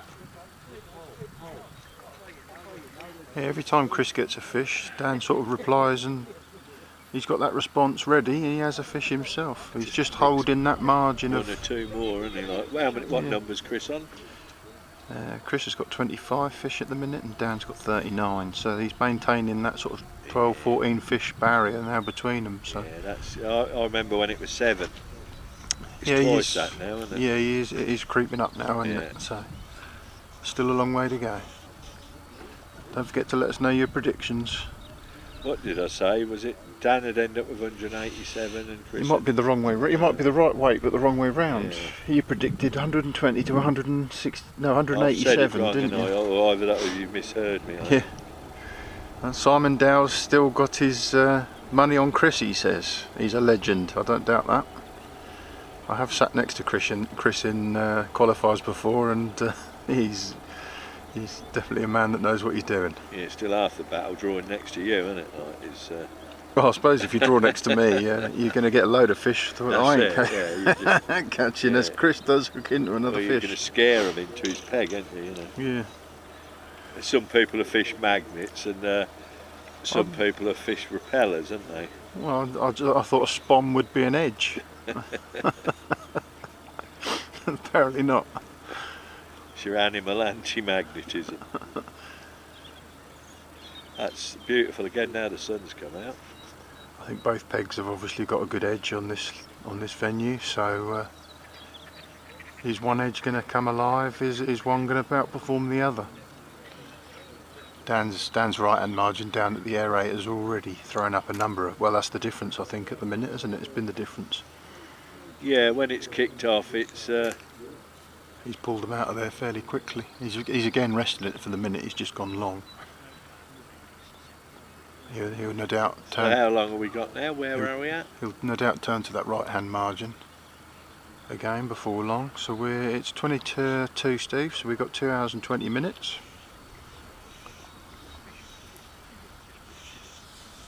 That's good fish for Chris. He needs a few of them. The thing is, I'm sat thinking what Dan should do, but Dan don't need to do anything, does he? No, at the minute he's fishing long. He's resting that margin. He's The longer he can rest that margin, you know, and still, and you know, he can see Chris. He said that's the beauty of being out at sea, isn't it? That's where we, even if they can't see each other, we need to be able to keep them in contact with each other, don't we? Yeah. He must know he's in front. Well, he could tune into YouTube and watch it if he wanted, couldn't he? Hey, Yeah. He must know he's in front, so he knows if he's putting fish for fish in the net against Chris, he knows he's probably doing all right. So yeah, people could easily be telling him what's it. He doesn't have to change anything at the moment, does he? Really? He's no, not he looking just for he change, just needs is he? he just needs to maintain this Yeah, now, doesn't he? he's happy to uphold the status quo. It's the first time I've seen him pot in his left margin now, so he's giving himself extra options. Yeah, I think a good thought there. I think he's thinking it's going to come alive, more fish, and he's going to bin that long line off any next time, and he's going to go He's obviously thinking short twice. Thinking about the end of the match, isn't he? Yeah, makes sense. I think Chris will probably do the same as well, won't he?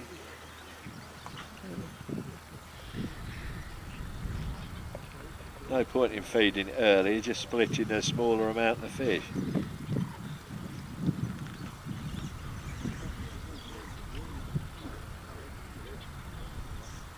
Those fish that Dan's caught down the edge, do they live there? Or have they come to him feeding? You know, the fish that he's caught on the long pole, again, do they live there, or do they have to come off the far bank maybe? Maybe he's in front of that aerator there. I think that's a little bit deeper than you think, so maybe he's not thinking about that for the end of the match, and he's just potted in that margin as he's sort of shallow line. As he's shallow line for the end, yeah. Yeah, that makes sense. He's twice gone on that aerator and pulled a number of fish on it, hasn't he? So. Are you sure you lost the other week? Good angling. Well, good train of thought. Anyway, it might be a load of rubbish, but. Yeah. So it's a reasonable depth, is it, down to his right, Berries? I don't think it's shallow down. Well, he's on away from the reeds, isn't he? That's the thing. It's. Yeah, he was fishing sort of the front of the aerator, wasn't he? So. What sort of depth has Chris got? I think he's going for another look down there now. So this is his third trip down to that aerator. That's his plan, isn't it? To have a go here and. Yeah. You get a bite straight away then. Yeah, it's got to be 3 or 4 foot there, I think. Looking at his rig, we're a fair way away. I don't know. Maybe if you know the peg, you can tell us. Well, he'll probably look out for signs down his left edge, won't he, as well? Or he's hoping he's going to go in here and have a run of fish, isn't he, again? The sun's been on the lake all day, so you'd expect them to come into the margins, wouldn't you? Yeah, how warm it is, I'm not so sure. They just surprise you, don't they? They're fish. You think it's freezing cold, and they're still there against the mud line on a snake lake. Or it's in down the edge anyway, so that's.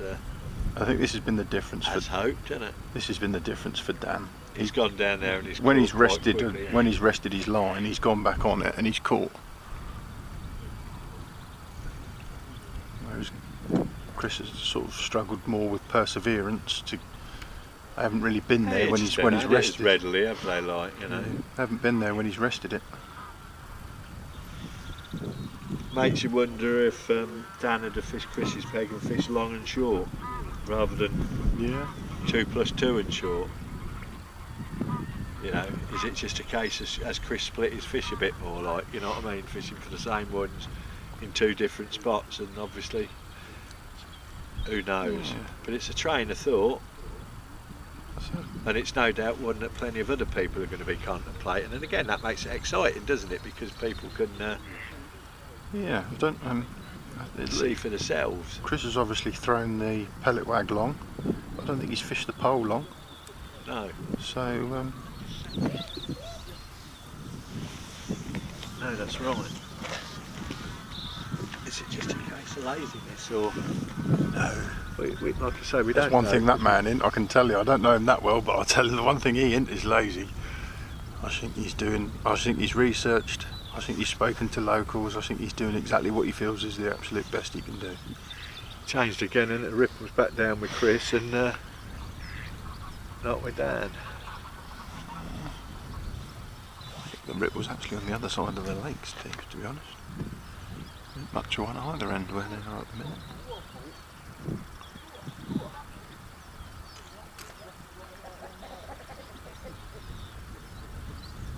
Dan's in again.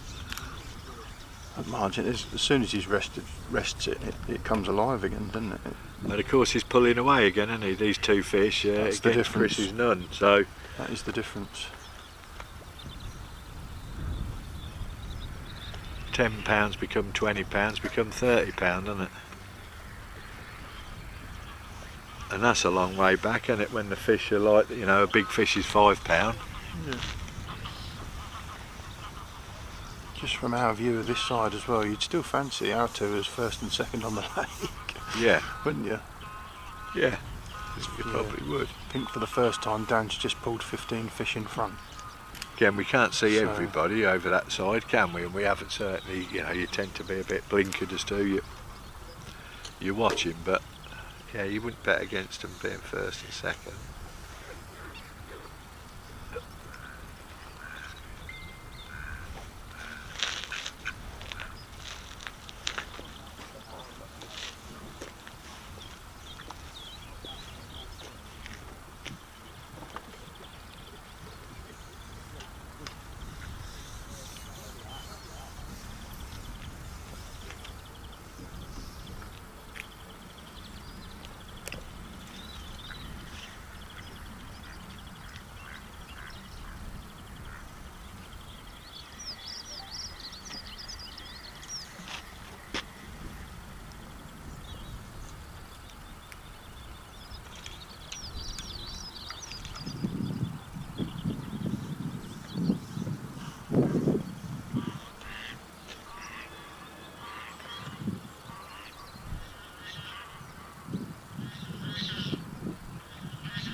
Again,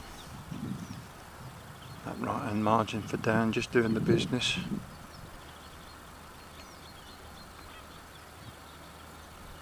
As soon as he rests it, it seems to recuperate. He goes back on it and he gets that run of fish again, and that's been the difference between the two.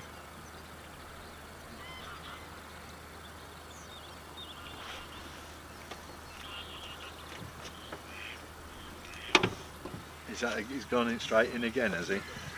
Yeah.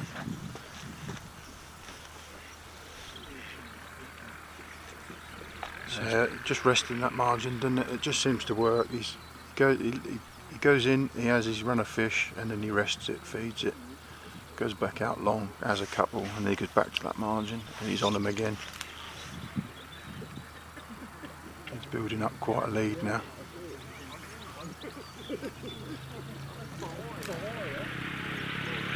Yep.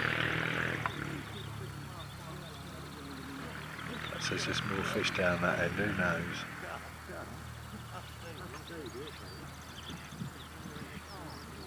Chris just been ever so disciplined, sticking to them two approaches. Black calm at both ends now. Here's Andy. Ah, Mr. Gorsden. Come to collect his clicker. Yeah. I have to go and find it now. It's in the boot of the car somewhere.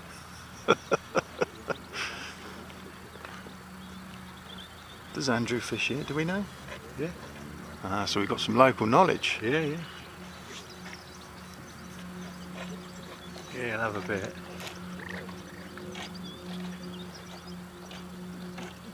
Hello, mate. How you doing, Andrew? Obviously we're live. You coming to do a bit of commentary for us? How's it going?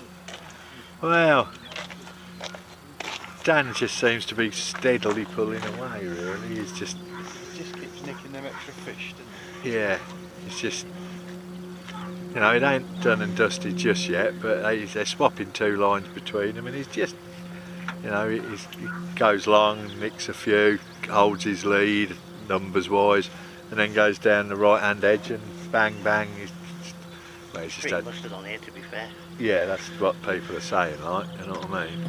Generally. Mind you, you don't normally move from them two ends. That's what they said as well, like, yeah. They did say that.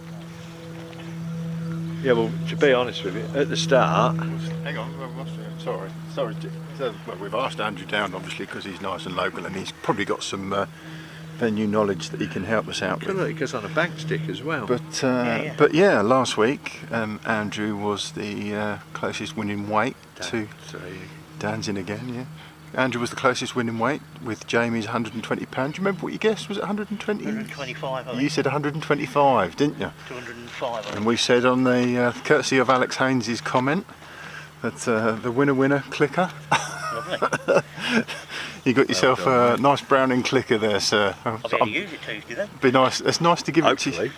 Nice to give. Fingers crossed. I still use it. Nice to give it to you in person, at least. Hey. I should catch a few, I'm sure. I haven't been in months. No, I'm next weekend. I think I ought to go. You see, he's just had 3 fish, and Chris hasn't had any. Like, you know what I mean? He's royally pulling away now. Where's By Chris? 17. 31? Yeah. 17 fish in front. Mate, at the start, I asked Chris. I said, "Where do you want to be?" 31, 16, 14. He's got in 16. So he can't That's where I complain. want it to be. But Chris reckoned at the start the fish have been down that end a bit more lately. It's usually the best area. I don't know why. I really don't. Well, I've It's got an aerator in there now that it never used to have. Which, whether that's made a difference. Well, he's That been. never used to be there. So Dan's been fishing to the aerator, and Could be. he seems to get a run of fish, and then it dies, and he leaves it, primes it, goes away, feeds his other line, fishes his other line, comes back to it, and he gets a run of fish again. Well, he's got it at least twice, and he had a run of 6 or 7 This is fish his- or so, and he just This is his third. keeps alternating it, really. Yeah, this is his third proper visit to that aerator. Then he's right hand margin. All carp. Well, we can't see from here, but Someone could be eyed. Yeah, there's no hide in there, but they don't look like they're much bigger than 2.5 pounds. No. is that what the typical stamp is? Is it? Yeah. Chris There are looked bigger like they fish. might be a bit bigger, and yeah, Darren and Melv said that. And they fight like mental, even for £2 fish. Yeah. Yeah, they do. They do go. Yeah, they were saying like £5 is a big fish in here, Yeah. but you're more likely to catch them off of Chris's Yeah, peg. 29 possibly. is a good margin peg, 30. 1, which is where Yeah, Chris is. well, it looks stinks of fish down that Yeah, corner, but if they ain't, mate, you know as well as I, there might be a lot living in there all the time, but it's the extra ones that get about, isn't it? And It's weird because you generally expect the 2 ends to be the best areas. 29's always a good peg. And 11 over the other side is always decent. Chris, But then every now and again you'll have a match and somebody will catch nearly £200 off peg 5 and nobody catches there normally. that's what and all of a Darren sudden, was saying, it's bosh. just out the blue line. Yeah. You get a big weight somewhere. Chris has got one anyway, so. Wasn't watching. Was that down his margin, or has he gone out short again? It's short. He gone straight out again, had he? But again, like, because those down, look, there's 4, so he's gone straight in and had 4 on the spin. Yeah. The thing is, he's gone long, and it's like Chris is sort of fishing short. Is he almost fishing for the same fish? Whereas Dan's like, you don't know, You do go you? long and go short. then. Yeah. Yeah. Yeah. Do you know what I mean? Who knows? No, you don't know, and it's easy to be wise after the event and say I should have done this, that, and the other. You watch Ben and he'll fish 5 metres with me and then he'll fish down the edge and he'll fish shallow. So Yeah. if there's enough fish, you'll catch them anyway. Anywhere, that's right. They're responding. That's right. But If there's enough fish, innit? But like I say, he's gone straight down there and he's had 4, which is as good as he did the first time, weren't it? Yeah. You watch it, he'll have a few, couple more, then he'll start foul looking. Yeah, you do that here because you're constantly fishing on the slope, aren't you? Yeah. From wherever you fish from, it's like that deep next to the bank, and then it just goes like that. Yeah. Oh, is that the makeup of the sort of topography of the bottom? Is It's like that on 2 Island. Then you'll flatten right. out in the middle, but it just goes like that. Yeah. So All where out. where Dan's fishing out at 14 metres then, he's fishing hard on the flat bottom. He'll be on a hard bottom at 40 metres, Yeah. In that edge, you'll be fishing on But he's on that flat on the bottom as ends, well. The gradient's not as bad Yeah. as it is in the edge, on the sides. So where Chris is fishing short then, he's laying onto a slope. Yes, most likely. Yeah. Yeah, well that's Well, there we go. Bit of Your local knowledge there. presentation. You do get a little bit, it does flatten out a little bit the further ahead you go, but it can be a nightmare because you get, especially if you get right in, you're talking really shallow, but they'll come round the back of your float. It's like that 2 And it's Islands, not- isn't it? Yeah, It's I like know. that 2 Islands, yes. Yeah. You can sit there and fish in 18 inches 2 foot, and they're still coming around the back. Yeah. Last time I was here, I remember doing it. Yeah, I remember it. Yeah, went from there being no fish to suddenly they arrived, and I ended up catching less than I was catching. I think because you just, yeah, they're on it. So how we got time? Are we into the last 2 hours yet? Nearly. Yeah, just 2 hours 5 minutes. Yeah. 424 minutes. I love my countdown timer. Well, you've got a countdown timer. Is it? I thought you'd been watching, Andrew. I have, but only for a few minutes, to be fair. It was mental at work this morning. Crazy. How's the old dad? He's alright, I've just left him watching. Yeah? Yeah, he's watching it, yeah. Hello Gus, you alright mate? He won't comment on it, will he? He might do. No, he won't. Mate, no. listen. If he touches the screen, it'll go off. So you know what he's like. 3 years ago, somebody had said to me, 3 years ago, somebody said, "Oh, Gus will be on Facebook, bloody must." Then COVID come about and everybody changed it. I've just subscribed him this morning actually when I come home from work, and he weren't subscribed. No, so I just banged him on. Yeah, There you go.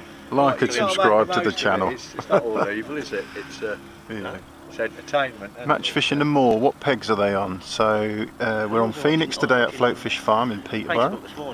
Chris has drawn peg 31 and Dan's drawn peg 16, so they're sat opposite each other. Explain about because they've been taking money out of one of their big matches for filming, and obviously somebody complained behind their back kind of thing, saying why you took £250 a day out for filming. Politics in that the sort of Politics Live on That's what Facebook. it charges, yeah. I know from personal experience, that's all right. It's like the bloke said, you know, it's run as a business. He's had to buy a new £4,000 computer and a new £3,000 lens. He said, I'm not doing it for fun. Well, we are. No. Yeah, no, we are. We are. We don't get paid. But they're doing it as a business. Like. No. They have no other job kind of thing. No right or wrong, it's just, yeah. Well, you know before you go in it, don't you? That's my argument. Yeah, that's it, you make your own choice. They give you a balance sheet and tell you what it all is. Yeah, that's up to you to up to decide, you. isn't it? Absolutely. At the end of the day, anglers are anglers, they all moan about something. As you well know. I will just remind you we are live on YouTube. Yeah, I don't think either of us have sworn, to be honest with you. They all moan. I tell you what, I've done it there, right? Somebody comes along, that old boy started talking to me, then Vince come along, I ain't seen him for years. Oh, Vince, did he? Yeah, he's over there, and I forgot totally how I oh dear. You Then get I started carried away. calling the police as well. Oh, I somebody being a copper or something like that. Oh, here we go. But no, I just totally forget that live and...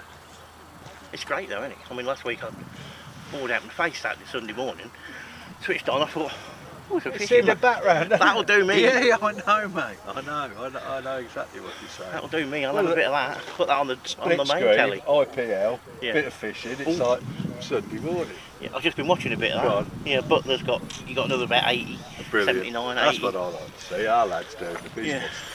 Definitely.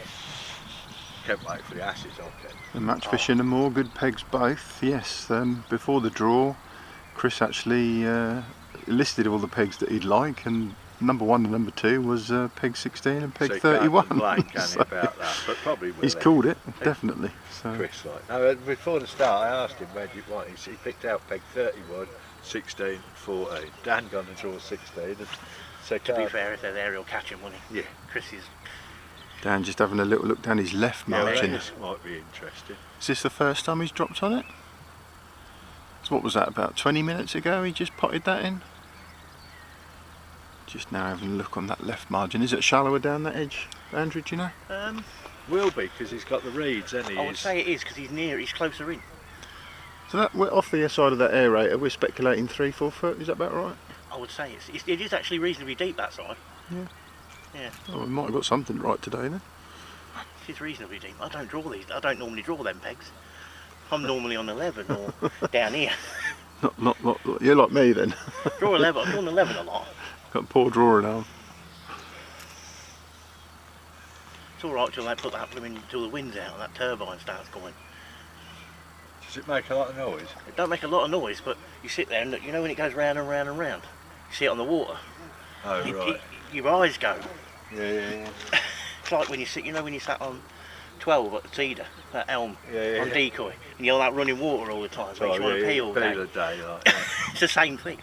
It just goes round and round, and you sit there, and all of a sudden you turn away, and your eyes are going. Ooh. So Match Fishing and Moors just made another comment. Personally, Dan was good on all the lakes when I worked there. So yeah, his channel's called Match Fishing and More. So I'm not sure. Not Brooker, is it? Could be Brooker. Yeah, could be Michael. But we definitely know that Dan and Chris are both of high calibre of angler. He's an estate agent now, isn't he, Michael? No, he's left that. Oh right. He's left that. So a quick look down that left-hand margin. Sounds like he started Match Fishing and More. Yeah, left he it for the started minute. selling a few products on the internet and stuff. What, hair care products? No, match fishing products. And Big he 11's a has flyer. started work somewhere else, but I can't think where he said he was. I know he comes from Tiptree. Does he? Essex. What, Yeah, Tiptree? jam Oh, country. Tiptree strawberry jam. Yeah, Just confirm for us, Match Fishing and More is your name, Michael? Hashtag Tiptree jam, like. Tiptree Jam. Yeah, if you do that on Instagram, they send you a tray of jam, don't they? Do they? Allegedly, I don't know. Oh, isn't he? Are you sure it's not the home of flat screen TVs? What, Tiptree? Yeah. Fujitsu flat screen TVs, you know. So maybe that is Michael, like, yeah. What did he say? I think it could be. What was his comments, being local knowledge? So Saying just that they were either done both good pretty pegs. mustard anyway. Dan's pretty mustard, yeah. So peg 11's a flyer apparently. Peg 11's a fly. We're not on peg 11. Oh yeah, for you said peg 11. Peg 11 is yeah. You know, doesn't it? It's best peg. It used to be the best peg over that side. Yeah, I think it's Used to be Mike. the Yeah. best It peg says between it's 12 Mike. and Yeah. 12 and 30. Next to that one. They're next to them two. Oh dear. Well, it's nice that it's sun. It's a bit warmer, isn't it? Beautiful day. Yeah. I'm looking forward to going tomorrow now. Where are you going? Oh, it's going to be Six miserable. Islands Miserable tomorrow, isn't it? No, it's not. No, tomorrow's all right. Monday's going to be a bit wet, I think. And I'm booked in Tuesday and all on 2 islands. Cool. So you don't fish for ages, and then you think I'm going to fish, yeah, yeah. and you mean it. I'm all right when the sun comes out. I just don't like wind, rain, ice, snow. I'm not overly keen either, am I, mate? You know what I mean? Well, you're out of luck for the fens, aren't you? For the wind part. I of don't it. mind the wind too much, I suppose. Oh, I hate the you wind. can't living round here, can you? Dan's in again. It's just gone long again, hasn't he? He's the rest in that He margin just again. wants to see the time run out now, doesn't he, really? Like, and nothing changed. Although 2 hours is massive, isn't it? Yeah. Decoy, last 2 hours, well, I used to go have a kip after that sometimes, didn't you? Yeah, you did, yeah. Yeah, that ain't joking either. I've seen you No. take a kip at the first half of a match and still come back. Yeah, but there's no point. I've seen him no end of times and I can't catch anything, but just go walk up to his edge, tip 2 buckets of bait in and then come back. Yeah, after a good kip. And just extending that lead again there. Smelling a bounce. Smell it, I remember that, yeah, where we were going down on Willers, weren't we? And you said you smell, smelling a bounce. Chris Yeah, slowing always- right up now. Every time I see that jacket, something tends to remind me of smelling a bounce. It's funny how you What was it, bounce or the other stuff? Stinky stuff. That speaks for itself. Yeah, what was back in the day? Dire flash. Oh yeah. I thought it was that Shimano. Yeah, I was talking, it's one of my favourite iconic. I've got a rod hanging up at home. But yeah, no, that was the kiddie, weren't it? It was the power loop and the hyper loop, and it was a dire flash. It was beautiful looking bit of kit. How good it was at the time. Shimano did some decent products. Still do, don't they, when they bother? Yeah. When they bother. I think, who was it? Jim. I think Jim Regan, he fishes with a firebullet. Yeah. They were mustard at the time when they come out. Antares. Yeah. And they also built probably the only pole that Jay couldn't smash. Beastmaster, yeah. yeah. Well, I managed to, the trouble is, I had one, but you do, don't you? But you probably tread on it before, like, that's usually what happens. Well, no matter what, I tread on your brakes. You ain't got a lot of hope. Oh, is it 8 peg 19 on horseshoe? Or is it 20? 20. Yeah. Fishing up against them reeds here, mate.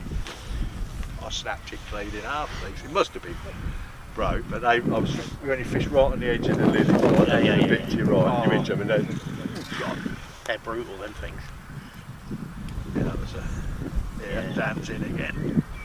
The gap ain't getting narrower, is it? No. No, he's got his long line working now as well, and he's got his right hand margin that he keeps resting, and that keeps steady all day. He's been. Yeah, I mean if his left hand margin kicks off, that's the final nail in the coffin, isn't it? I think. But, Dan Carlton reckoned £150. Yeah. Oh, you won't be far off. No. It's usually 100. You do get some other days when it gets a bit more, but. He's having a fair on the pole, anyhow. The trouble is, when you're following edge to edge, you tend to get a bit focus on that, and you forget what everybody else is. Charlie's not looking very sweating over there, to be fair. He looks like he's half asleep, doesn't he? To be fair. Charlie, like. Yeah, he looks half asleep. No, he's woke up. Oh, The yeah. rod, isn't Yeah, he's on the rod, I think. Light fishing on rod, doesn't he? Yeah. Yeah, I was talking to him the other week, didn't he? I had a big old net of bream between him and his mate. Where they had little sport, somewhere like that, weren't they? Somewhere on there. What, on the river? Yeah. Yeah. 170 pounds. yeah, they're still coming. They're not as big as you think they are. It's only about a pound. Nah. Well, that, Do you think that was a pound? about a pound. Really? Yeah, not much bigger, I wouldn't. Yeah, no, I've got on screen. It's probably £1.50. Yeah. Maybe. They're not. You think they're bigger than they are when you catch them, then when you weigh them, you go, oh. Well, what's the next one? Because I thought that was. But I having mean, said I'm that, using. I go over all the time, so, you know. Yeah, Well, this is the other thing. You've got this here, obviously. So you can obviously remind us of the rules. So there's a net limit. Yeah, it's £50 in a net. Yeah. If you go up to 55, you get knocked back to 50.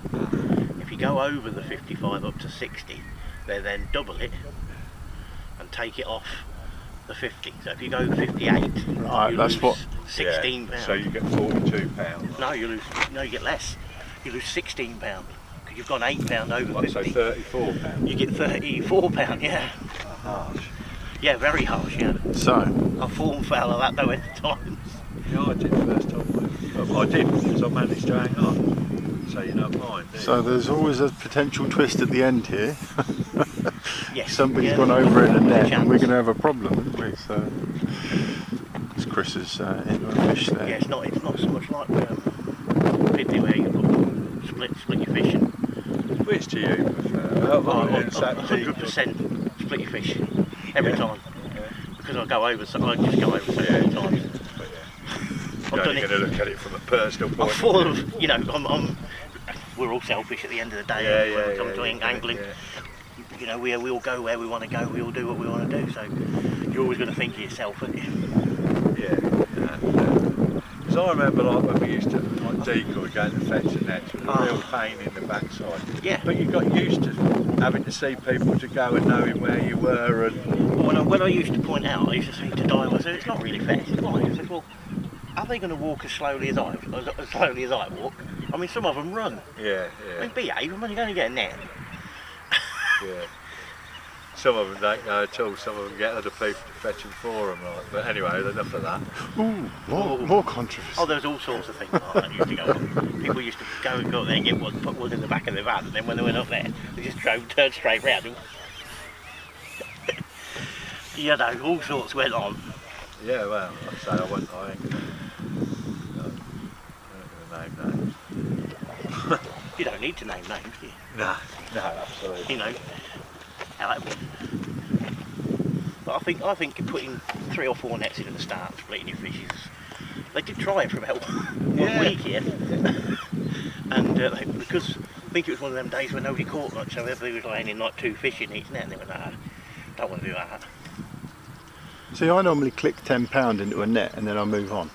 Yeah. Well, So I go this is 10, how 20, 30, 40, 50, 60, and then like you say, I still do it the old way. This is how I do it. When I go to Piddly, like, I might put 4 nets in, Yeah. but I'll go up to £50 in reverse net Yeah. because I like to. You have an idea. Yeah. When you just drop it, I like, it's the one thing I found about tunnel. Tunnel, they say you can split your fish. You come to the end of the match, somebody says what you got, not a clue. No. Because, and I tend to find, because when you unhook your fish, because you pick it up with your right hand, you tend to put it in there. Yeah. So you end up with £80 in there, Forgetting and 20 where- in the rest, yeah, because yeah. you forgot to go like that. But if you set your stall out, and I do, Yeah. I like to. That's what I do. I do it the same way. When at decoy, whether I'm 10, 20, 30, whatever it is, I put £50 in that one, start the next one, and just do the same way. Like you say, for weighing as well, and if you've got 40 or 50 Yeah. pound in, one weigh. Yes, it's a lot easier, I think. So things starting to move now. Dan's catching as well as He's- he's caught all match, isn't he, really? Yeah. Steady enough. Chris is now Chris has starting to got them catch. though as well. Both men putting fish in the net at the same time. Nice. Chris is starting to catch steady now, but he's not making anything back on Dan because Dan's still putting There's them a in the lot net. of he's got to be £30. That's a behind him, nice fish for Chris though. That is a big fish. Well, no, if they're not as big as you're telling me they are. Right? That ain't no £3 fish. That's a bigger fish. What Chris has got? Yeah, definitely there. Those fish already got in. Oh, you've got it in his net already? He's fine because you can just go back on your phone and watch it on the live feed. Isn't it that slow? Yeah, no, last week I was commenting on I like interacting rather than commentating. I like calling you from a distance. Keyboard Oh yeah, warrior. you can't beat it. Yeah, coming a, Well, we're coming coming a into chirp on the the. other end. Simon Spinks makes me laugh. He's off Yeah. every time I do a live, he's like it's abroad somewhere. You're like, there's a picture of me drinking beer by the pool. Just over an hour and 45 minutes to go now, so you'd expect things to start happening. Would you now? Yes. This is from personal experience, is it, mate? Always at the end of the match, don't it, when the fish. Oh, what, the other people around you? Yeah, they can't affect it. The ones that are getting through to the next round, them ones. Like. Them ones, yeah. Those that catch fish. Them ones. Not me. But hey, listen, I'll get fed up and take it a bit. When you look at the names though in this area, It's tough, it's isn't a it? tough thing to win, I'll tell you. Anybody who qualifies from this region is Yeah, there's. doing really well. Had a bit of luck on his side as well, I would think. But, Yeah. you know, you still got some mustard angles in it. Yeah, it's certainly good. There's always been a decent stamp round this neck of the woods, isn't there? Still, Cheshire ain't bad either. No, It's a good example. one or two tiny angles each. Just a couple. You know, Well, we're worse here because it's our bit. They get the rubbish end of the stick. We had 40 blokes fighting for one place, whereas like there's 3 regions that got 40. I'd fight for 2 places. it's the But, one hey, draw everyone wants, isn't it? Yeah. Versus Andy Bennett. Yeah.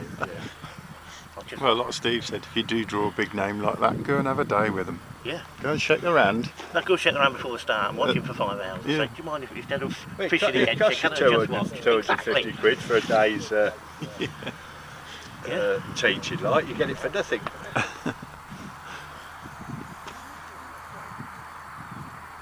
That kills me as soon as I stand still. He's just like ice though, isn't he? And he's just like he's like you, Berry. He's just so laid back, it's incredible. Who's that? Andy Bennett. Just so laid back, it's like horizontal almost. He is fairly laid back guy, isn't he? Yeah, to be fair. Sets a couple of rigs up. Chris in again. You got the polar opposite in Paul Roller who sets up like 20 shallow rigs when he goes tunnel. He's probably got and he just does it. You only use one at a time, can't you? Exactly. But they're all set up like inch difference. Everybody's different, aren't they? Dan's in again, ain't slowing down for him, are they? No. Yeah. I'm As not- soon as Chris I'm gets not one really down. interested in watching fishing, it just What's not to like? Chris is in again now as well. What's not to like about it? I've always thought it's got potential for people. It's not just people that Yes. like fishing. and being able to see the fishing. That's the one good thing about this is you see the fishing. That's what. You're not always panning off to somewhere else and No, talking to someone else. You need them to be in the shot at least. Yes. We need more cameras, don't get me wrong, and we've got that. We just just wanna put see different the shots fish. in, but you need to be able to see him all the time, don't you? You want to see people. That's what you watch these things for. Yep. And if you could have two fishing against each other and scores, yeah, no, it's we're going to get a few more cameras lined up, and the whole experience is going to be different. Hey, we're learning. You haven't picked up a bloody camera hardly 8 months ago, had you? No, we bought this to do this, didn't we? Yeah. Simple as that. Do you know what I mean? Nice little bit of kit, though. It's not like he's an expert in the field, but he's getting there, though. But necessity's the mother of invention, isn't it? Yeah. So they say. I don't think we'd qualify anything as expert. No, but who is? But you've thrown the fact that you could do that, I couldn't. Well, at the end of the day, all we're trying to do is generate a bit more awareness about the whole competition, about the Fishing Association itself. An excuse to use new toys as well. Yeah, we've got ourselves a bit of kit, and hopefully people are at home and enjoying You've got the. toys, but you've got a bit of old school. Hopefully. Like the old draw. Yeah, the bingo, yeah. Well, we were playing bingo at the beginning. We had the kids, grandkids and their friends around, and we had a bingo evening. Honestly. I loved it. Yeah, I love it, mate. I used to go with my mum. We used to play it with cards. Yeah. We used to play bingo with cards. Yeah. At the end of the day, as long as people keep watching the stuff we're creating, we'll keep making it. That's the So, thing. I enjoy them. If I'm not fishing myself, I watch them all the time. do How we many fishes do we Dan count got? roach? Do you think? It's a fish, isn't it? Yeah. I don't think Dan's is a roach. How many's he caught now? Must have 50 on it. That is just going in the net. Fish number 50. Oh, 50 is it? That is 50. So how So, big's yeah. that then, Andy? Can't see from here. Looks about. At 2.5 pound £2.5 Yeah, away. average Oh, size, Yeah. 2.5, we're looking yeah. at 120 odd pound. Aren't we? Yeah. 125 if it's 2.5, isn't it? Average of 2. Yeah. About that. He's got quite a few fish, hasn't he? Yeah. 50 is a lot of fish, a lot of carp. Yeah. Because it The, always amazes me when, like I say, I keep banging, when you get these traditionalists bang on about, it's only 50 odd fish. Like, I mean, Yeah. you catch more roach than that in a day, wouldn't you? More bleak and more gudgeon, and you know what I mean? I work with a lad he's one of these carp anglers that go to places like Shantycock. It's like 25 times the size of Rutland Water. Oh yeah. Huge place with about, I don't know, 10, maybe only got about 8,000 carp in it. And he's after this like £70 carp, but every time he goes for 2 weeks, he's not had a bite for, That sounds apart from fun, like doesn't it? bream and tench. But it's like you don't have a bite for a fortnight sometimes. That's right. He's background, isn't it? But he loves it, and I mean, it's like a huge water, it's a massive thing. You watch him sometimes, his rods are right up in the air like this, and the waves are like, it's like the North Sea. Each to their but own. Each to their own, you know what I mean? But and then he says, look, it's like when I say we've had £300 on, say oak, it can be only 15, I don't know, 25 fish maybe. Yeah. It's not loads of fish, is it? They're just so big. Yeah. Yeah, it's never hook or duck, is it? Well, never. No. I've had massive, I've had £600 of fish, and it's still not hook or duck I've never had then. anything like that. No, that's what I keep telling him. I've not had £300 yet. Have you No, not? neither have I. I had 297 in Wagtower. I thought I had 300 that day, and I had 297. I'm gutted.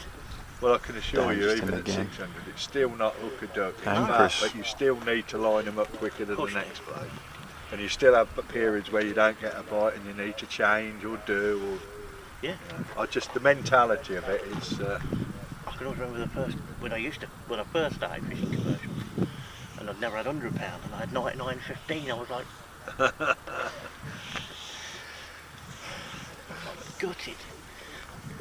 Listen, my sort of fishing lends itself to big weights. When it works, Yes, it works. when it works, it works. Yes. I got my positive attitude is, hey, even a blind squirrel. Is that Chris another one, or is that the Yeah, same? no, they've both just hooked into That's fish. another one. I think. It's just kept ahead. And The just last- kept, Dan must have lost his then, did he? No, Dan's is already in the net. Oh right. Yeah, Dan's is already in the net. He's just gone on to 51. He's now 20 fish in front of Chris. The only thing is actually starting to notice now, Chris's edge fish are getting Are bigger. they bigger? These last two edge fish have been much bigger, and this one's pulling if it ain't foul hooked.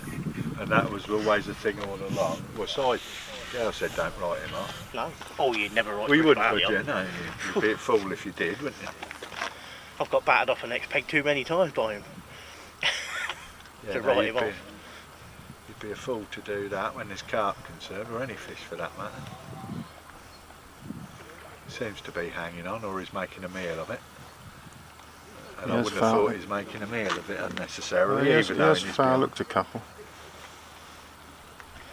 So, Mr. Spinks is back. Couldn't keep him away for long. Sangria and lunch. Dan's in again. No, probably a foam party or something. Foam party? Yeah, probably. Yeah. Just shouted himself off. Down by the pool again, and he's got his lager ready. Sounds alright, to be fair, doesn't it? It does look like Dan's running away with it, Simon, you're right. But we are noticing now that Chris's edge fish are definitely much bigger than the fish that Dan is catching. We're noticing, I mean, you are, and Well, I'm taking I your think, word for it. personally, the last two definitely. That one, do you think that's any bigger than what he's had previously? I think they're getting slightly bigger down that end, yeah. So, You can't hear the, can you? well, you can see Not from here. Because you can often tell, can't you, by the... Dan's just dropped another one in the net, but Somebody's put another net in. Maybe it's his third net.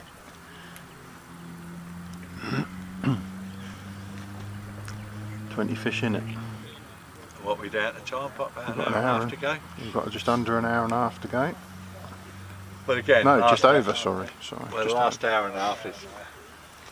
That's the time now, and we want to see some Then action. again, I always think that you think like lots of beastie and oak and all that, and like last hour, well, last half hour, you took some silly weights in, can't you? Yeah. Absolutely ridiculous.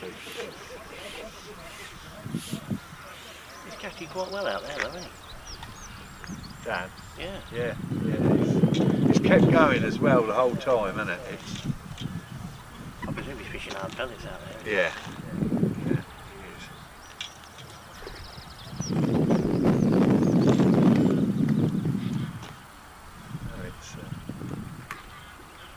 So if Chris's fish were all £3.5 and Dan's were all £2.5, what would the score be? Well, if he got 125, Dan would, and Chris, how many fish has he got? I don't think it's going to matter a lot, to be honest with you, the No. way he's catching. No. No, still. But he's in again. Yeah. Both anglers in again. Oh, Barley, Chris got another one, hasn't he? Yeah. Steady It now. ain't taking him long now to get one in the edge, is it? No, No. no, exactly. It's, and you sort of feel like it's only going to get, and if they are a bit bigger, but it needs to start happening now, doesn't it? A bit. So, What time's the all in? And the matches are 6 hours. Yes, so it's 10 till 4 today, Simon. So you've got us for another 96 minutes, as you can see there from what the time countdown. is it in Shangri-La anyway? Shangri-La. Hey? Dan sticks another one in the net, and so does Chris. I think Chris's fish are bigger, but he's 20 odd behind. Yeah, it's a lot of fish, isn't it? That is a lot of fish to make up on weight. Chizzy and Melvin throwing shapes behind him. Have we got this wrong? We will find out at the end. Still a long way to go. I'll tell you what, try and bear with us. I'll go and walk behind Chris and see what he thinks, yeah? Yeah, if you want. And Just ask him what his average stamp I'll of fish. see what he's... Yeah, and then we're going to have a chat with each angler and see how they think they're getting on. Yeah, alright. Yeah, we'll send him off. We'll give him a job to do, shall we? I want to know someone else. Yeah, we'll get rid of him. We'll have some peace and quiet for a good 20 minutes. He was fishing a little bit further away than I thought he was from the bank. He's fishing like... He's holding his 16 metre section, isn't he? So No, he's, I wouldn't have thought so. unless he's got an extension in it, looks like that it. might be 2 and a mini extension, I think. I don't I think know that's... what- Unless he's got... Yeah, I should say he's got 14 and a half. But yeah, he's definitely gone long. He's committed to that from the start. As Dan. You've got to have somewhere else to go in. Yeah, like I say, he's just been dropping on that right hand margin when that long line's not worked out quite as... He's fishing on the deck, I take it, as well. Yeah, he's fishing on the bottom. Whether he's sort of fishing through the water or hard on the bottom, I don't know. He has been laying it out to the side, so I think he's fishing through the water. I'd imagine he's fishing through the Especially in water. these conditions with the wind as it is, Yeah, you can, yeah. can't you? You ain't got to nail it if it ain't windy, have you? No. So I'm sure we'll have some sort of... There you go, you can see the boss man on camera 2 there now, next to Chris Barley. Gone round to see his thoughts, see what's going on.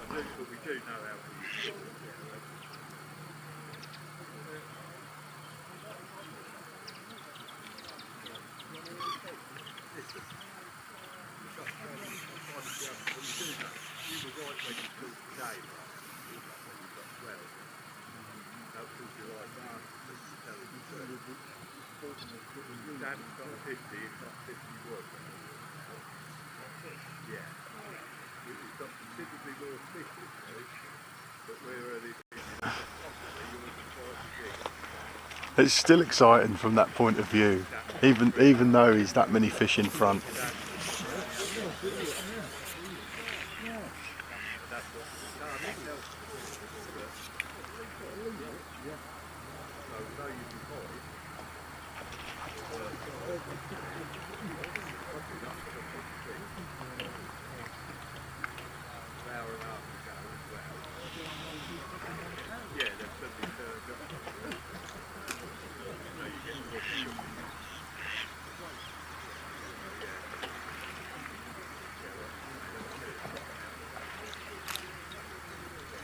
Yeah, it's not that big. When you see them next to each other though, Yeah. Sometimes bit bigger than the other. sometimes Chris has got a fish that you think, well, that's 2 of Dan's. So maybe the 20 fish apart isn't as...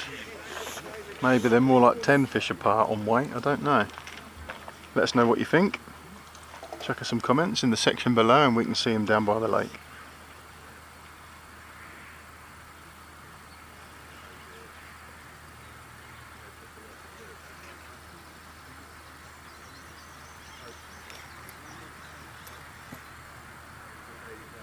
This is the final match from the preliminary round for the Northampton Cambridge region before we have the live draw on Monday for all 20 regions of the SuperCup. So you can join us live on Monday evening. I think the draw will be about 7:30.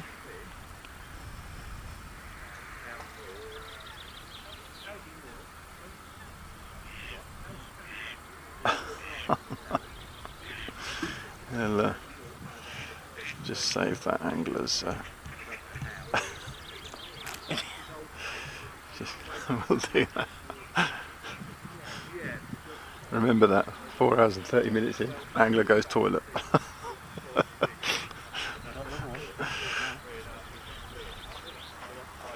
Someone post that onto his social media later for him.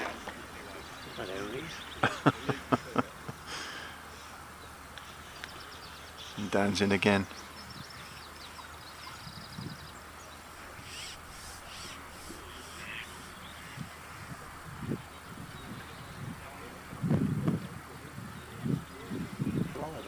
Not your car, is it, this white one? This one, that's Steve. Oh. You see the fruit flies on it? Yeah.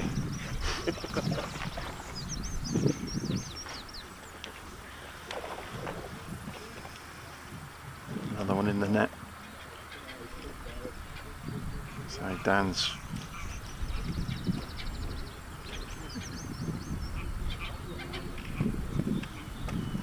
certainly catching the numbers anyway. A couple of pounds again. Yeah, they're a good stamp. He's going to be tough to beat with the numbers the way they are. 55 fish to 34. So some of them fish Chris has put in the net have been a bit bigger. Oh, yeah. Not in my eyes anyway. What do you reckon that last fish was?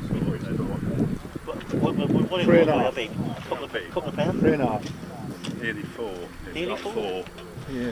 He reckons his average fish is 3.5 pounds, 3 to 4 pounds. Alright. So he's has his. Some bigger fish then. It's a lot closer. That's what I've just said. Yeah. I'll go and do the same to Dad. It's only right. Yeah. See what his average fish are. Yeah, because if it's 2.5 pounds to 3.5 pounds, it's a lot. And then, like Chris, they just turned up now. It's one a chunk for him, and it's only gonna. Yeah. It's gonna be closer then. Isn't it? Yeah, if he's got to catch 2 of them smaller fish to 1 of them Chris's bigger fish. Who's your money on now? Everyone's quiet today, we're not getting a lot of comments. I know there's other things going on today. Golden reel at Rookery Waters. Oh yeah. Yeah, never thought of that. 80 pegs, all in down there today. A few there. Yeah. I think Ben's in there. 36 magpie. Is he? No. He can draw that boy. What time's got he?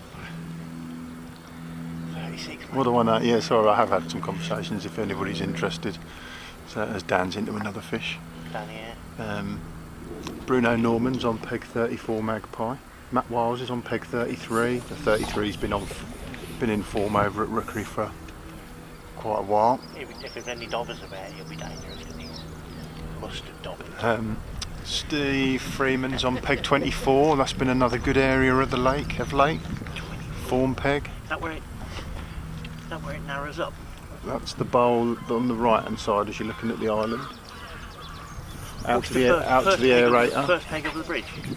No, is it that one? That's 36. No, on the left. No. Ah, what's the first one over the bridge then? That's 28. Ah, so he's back round. Yeah, so he fishes the aerator in the bowl, yeah. Right. So yeah, some good names on good pegs so there. he's looking at Ben almost. Yes, he will be. They'll be looking at each other and they'll be splitting their fish. They'll be sharing it. Yeah, they'll be sharing fish. It won't be quiet round there today. No. Yeah, so you've got 24, 36 looking at each other, and there's form area of the lake at the minute, 33, 34, but then there's been some big hits off the top as well, so. Yeah, lower numbers have been catching as well, haven't There's just been some good average weights around that sort of good lakes. 7 round to 16 as well, which sometimes you get some smaller fish up, well you do if you're me. But yeah, that's all going on. It's not like I don't really go there much, to be honest. If we weren't here, I probably would have been there trying to cover that. But I fished Jaya Cup 3 times, and I fished the Canal one Cup 3 times. we'll be running the same guess the weight competition this week at the end of the match. Get your well, before we actually, as we found out last week, before the end of the match, before the live ends, get your comments in. And then if the nearest weight to the winning weight will be the winner, and we'll get a clicker to you.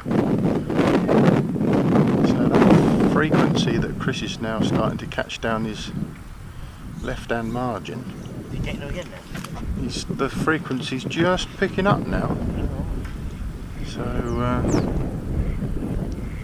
yeah, we'll keep an eye on that. He's 20 fish behind. Well, he was. He's 19 fish behind now. We'll see what happens there. The wind's picking up now as well. I just noticed Dan's lifted up 3 or 4 times recently there. Yeah, Dan just lost a fish. Yeah. Dan's on the long lens, that's why he's bouncing around a bit. Apologies for that. But,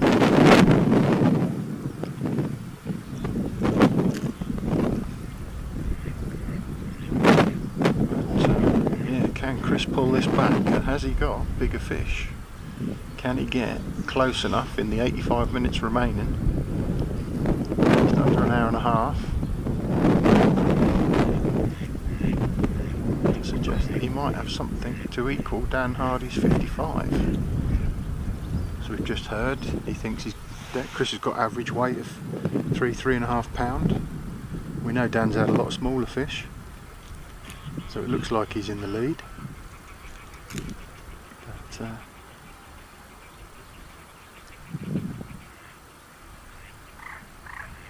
that could be much closer than we think.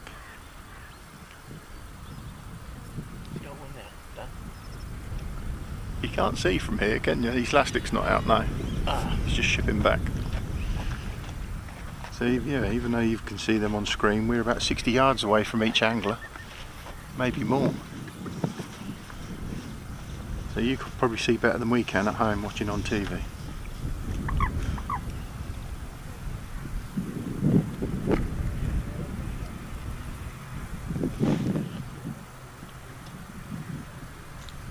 No more comments.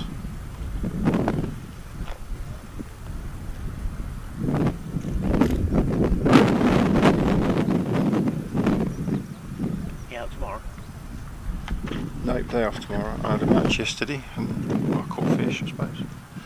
Didn't really do very well. Did you fish the match at Peterborough yesterday? Yeah. Filming today, and then we've got the live draw on Monday night. So Yeah. I've got the So no fishing on the island. I've got the draw to make up. So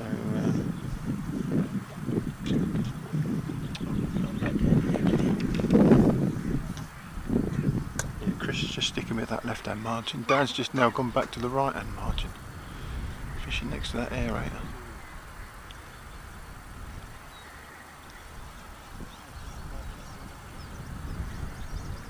When he's gone down there before, he's had a quick run of fish. We'll see.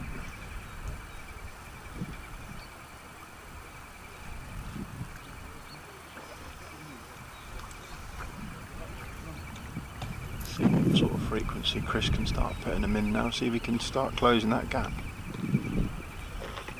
Never over until it's over.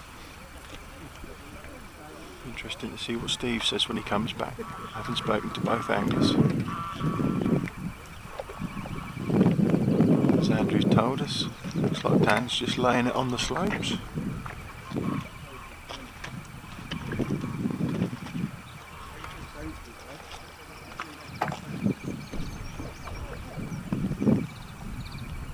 Not messing about with it, Vic. Get in for a walk.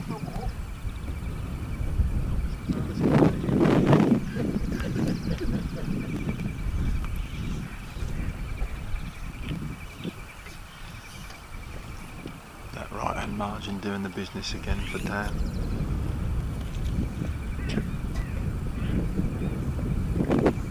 Every time he rests it and just drops back on it, they're there.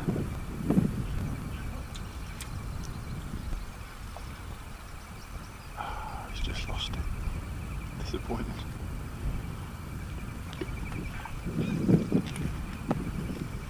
Chris now needs to start making a dent on these numbers.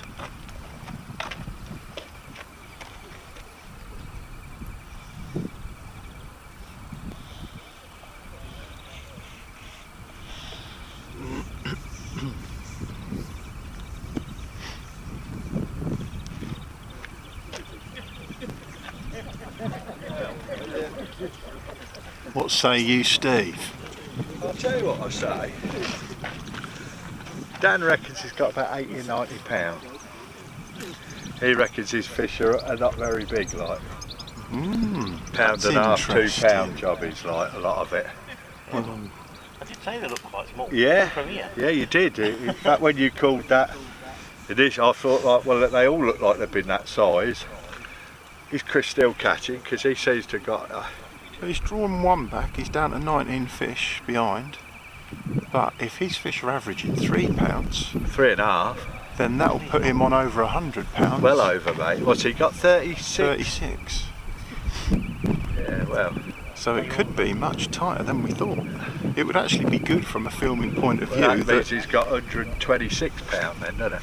From a filming point of view, it would be good if the person that had the most fish weighed the least, because it would make things interesting going forward. But we are unbiased. Yeah. But you know, having spoken to them both now, I really would like to say. Couldn't call it then. Couldn't call it, could you? Because if Dad's are just over £2 average, then we say, don't we? That's tight then, isn't it? Yeah, if they're £2, he's got £110. If Chris is a £3, I've been known to fib a bit on it. You are? The odd angler has Yeah, he's been known to fib a bit. well, Yeah. if Dan's fish average £2, he's got £110, and if Chris's fish average £3, he's got £108. So that's pretty damn close. However you're calling it now. If I could have seen that fish that Chris just caught from here as well as seeing it from there, then I could have had a bit of perspective going on. But it's close, isn't it? Yeah. That one I see him catch when you were stood behind me. From here, didn't look that big at all. And then £4, it was like big. Well, when I said it, I said, well, 3.5. He said, near a 4. They don't usually exaggerate the other way, do they? No.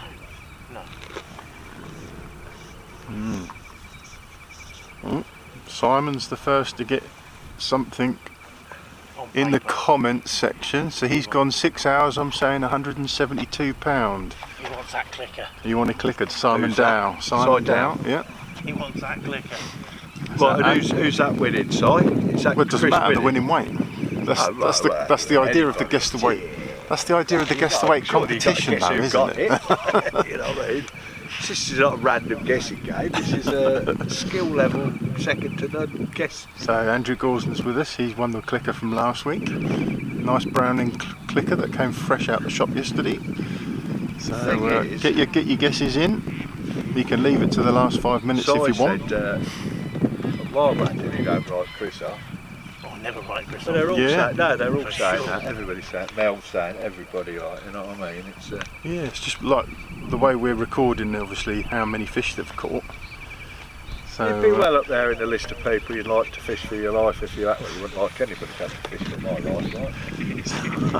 Actually get the gist of it. I don't know if that's a predictive text mistake there, Mr. Spinks. What's that? It's in the comments section if you want to read that one. What is it? Predictive test don't come up with dirty words though, does it? Well, it depends how you read it, I suppose. What? Oh yeah. Oh dear man. Look, his name's come up, he's not Spinks. It's not you instead. Oh, right. Yeah. Yeah. But look, they got close there, they're £172 and £171. Who? Which one? You'll obviously get the clicker, the closest to the winning weight, guys. How about backing it up with... £170. Guess the winning weight. That's a big old weight. Well, we've still got an hour and 15 minutes to go. Well, if Dan's going to have £170, he wants to start putting a full net in. Well, that is the other I'm just thing. going to add a little bit of £50 limit. spice to the pot here. Chris seems to think he might have gone over in his first net. Oh dear. Oh, well, we had this. £60. We had this, didn't we? We did say this could make a difference. Well, it certainly could. But big Graham Williams, winning weight, £132 exactly. So, guess the weight competition again this week, guys. You can leave your guess right to the last minute if you'd like, but it must be within the duration of the live feed, because when the live feed finishes, you won't be able to make a. Rod all day. You won't be able to make Shoving him in, and Roscoe come up going, a guess. catching them well. I said, yeah, I think you should put another net in. Sorry, just reading the Well, comments I as they wouldn't, come through. because he said, you better put another one in. It went £61.12, didn't it? Clicker will be going to the winning weight, but the person that guesses closest to the winning weight, as Dan just pulls out of another one. Sticky bit at the moment. Thing is, if he's caught smaller fish, that explains why he's caught more of them. You just tend to, don't you? Yeah. They can tend to keep coming a bit. Those first 4 fish they had each, though, they look like fairly similar weights. And then, like I say, Chris then went off and had 3 smaller fish, and then you could see Dan have smaller fish. But then, and then it just sort of made me think, as after a while, well, maybe they were all similar weight, and the numbers are pretty much what it's going to be. But that's interesting, hearing back from, as Steve's now been to visit both angler, that their average weights definitely seem to be. But all of that could be trumped by the fact that Chris is saying he might have overdone his net. Yeah. Can we change our minds? Unless he was trying to get into Dan's head via my head because he knew I was going to speak to Dan next. Who knows with You Chris? never know, Chris. He's a canny old performer. Yeah.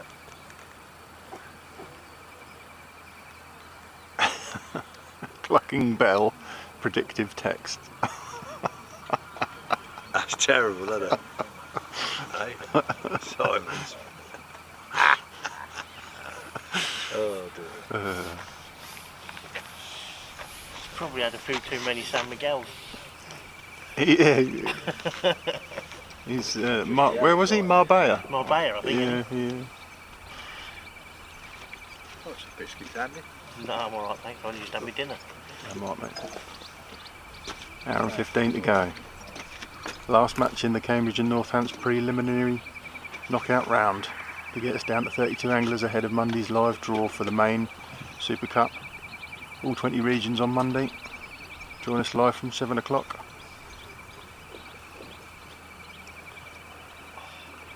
I went big last week in my guess the weight, and I was nowhere near, I don't think. Winning weight was £120 last week, Yeah, wasn't it? 120. So well over egged all the weights. But where are we going to be this week? Still a good hour to go, so a lot can happen.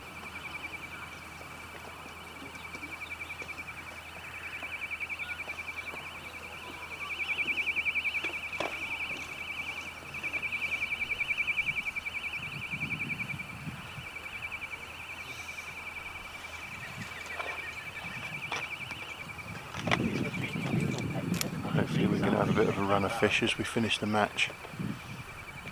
It's always exciting to end on a high. The fact that Dan's fishing long pole tells me things ain't going so well either, are they? He's just had a little look down his right hand side, and he foul hooked a couple more frequently than what he did previously when he dropped on it, so he's just left it again. He's big potted his left hand margin again. So Dan's playing the numbers game. John Hudson £163, Jason Lewis £174.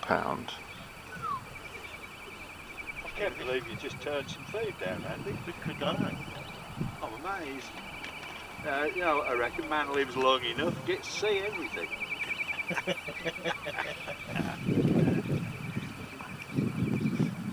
That's some Yorkshire pudding with that breakfast. Yeah. Stop abusing our... It was a semi-final when we went to Tunnel Bar. Packington. Yeah, Packington, that's it. Stop abusing our guests. Packington, yeah. Yorkshire pudding. Oh, sick as a dog that day. Sunstroke, didn't I? Yeah.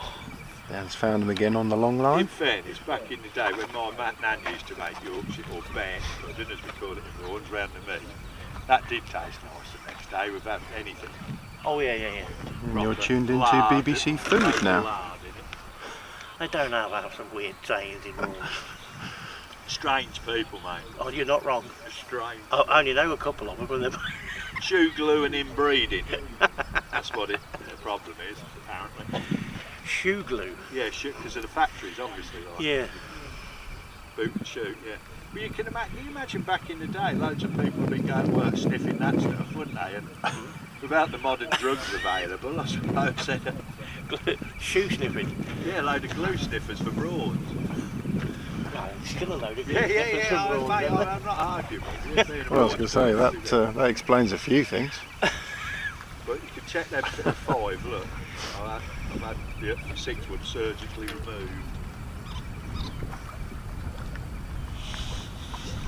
So where are time-wise? Hour and just over an hour now. Just over an hour and a quarter. 71 minutes to go. Exactly, 71 minutes. Dan ain't caught a lot at all in the last. It's gone a bit quiet actually, yeah. At the time of day when you'd expect it not to, it has actually gone a little bit quiet. Catch it much in the last 15 minutes, I think. I don't know about Chris, yeah, it looked like it was going to take off for him, but... Well, we're showing 20 fish behind, but having now gone round and spoken to both anglers, it could be much tighter with the average sizes than we thought. So with that long lens, Mike, that one there, how much could you zoom into Dan's float from here if you had to? I don't think I could get to his float from here, no. No. But there is a lens that could. Well, I'd move if we was going to do that, I'd have a camera closer to him than the... Yeah. Bring the mount into Mohammed, like, rather than, You'd be able to see the hairs, not his nose. Be nice. Yeah, we'd have a camera closer to the angler, there are lenses that will go that much further, but they're like thousands of But pounds. you need another tripod to balance the end on it.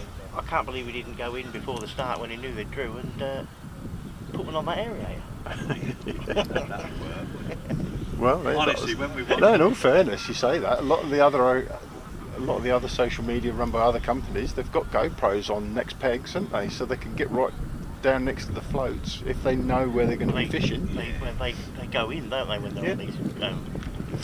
That's all preordained, isn't it? That's not... Well, that's more of a recording, isn't it, than a... whole lake.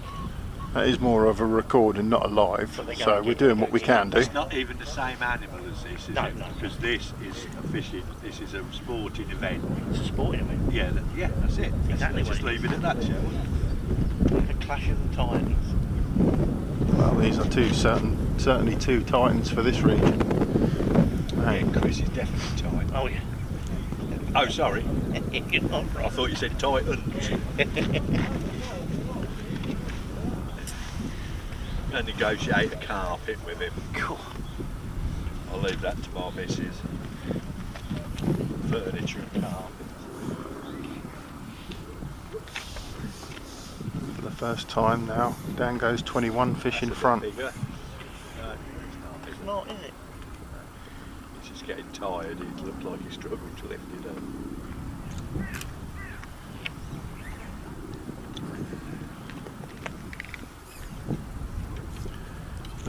Simon said looking forward. Oh crikey, I've missed loads of comments here, sorry, I'm going to have to try and get back. Can't get the staff, can you? Shocking. Back in the day, yeah, why is it always back in the day, yeah. Because he caught early down the edge, Dan slowed. Yeah, I mean he was resting it, and he went there because he wasn't catching anything initially, he was struggling for fish. Simon, looking forward to Barley looking at that short pole line. Yeah, he's been throwing heavy, hasn't he? So we'll see what happens when he does go. Short. People are watching it and seeing different stuff. Well, you can't see it, can No, you, from here, can no. you? Can't see what's going on really. They're getting a better view of it than. Yeah, that's we why keep I kept saying sneaking this. off and going on YouTube myself. We keep saying this. You get a better view at home than what we do here because we're obviously. Only Sounds like we've got we're small moaning, screens that we can see what's happening, and we're transitioning between each angler. But we That's can't. why I say we could do with some sort of panel. You want a monitor now? Yeah. Monitor, like. Yeah. Well, you want me to basically bring you a mobile TV studio? production. Yeah, a absolutely, mobile yeah. studio with monitors. Right. Yeah, you've got it. The only thing standing in the way is money. Another good mate, fish I in the assure net you. there, Chris. It's only an expense. It's not a problem. It is a problem. That's money, like, but it's just an expense. You're a bloody problem, you are. Yeah, problem child. A couple of young Ulrika Johnson or something like that to present you. Definitely having eye candy is always good, isn't it? Of course. When you get these people moaning about the football commentator and all this, that, and the other, it's like, seriously, just something up for you, mate. I have to say I don't like it. Don't you like female commentators?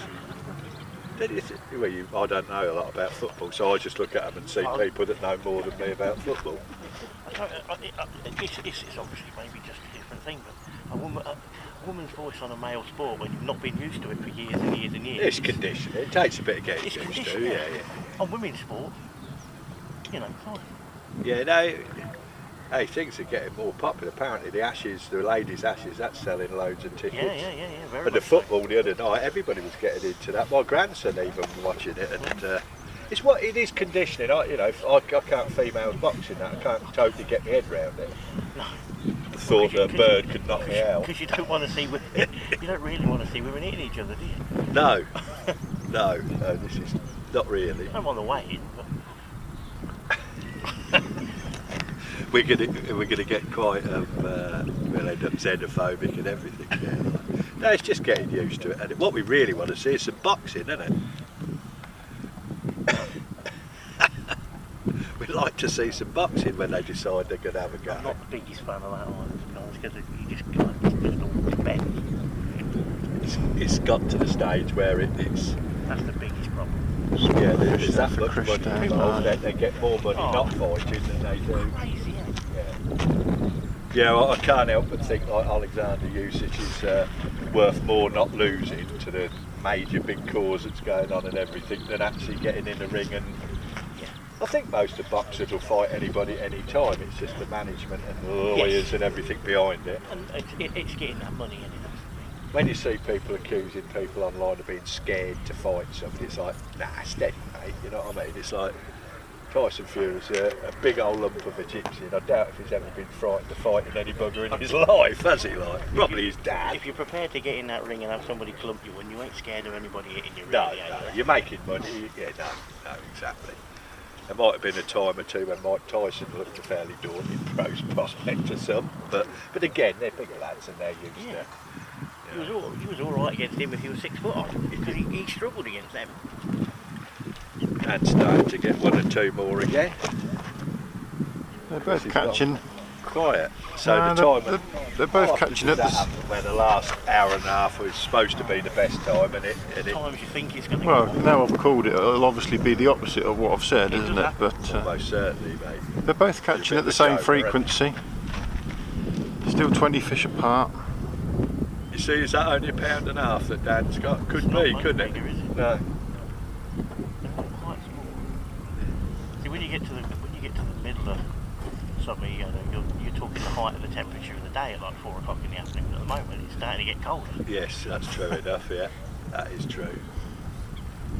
Yeah, the temperature's going to drop out a bit pretty It still soon. gets chillier, doesn't it? Towards the end of the afternoon, Chris even back though in it's still a again. nice day.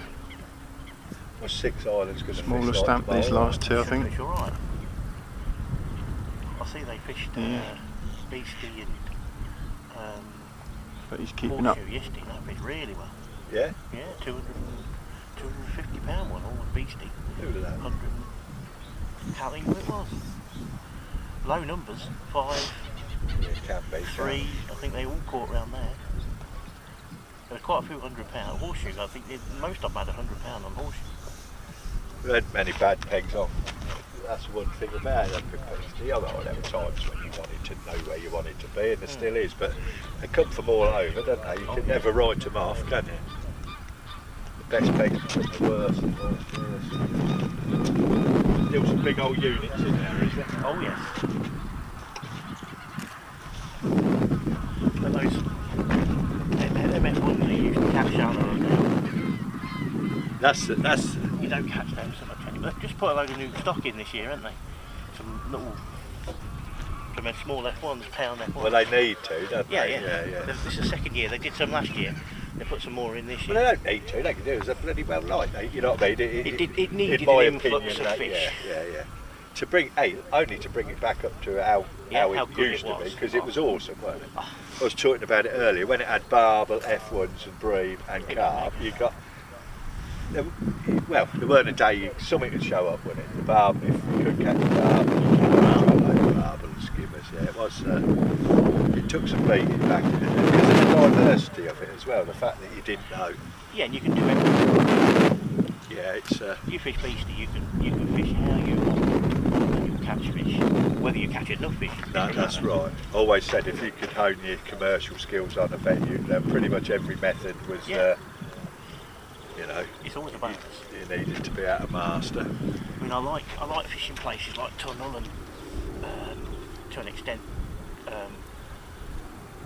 some of these Snake Lake places, but it's like everything's one-dimensional, isn't it? It's pole, pole, pole. Yeah. Every now and again, I don't know, not every now and again, but scallywag or a waggle all the time. You want to be able to do these other things, don't you? You should read them before. Always sort of made for a certain back in its heyday, definitely. For sure. Because you just didn't, you know what I mean? You looked to see the approach of top anglers having to go at Is it. that a bigger fish for Chris? And the barbel is what it's got to say to mind. The reason people don't tend to is because the value for money wise for fishermen, it costs a lot of money. They tend to not live as long, they tend to be vulnerable, and they cost a lot of money. It's like no disrespect to people fishing. Everybody gets set in their way. You know, and somebody like Ben comes in, blasts a load of casters in shell and nobody ever thought of it. Comes in, blasts it, breaks a record 2 or 3 times. One thing I do know is fish like casters. Oh yeah. My old dad would tell you that. I tell you what, my dad would be looking last year. If he'd had the shot last year, people were buying a gallon, he'd been absolutely in his element. And people had liked him and pretended to talk to the lighters so he could get casters.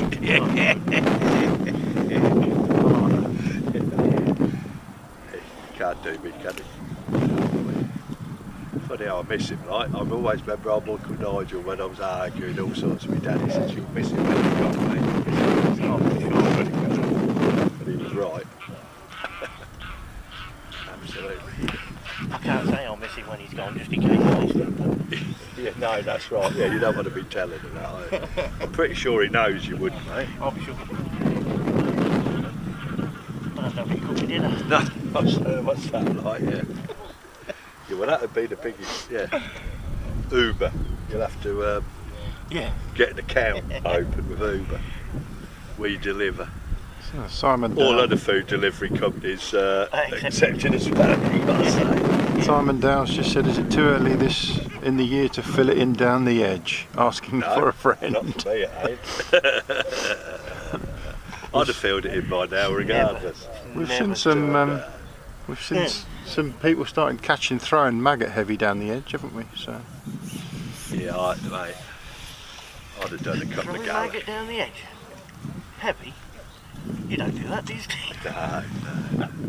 God dear. I tend to use a big pot. Bit of both. or bucket. Yeah, well, he said I've walked up What's that board. word? It's got a bucket, Steve. Bucket. Oh, bucket. Yeah. Oh. Yeah, rhymes with bucket. Cookie, I can remember somebody getting complained about it over 60s a lot. Oh, mate.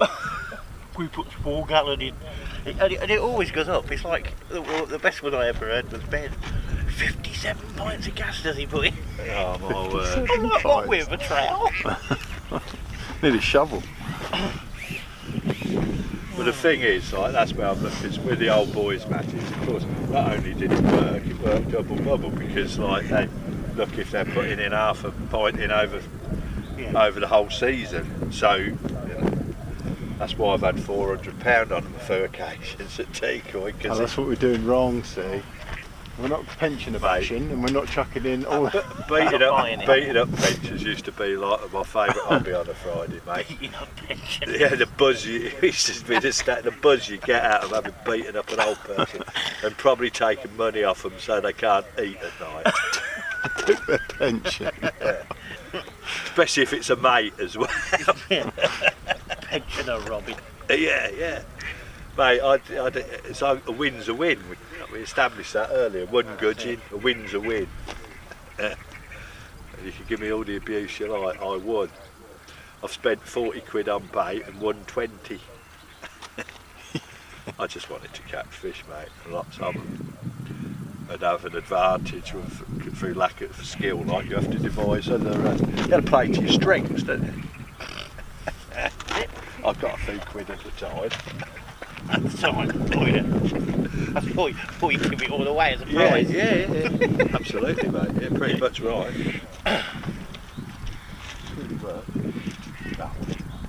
Save your money. Can't take it with you, can you? No. You don't want a solid gold coffin, do you? No, I ain't bothered what happens to me when I'm gone, to be fair, mate. Exactly. I won't be here. That's what I say. But if you don't bury me, I'll kick up a stick. I always say somebody will, whatever happens, somebody will put you there. They're bound to, they'll just get fed up with the smell, You're wouldn't going to they? leave you laying around on the top. Absolutely. Food disclaimers to relatives like this person's not responsible for me whatsoever.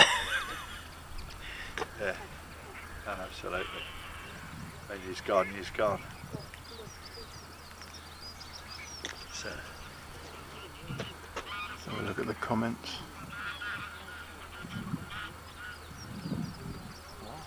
That's gone a bit slow, isn't it? It has, isn't it? Surprising. Leighton Co, £146. That's sounding more realistic, the way it's going at the moment, because could go with it that. almost looks like it's going to deteriorate. You're catching nothing for that. I reckon I might get another clicker at this rate. It's going 120. You want a clicker to count how many clickers you got, don't you? We ought to have I think it's a good idea, I do. I think it like a Blue Peter badge. It's just a good little, especially if Mike keeps paying for it. Got 55 minutes to go. It's going to be nothing worse though when I say I went over and they're going to say, well, you got a clicker. Yeah, that's right. Yeah, you can get some abuse now. 55 minutes to go. Match Match finishes at 4.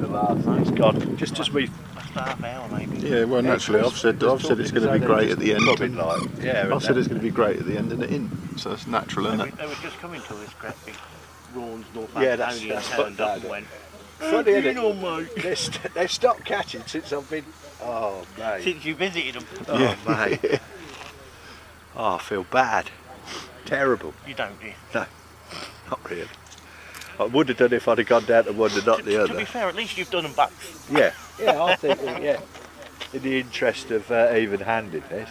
Yeah. Well and truly tucked them up.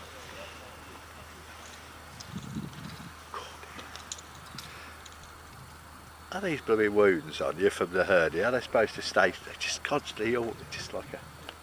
But I suppose they are, aren't they? Like it's just always a little bit sore. How long ago was it? 4 weeks tomorrow. Alright, not long then, is it? No. It's going to hurt for a while. Good, fair enough. Bound to. I'd hope so anyway. Yeah, I'd hope so. Yeah. Yeah, bang for your buck, isn't it? Yeah, yeah. I've been adding Chris's little roach or Yeah, whatever but it is he's he's just got a catching. roach, I hasn't think he? He's- we'll he's- let out his margin. But if he starts catching them on a regular basis, Yeah, we'll have to have a We're going to roach. start there. debating how big his roach are now. Well, all of this gets blown away if he's gone over in his net. oh, how Maybe gutted so. would he be? But I didn't tell Dan that. I didn't say to Dan that he might have done. I didn't think it was. Dan just now having another little look down his right hand margin. It ain't going to happen though, is it? You never know. He's emptied it. Hmm. He's only tried his left hand margin the once, I think. They ain't going to be there, are they? They're not. The fact that they've backed off now, that's the next level up. That ain't going to kick in, is it? Chris is now a big pot in his margin, trying to feed them Force small it. ones off. He's had a couple of them. I knew they'd come round. I knew he'd come round to my way of thinking. Get it in. Eventually. That's what Steve did. He just went up there and said, just bosh it. Yeah, yeah. Just give it a load. Mine's going to go and get some bait actually. Yeah. For sure. And Dan's I'll right try hand and do margin, that shit. doing the goods again. What's that? So Dan's Dad's right hand doing it, margin. Yeah. Well, he's had one, but like I say, you'd expect him to have one going down the edge, but Yeah. I've a sneaky feeling. I'm making predictions that I can't substantiate yet. That's fish number 60. Is it?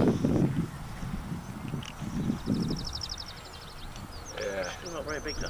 No, they're not big, but So like He's got the numbers. 150 He's got pounds. 60 fish, he'll have 130 I would he's think, got at the least. numbers, hasn't he?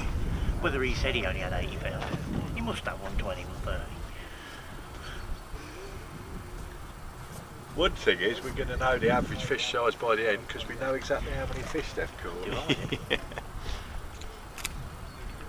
Chris is well aware of the fact that we know exactly how many he's caught, let's put it that way.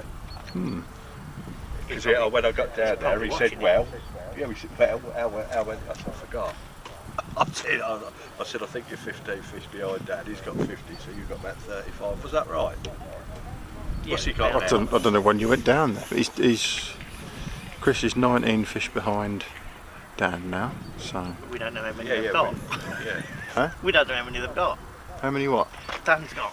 Dan's got 60. Right. So it's 90, so he's got 41. Sorry, yes. So he's had 6, so I work for It's alright saying they're 19 behind, we need to know how many he's got to start with. Right, yeah, you could have 1,000, I guess, yeah.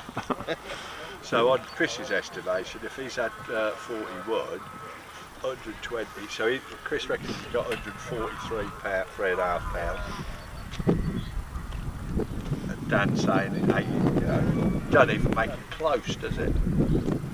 He's had one or two more, but the trouble is when you say you might have about 3 to 4, 3.5 pounds. If they're all only £3, you lose an awful lot of weight. You do, yeah. That's what I said. If £40 straight away, yeah. that's what I said. If all of Dan's are £2, he's got £120, and if all of Chris's are £3, he's got £120. Yeah. It's just close. So That sounds more likely, doesn't it? we're not a million miles away from finding out. Nothing like close.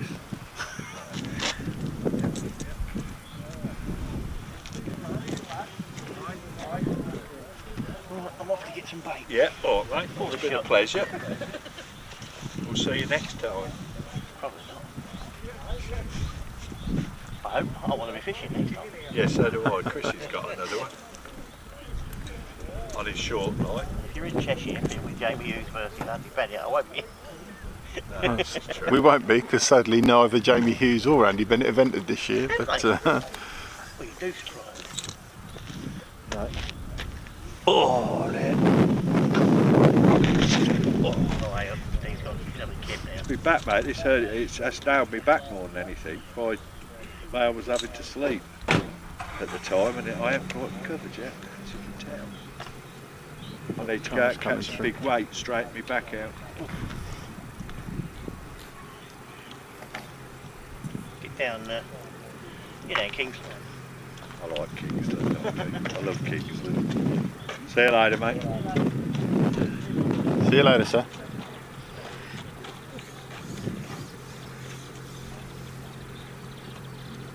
As we drop into the last 50 minutes now, we had hoped that things would pick up and we'd have a bit of a fish off at the end there, but things have slowed up a bit for us. Saying that, Dan's had 60 odd fish, Chris has had 42 fish. So a little bit more action this week. Chris has now gone out short rather than down his edge.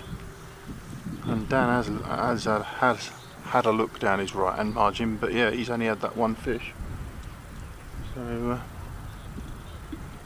looks like he's been in that off again already. Like Dan is. Looks like it. I think he's just hanging that rig up. I felt that he was going to go and nick one. It just seems to got less and less, don't it? Yeah, that first time he went on that right hand margin when he had like 9 fish in a row, that was the best run he had, wasn't it? Each time he's gone out there since, as well, weren't it? You know, yeah, each time he's gone out there since, it's slowed up a bit, hasn't it? So.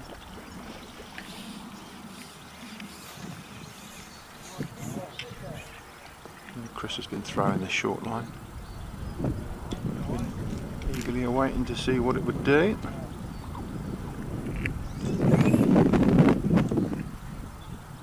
Just resting his left hand margin for the minute. Last throw of the dice, as it were. Just over 45 minutes left in the match.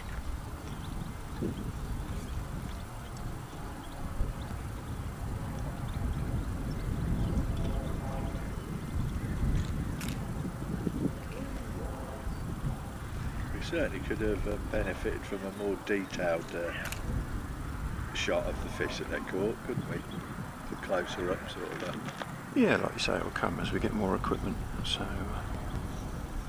Where do you draw the line on this? How many cameras would you really like to have? You know what I mean?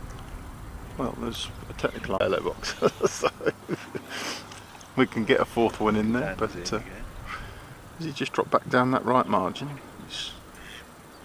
No, but they can be changed, the inputs, can't they? Like, you know what I mean? It's yeah, only a matter of like. We can get a fourth into it. Yeah. Our little encoder here that's allowing everyone to see what's happening at home. But it's easy to disconnect one and replace it with another one, isn't it? Like, yeah, limited to only being out 2 on the screen at any time on this one, aren't you? Yeah, like you say. Yeah. I still think that it'd be nice to have 4, so you could potentially have an insert or an inlay with float shot as well, and the chance that, you know. Yeah, that'd be an option to us. Be able to see get a bit more equipment, a few more cameras. We should be able to see floats as well as anglers. See them ramping under.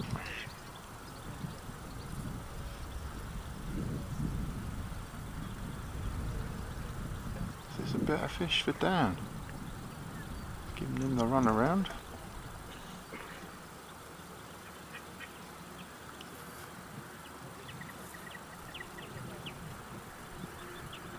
Andrew's just told us even some of these smaller fish play hard.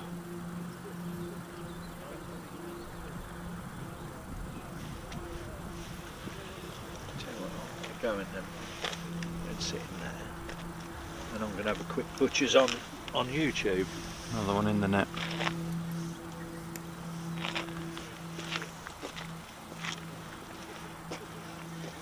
Watch us watching you.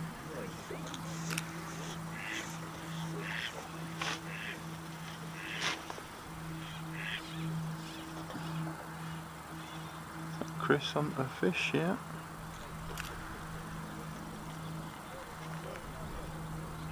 started fishing that short line. He's been throwing it from his hand.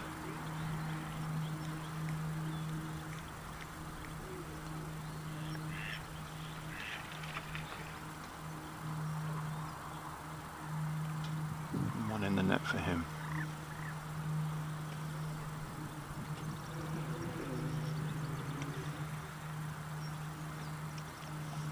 Do the numbers say it all? As Chris had the bigger stamp.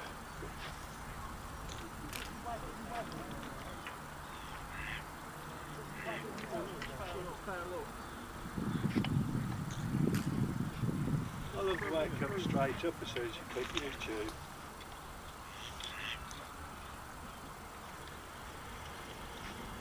The numbers say it all. As Chris had the bigger stamp.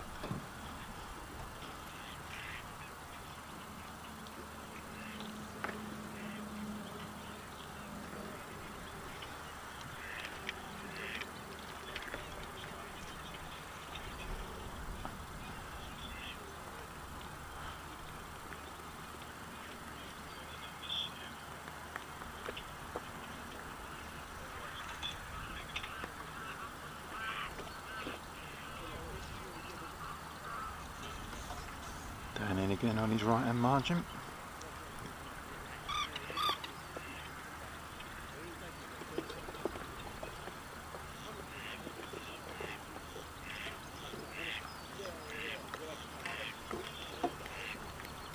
Nick Preston, yeah, we have counted 3 or 4 silvers.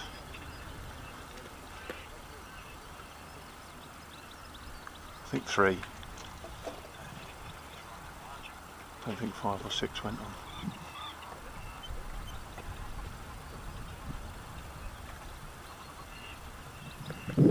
One in the net for Dan.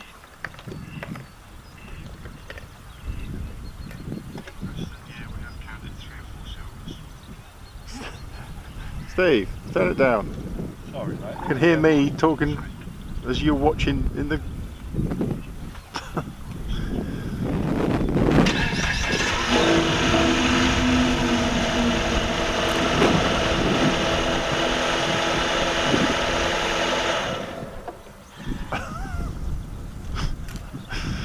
Oh dear.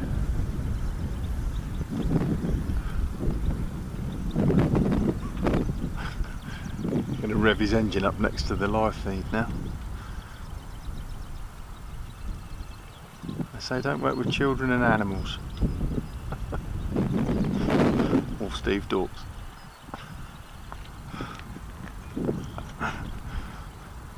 He's on about 20 seconds behind me, so we'll get that shortly. Is that Chris on another fish? Is that short line going to take off?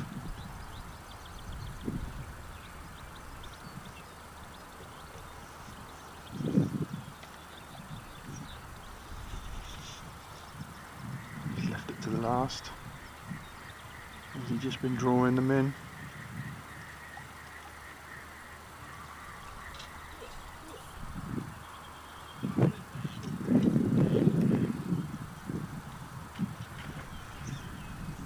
Has he gone over in his nets? I'm not sure how they'll weigh this, whether they weigh this in numerical order.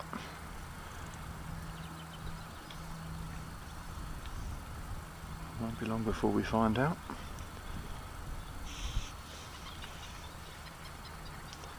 At the end of the match we'll say goodbye and then we'll join you again for the weigh-in.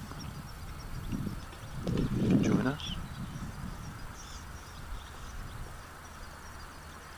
Be interesting to see just what those weights are, whether Chris has had the better stamp.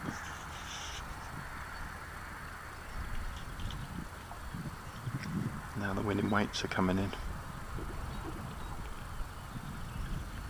Guess the weight competition. If you want to win yourself a clicker, closest to the winning weight, and we'll post that out to you if you don't want to come and see us in person. Andrew collected his from last week today.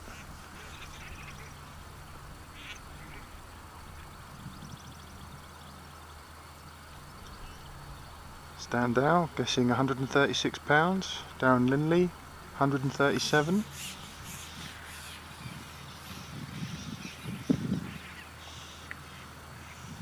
Keep your guesses coming in. You need to get them in before the end of the live feed because you won't get the option to comment on the feed after we're finished, as we learnt last week.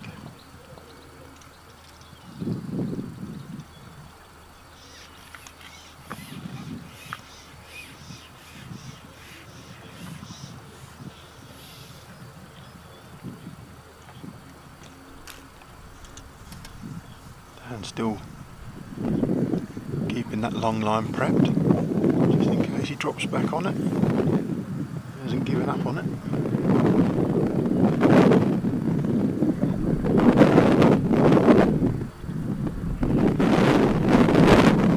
Chris Big potted that margin before trying his short line. Two good fish off that short line.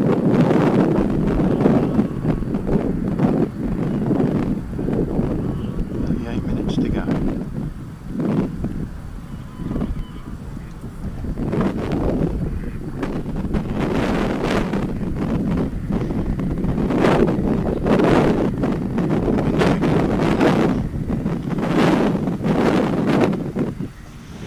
It's inevitable out here in the fens.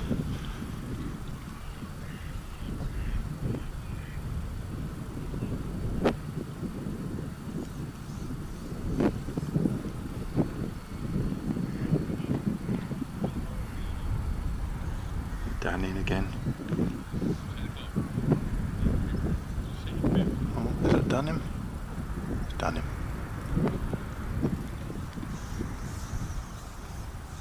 Haven't seen him lose many to the actual aerator. He's pinged out of a few.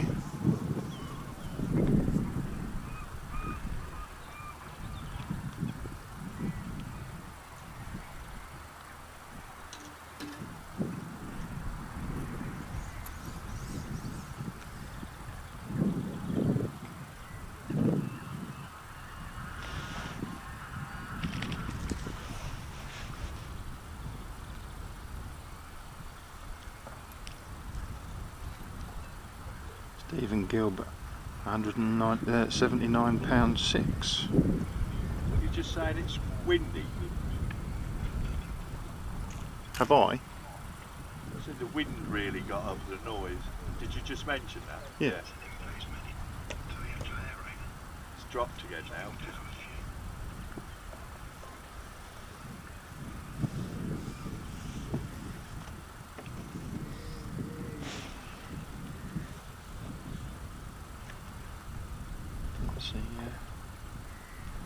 Just been distracted there by Steve. I don't know if Chris had another fish then.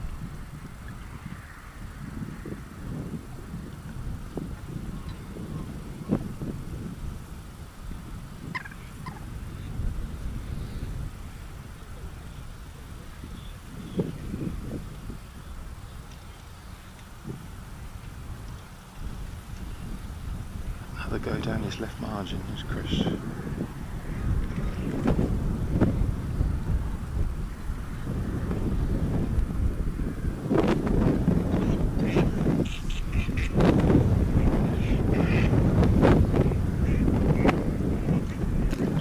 Towards the final half hour.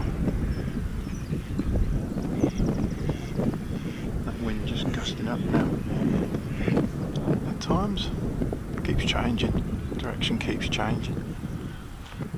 Both our anchors. And Chris has got more of a ripple now than Dan. It's been both ends. Blowing across them really.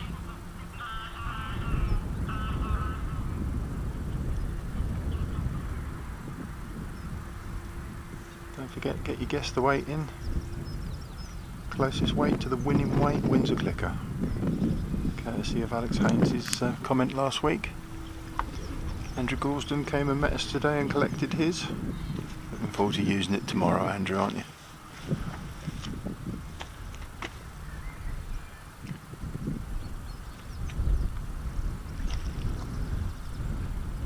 Pretty decent picture looking at it. Yes, well, we're filming in high definition. That's the whole point of getting the equipment, to get the better signal. So Seen Chris catch a lot lately. hopefully the signal's there for everyone, and they've God, got. it's gone quiet for all of them, hasn't it? Hopefully they've all got a good quality picture at home. As we bought ourselves a mobile router. Let's check it out, good signal, isn't it?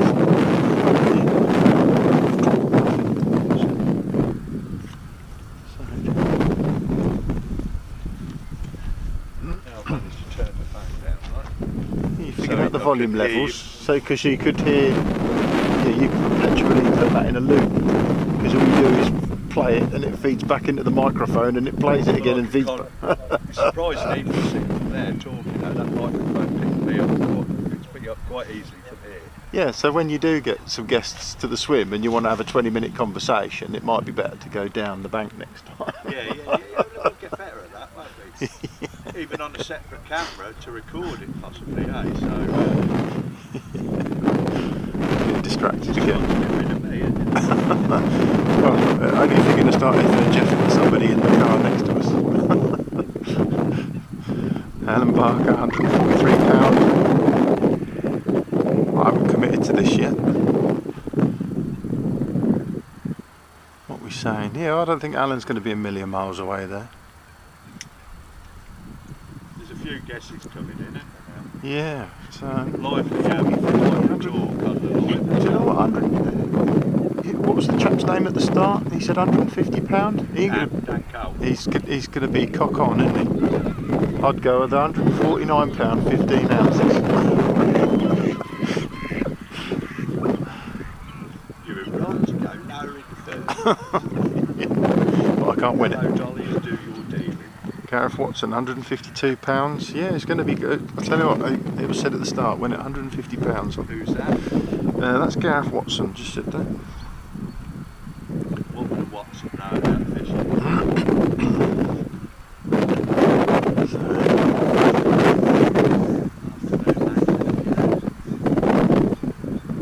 Dan's got another one down the edge.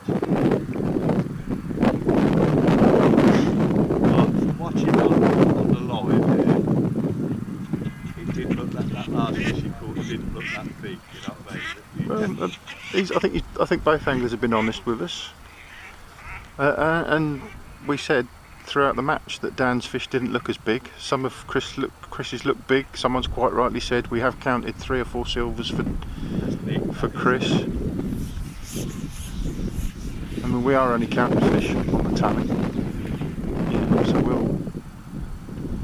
maybe we shouldn't count silvers. But then some of these, they said that some of these there was some Carasio and some Ive, didn't they? I don't know what's in the venue. But maybe we should only count fish that are £1 and over, or what we think are £1 and over, I don't know. We're trying to keep an accurate count so you at home can see where they are.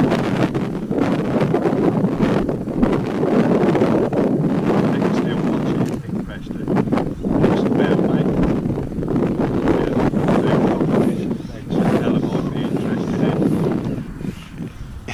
If you heard Steve, wait 40 minutes. I said if you heard you wait 40 minutes. No rush, like, I'm just saying, give us a, Yeah, not now. give us a shout if you're interested. Nick's daughter fished at Woodlands last year.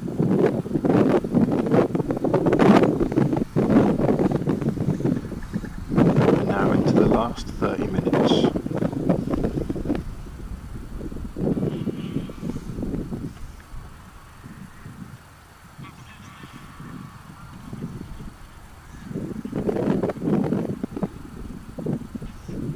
That wind is cutting across the microphone, Simon. Apologies for that. We have that has picked up since we've been here.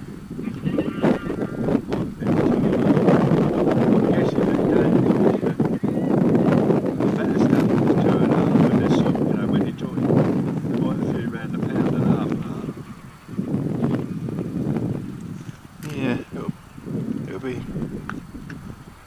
it'll be good to see. What's actually quite amazing is there's that many people looking at it, and we've all got different interpretations of what we see is going on. Well, we might be involuntarily misleading people. Don't know, do you? Well, this is my point. Although they seem to be that they're a lying, deceitful bunch, it's just the way you see things. It's more, you know, perhaps it's less dishonesty and more mood.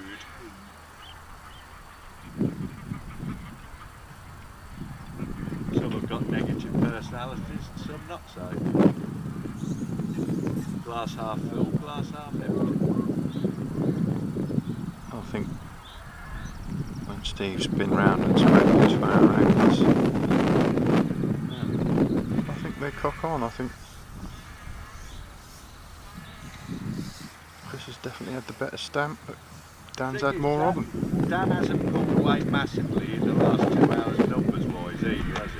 He's got to that sort of 20 fish in front stage and sort of stuck there. Well, he's 18 now, isn't he? Like? You're not live then, Oh, right. because I've got 64.44 at the minute. John Bloor, £147.6, that's a good shout.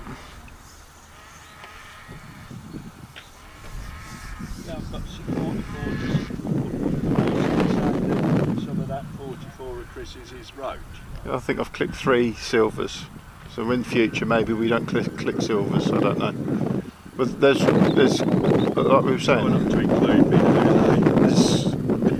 if there's eyed and things like that in here, then we're, like we said all the way through, we're 60 yards from these anglers. You've got a better view at home than what we have.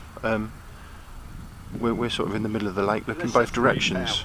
So if they're £3 roach, that's okay. yeah.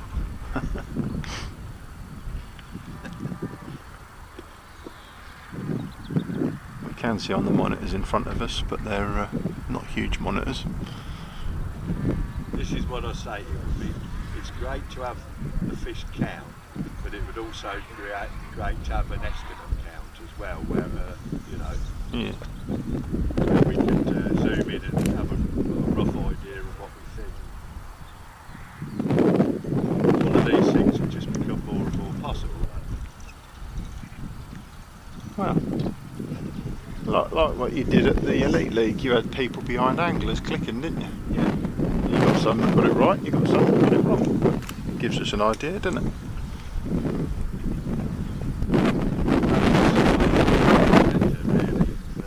Yeah. Leaves yourself again, leaves yourself wide open to golden clip contest, isn't it? Apologies for the wind, we know it's getting up. Not a lot I can do about it right at the minute. It will just see us out to the end of the match, 26 minutes to go. Certainly the camera is actually shaking on the screen. Yeah, it's the long lens. That's just because It's the long lens, yeah. Any slight movement is magnified basically. Yeah.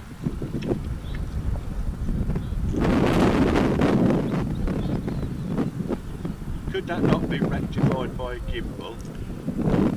No, because it's the wind blowing the camera. Yeah, but the gimbal that holds it, I don't think so. Well, I don't know. that's the whole, it's like a gyroscope, isn't it? It's, When we put cameras behind anglers, they'll be much closer, and I won't be zoomed in so hard, and we won't have the issue anyway. So. That was another one in the net for Dan there.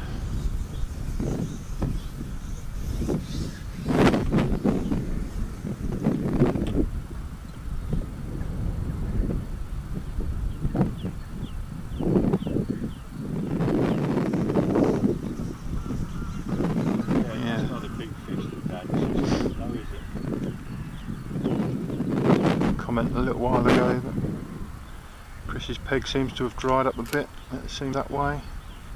Well, both. Chris catch a lot at all, have you, since I walked behind him? No, Chris has sort of gone down to his margin again. He's gone short again.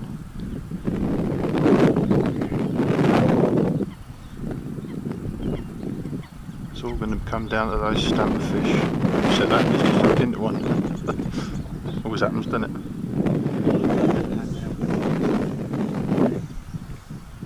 what I got you? Yeah. Ah, freebie.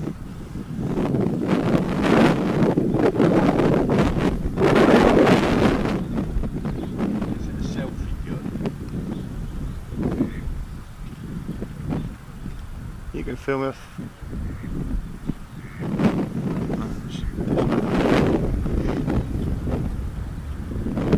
Now than there was earlier, or is it just the way it's catching the line? No, it's picked up. The wind's picked up. Yeah, the generator's there. Yeah, the turbine wasn't moving at all earlier. The wind turbine that's off to our right hand side. She's spinning now, I can assure you.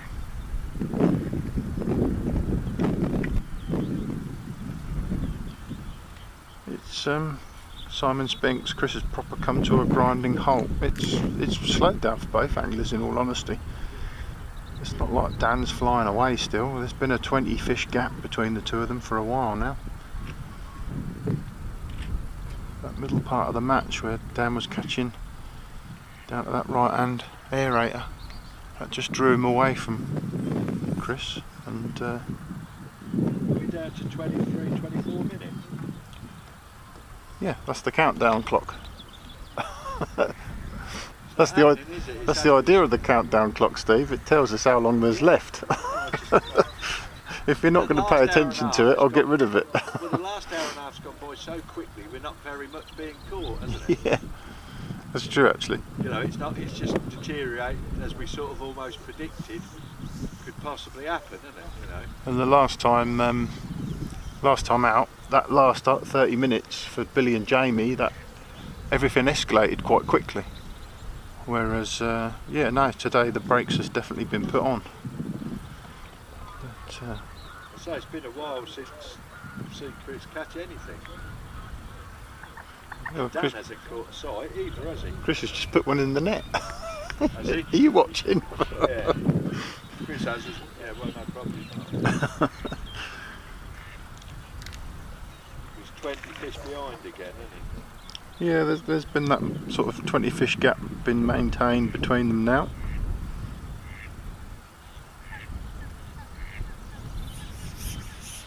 Who's your money on?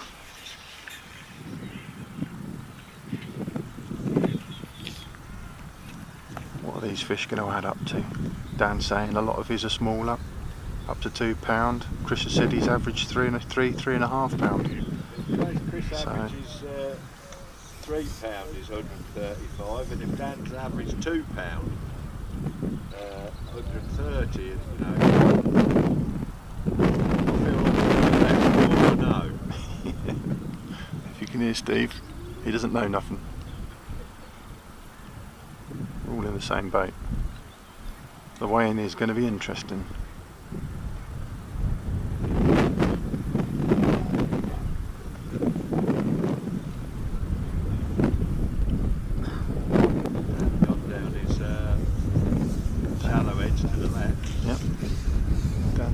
Down the left-hand margin. It ain't going to happen, is it? Well, it might sneak one, I suppose. It'd have to be particularly bad.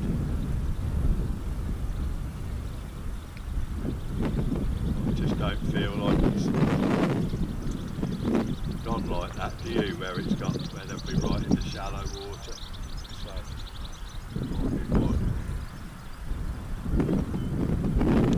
don't forget to get your predictions in, guys. Guess the weight competition. You've got until the end of the feed. As soon as the feed finishes, the live feed, I don't think you're able to make a comment, so you need to make a comment before we close.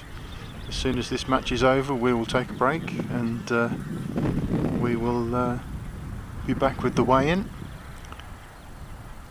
But get your prediction down in the comments, and the closest weight to the winning weight will win a clicker. Last week's competition winner, Andrew, he's been down to the lake and collected his clicker today.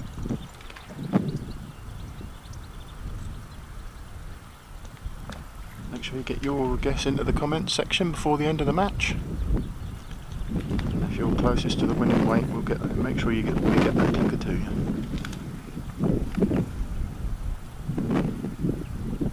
This is the last preliminary head to head ahead of Monday's live draw for the SuperCup, where all 20 regions will be drawn. You need to have gone onto the platform, accepted our terms and conditions by then, confirmed your region. If you've not already done so, I think there was still a handful of people still outstanding. We'll be in contact with you over the weekend either way, and if we have to, we'll overrule it ourselves from our end. But live draw will be on Monday. I think we'll be live from about 7 o'clock and the draw will be about 7:30. So tune in. If you want to come and join us at the draw, then send us a message and you're more than welcome to join us. Join us live, obviously. We'll be on Facebook and YouTube. But if you want to see all the details, you need to be logged in on YouTube. If you want to see the Excel spreadsheet with the names come up, that's where you'll need to be on Monday.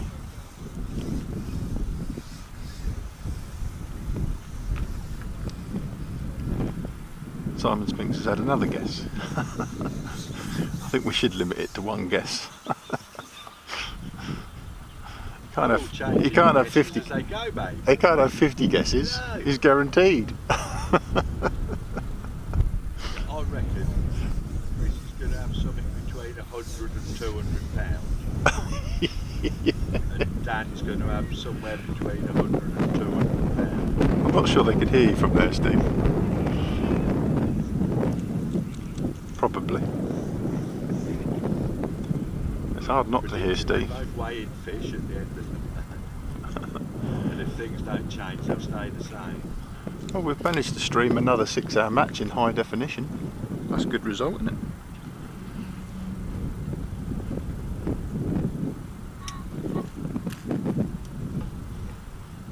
Now we're looking for Monday. That'll be quite good as well, won't it?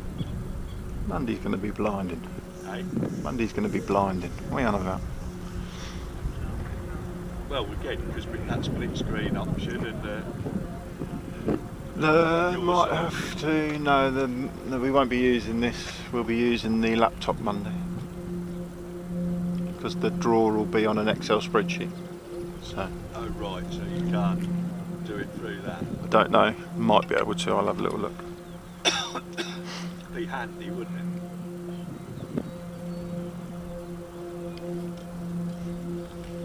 Gone very quiet at the end now as we head into the last 15 minutes. Simon's changed to 145. Mr. Hemphead 157. Simon's now got between £100 and £500 then. He's trumped my final offer. I'm predicting fish are going to be weighed in, mate. How about that? Do I get a clicker? I wouldn't know how to use one if I had one, mate. Sounds far too technical and involves counting anyway. Is that Chris into a fish? So he's saying no one's catching up and not paying attention, and he sat there playing one. Chris.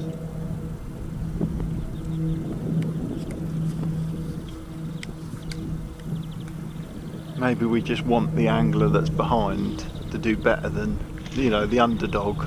Maybe that's what the wishful thinking. We want the underdog to do well, sort of thing. Yeah.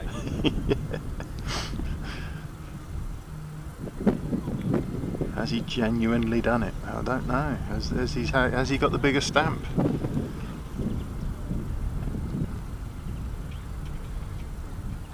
Everyone said 31 was the peg.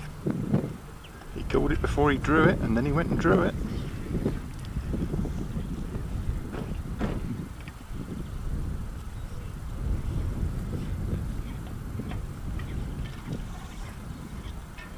What are we going to see here in the last 15?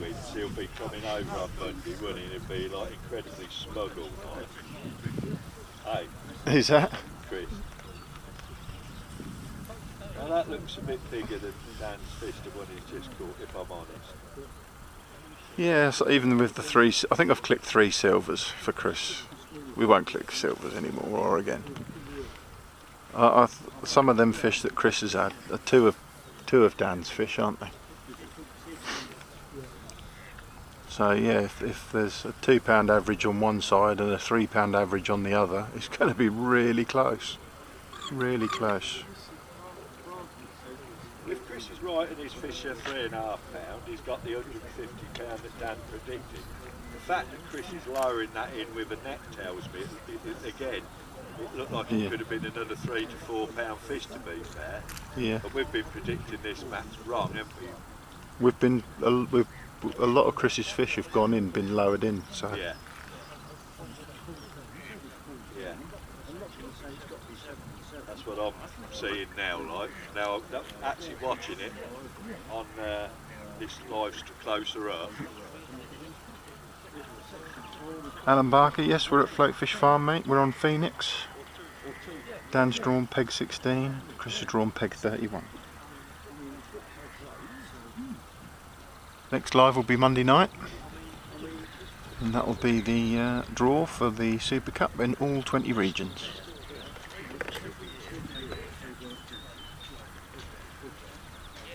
We're with you for the last 13 minutes as we see out this head-to-head between Chris and Dan. And Chris is into another fish.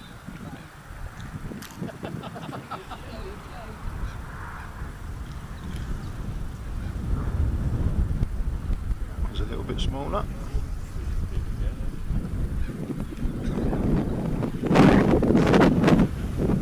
It's going to be ever so tiny.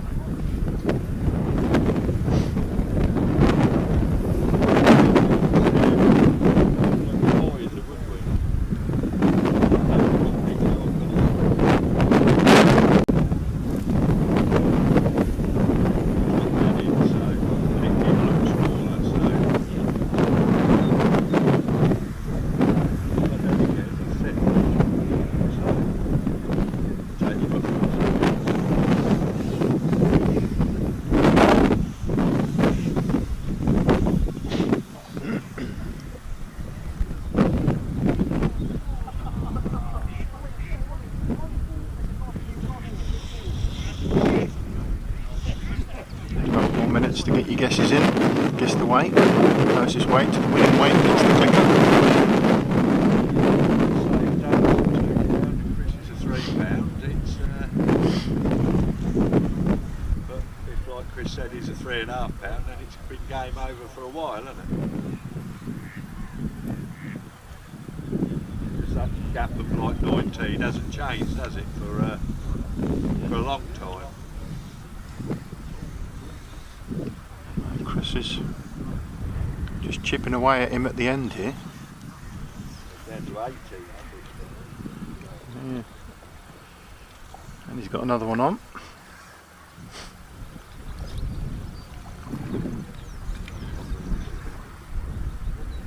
Again, I don't think that's another smaller fish, but if he's got the bigger stamp and then he's got closer to the numbers that Dan's got, again that just goes to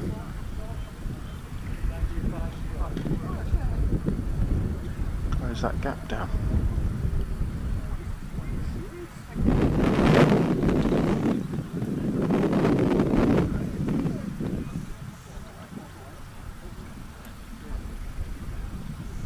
Don't forget to like and subscribe to the channel, guys. We're going to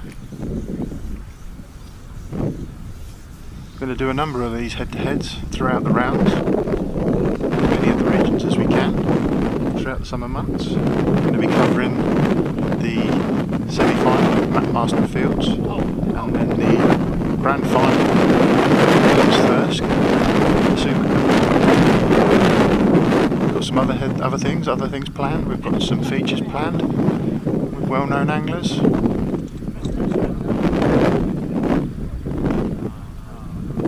Down to Todd Bermanni you're planning on going to, and we're going to try and film that, aren't we? Yeah.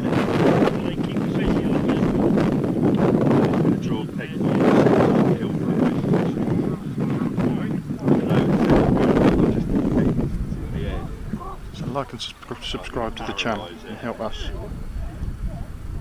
I'm going to give myself another double herd here, I'm going to empty it that much. I'm just looking forward to it, it just appeals to me. It's, Been fancying to go Anna for a while. Yeah, no, the gap's definitely got smaller, hasn't it? We're down to 17 fish, however you look at it. The gap's been as big as 20, hasn't it? Yeah. I think at one point he was 21 fish in front, so Yeah, Chris is chipping away at it again.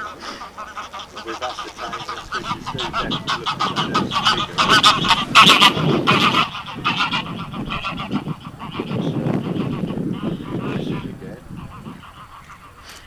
I don't think Dan's hit back. Fish down his edge. Out of that aerator to the right.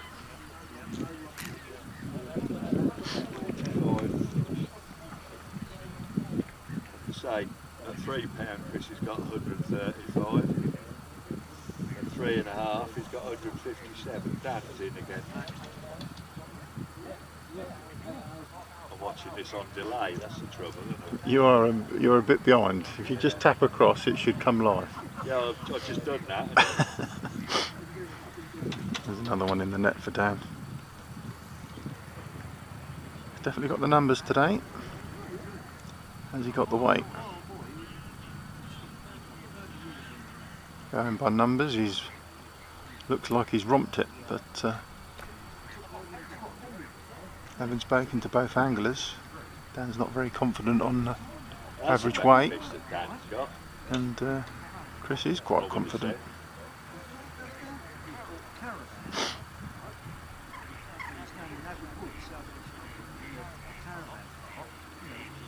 Seven and a half minutes left. You've got until the end of the live feed to get your guess the weights in. But I can see that's a better fish on the live feed, on this feed. It's just a little bit too far away for the natural eye, isn't it? Like we said at the start, we're 60 yards away from them, aren't we? The camera. Well, once the match is finished, we're going to cut off and we'll have a break, probably 15-20 minutes, and then we'll film the weigh-in. So stick around if you want to see the outcome. As Dan hooks into another one down his right hand edge. Go make yourselves a cup of tea and we'll be back for the weigh-in. You need to get your guess your weights in before the end of the live feed, because I don't think you can comment on the feed after we've finished it. So you've got another 6 minutes to get your guess your weights in. And as soon as they start weighing in, we'll be back. sneaking a couple back.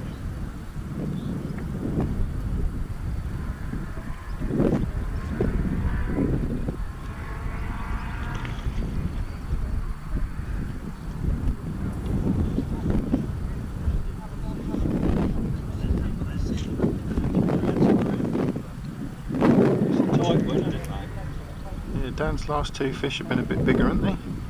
Well, on this one, I'm not sure. I'm still watching him play. He's hanging on a bit.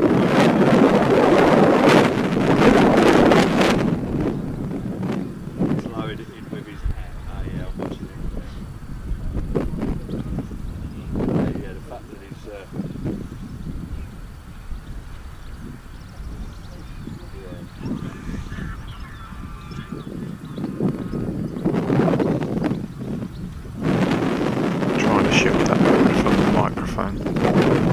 It was lovely when we started out here, but it was inevitable out in the fens here that we were going to catch the wind.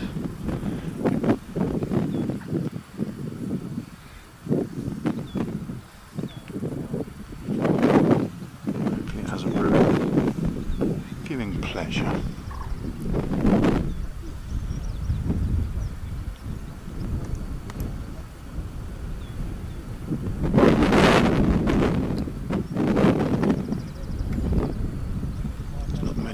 Areas of the lake now that ain't catching the wind. Whereas it's been flat calm for a lot of the match. What to do, right? Organise it with the venues, the organisers. If we could do the start and finish on the countdown, that'd make it exact, wouldn't it? you know what I mean? Get it so we'll start the match and finish it and go on to the countdown time. Well, we should. I started the countdown at the all-in, so as long as they're accurate, we're accurate. Yeah, well, that's where it won't be at the back end, because that can be a bit randomised. This is what I'm saying. It depends how you interpret your watch. Depends whether you got one on or not. We all know that. And if you're calling time, it's strike, plug, fish on, rightio.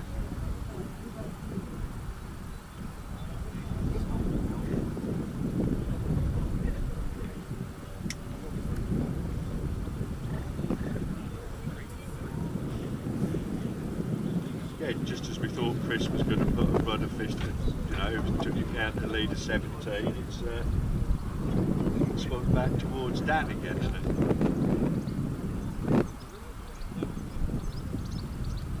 I really think it's going to be close, mate. I really wouldn't like to say, would you? No. Dan's in again. Numbers to me says Dan's got this, but you having spoken to him would suggest that it's much closer than what it appears. And saw the fish with my own eyes. Like. Yeah, it's much closer than what it appears, but it was a chunky little mirror here. Looked in good nick as well. Looked a lovely fish. that's the whole idea. We'll know exactly when they weigh in. From the audience perspective, I think it would be good to have a match that's much closer, but unless you're a avid supporter of said angler, of course, as we've said earlier, if you really want Dan Hardy to win, then obviously you're going to be ecstatic that he's 20 fish in front of Chris Barley. I'm going for £150 each. It's going to be close. I'm going to go. I'll tell you what I am going to go for first and second in the match. Yes, yes, comfortably. We haven't got. Yeah, well, no, if I had to at this stage, I'm going for it's dead heat on £150, which makes Dan absolutely right as well, don't it? Dan Carlton is. Dan just take. Well, Dan just coming up to that 20 fish lead again. He's just maintaining that. That suggests to me at least a £3 fish. They might have had a few pounds, but they bring that. Maybe he's. I'm guessing that. I'm saying that Dan's average 2 1/4 pounds, yeah, per fish, but Chris's average just under sort of 3.5, maybe 3 1/4.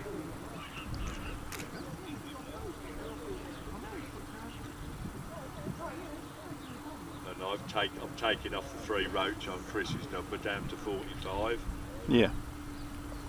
And leave it Dan as it is, like 68 fish at 2 1/4 pound. Is that 149, something like that? So that's where I'm coming with my Chris 335 plus about a third of that though, so just a bit more than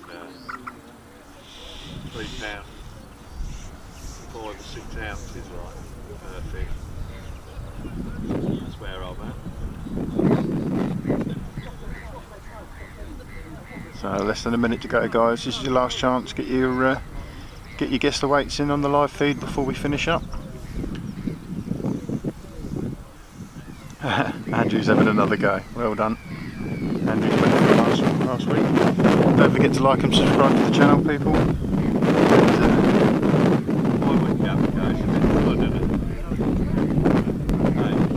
Give us 15-20 minutes and we'll follow the way in and we'll see how these two are done. That's the all out. Ladies and gents, and like I say, right on the off there. Hope you've enjoyed that. Don't forget to like and subscribe and we'll be back again shortly. I've got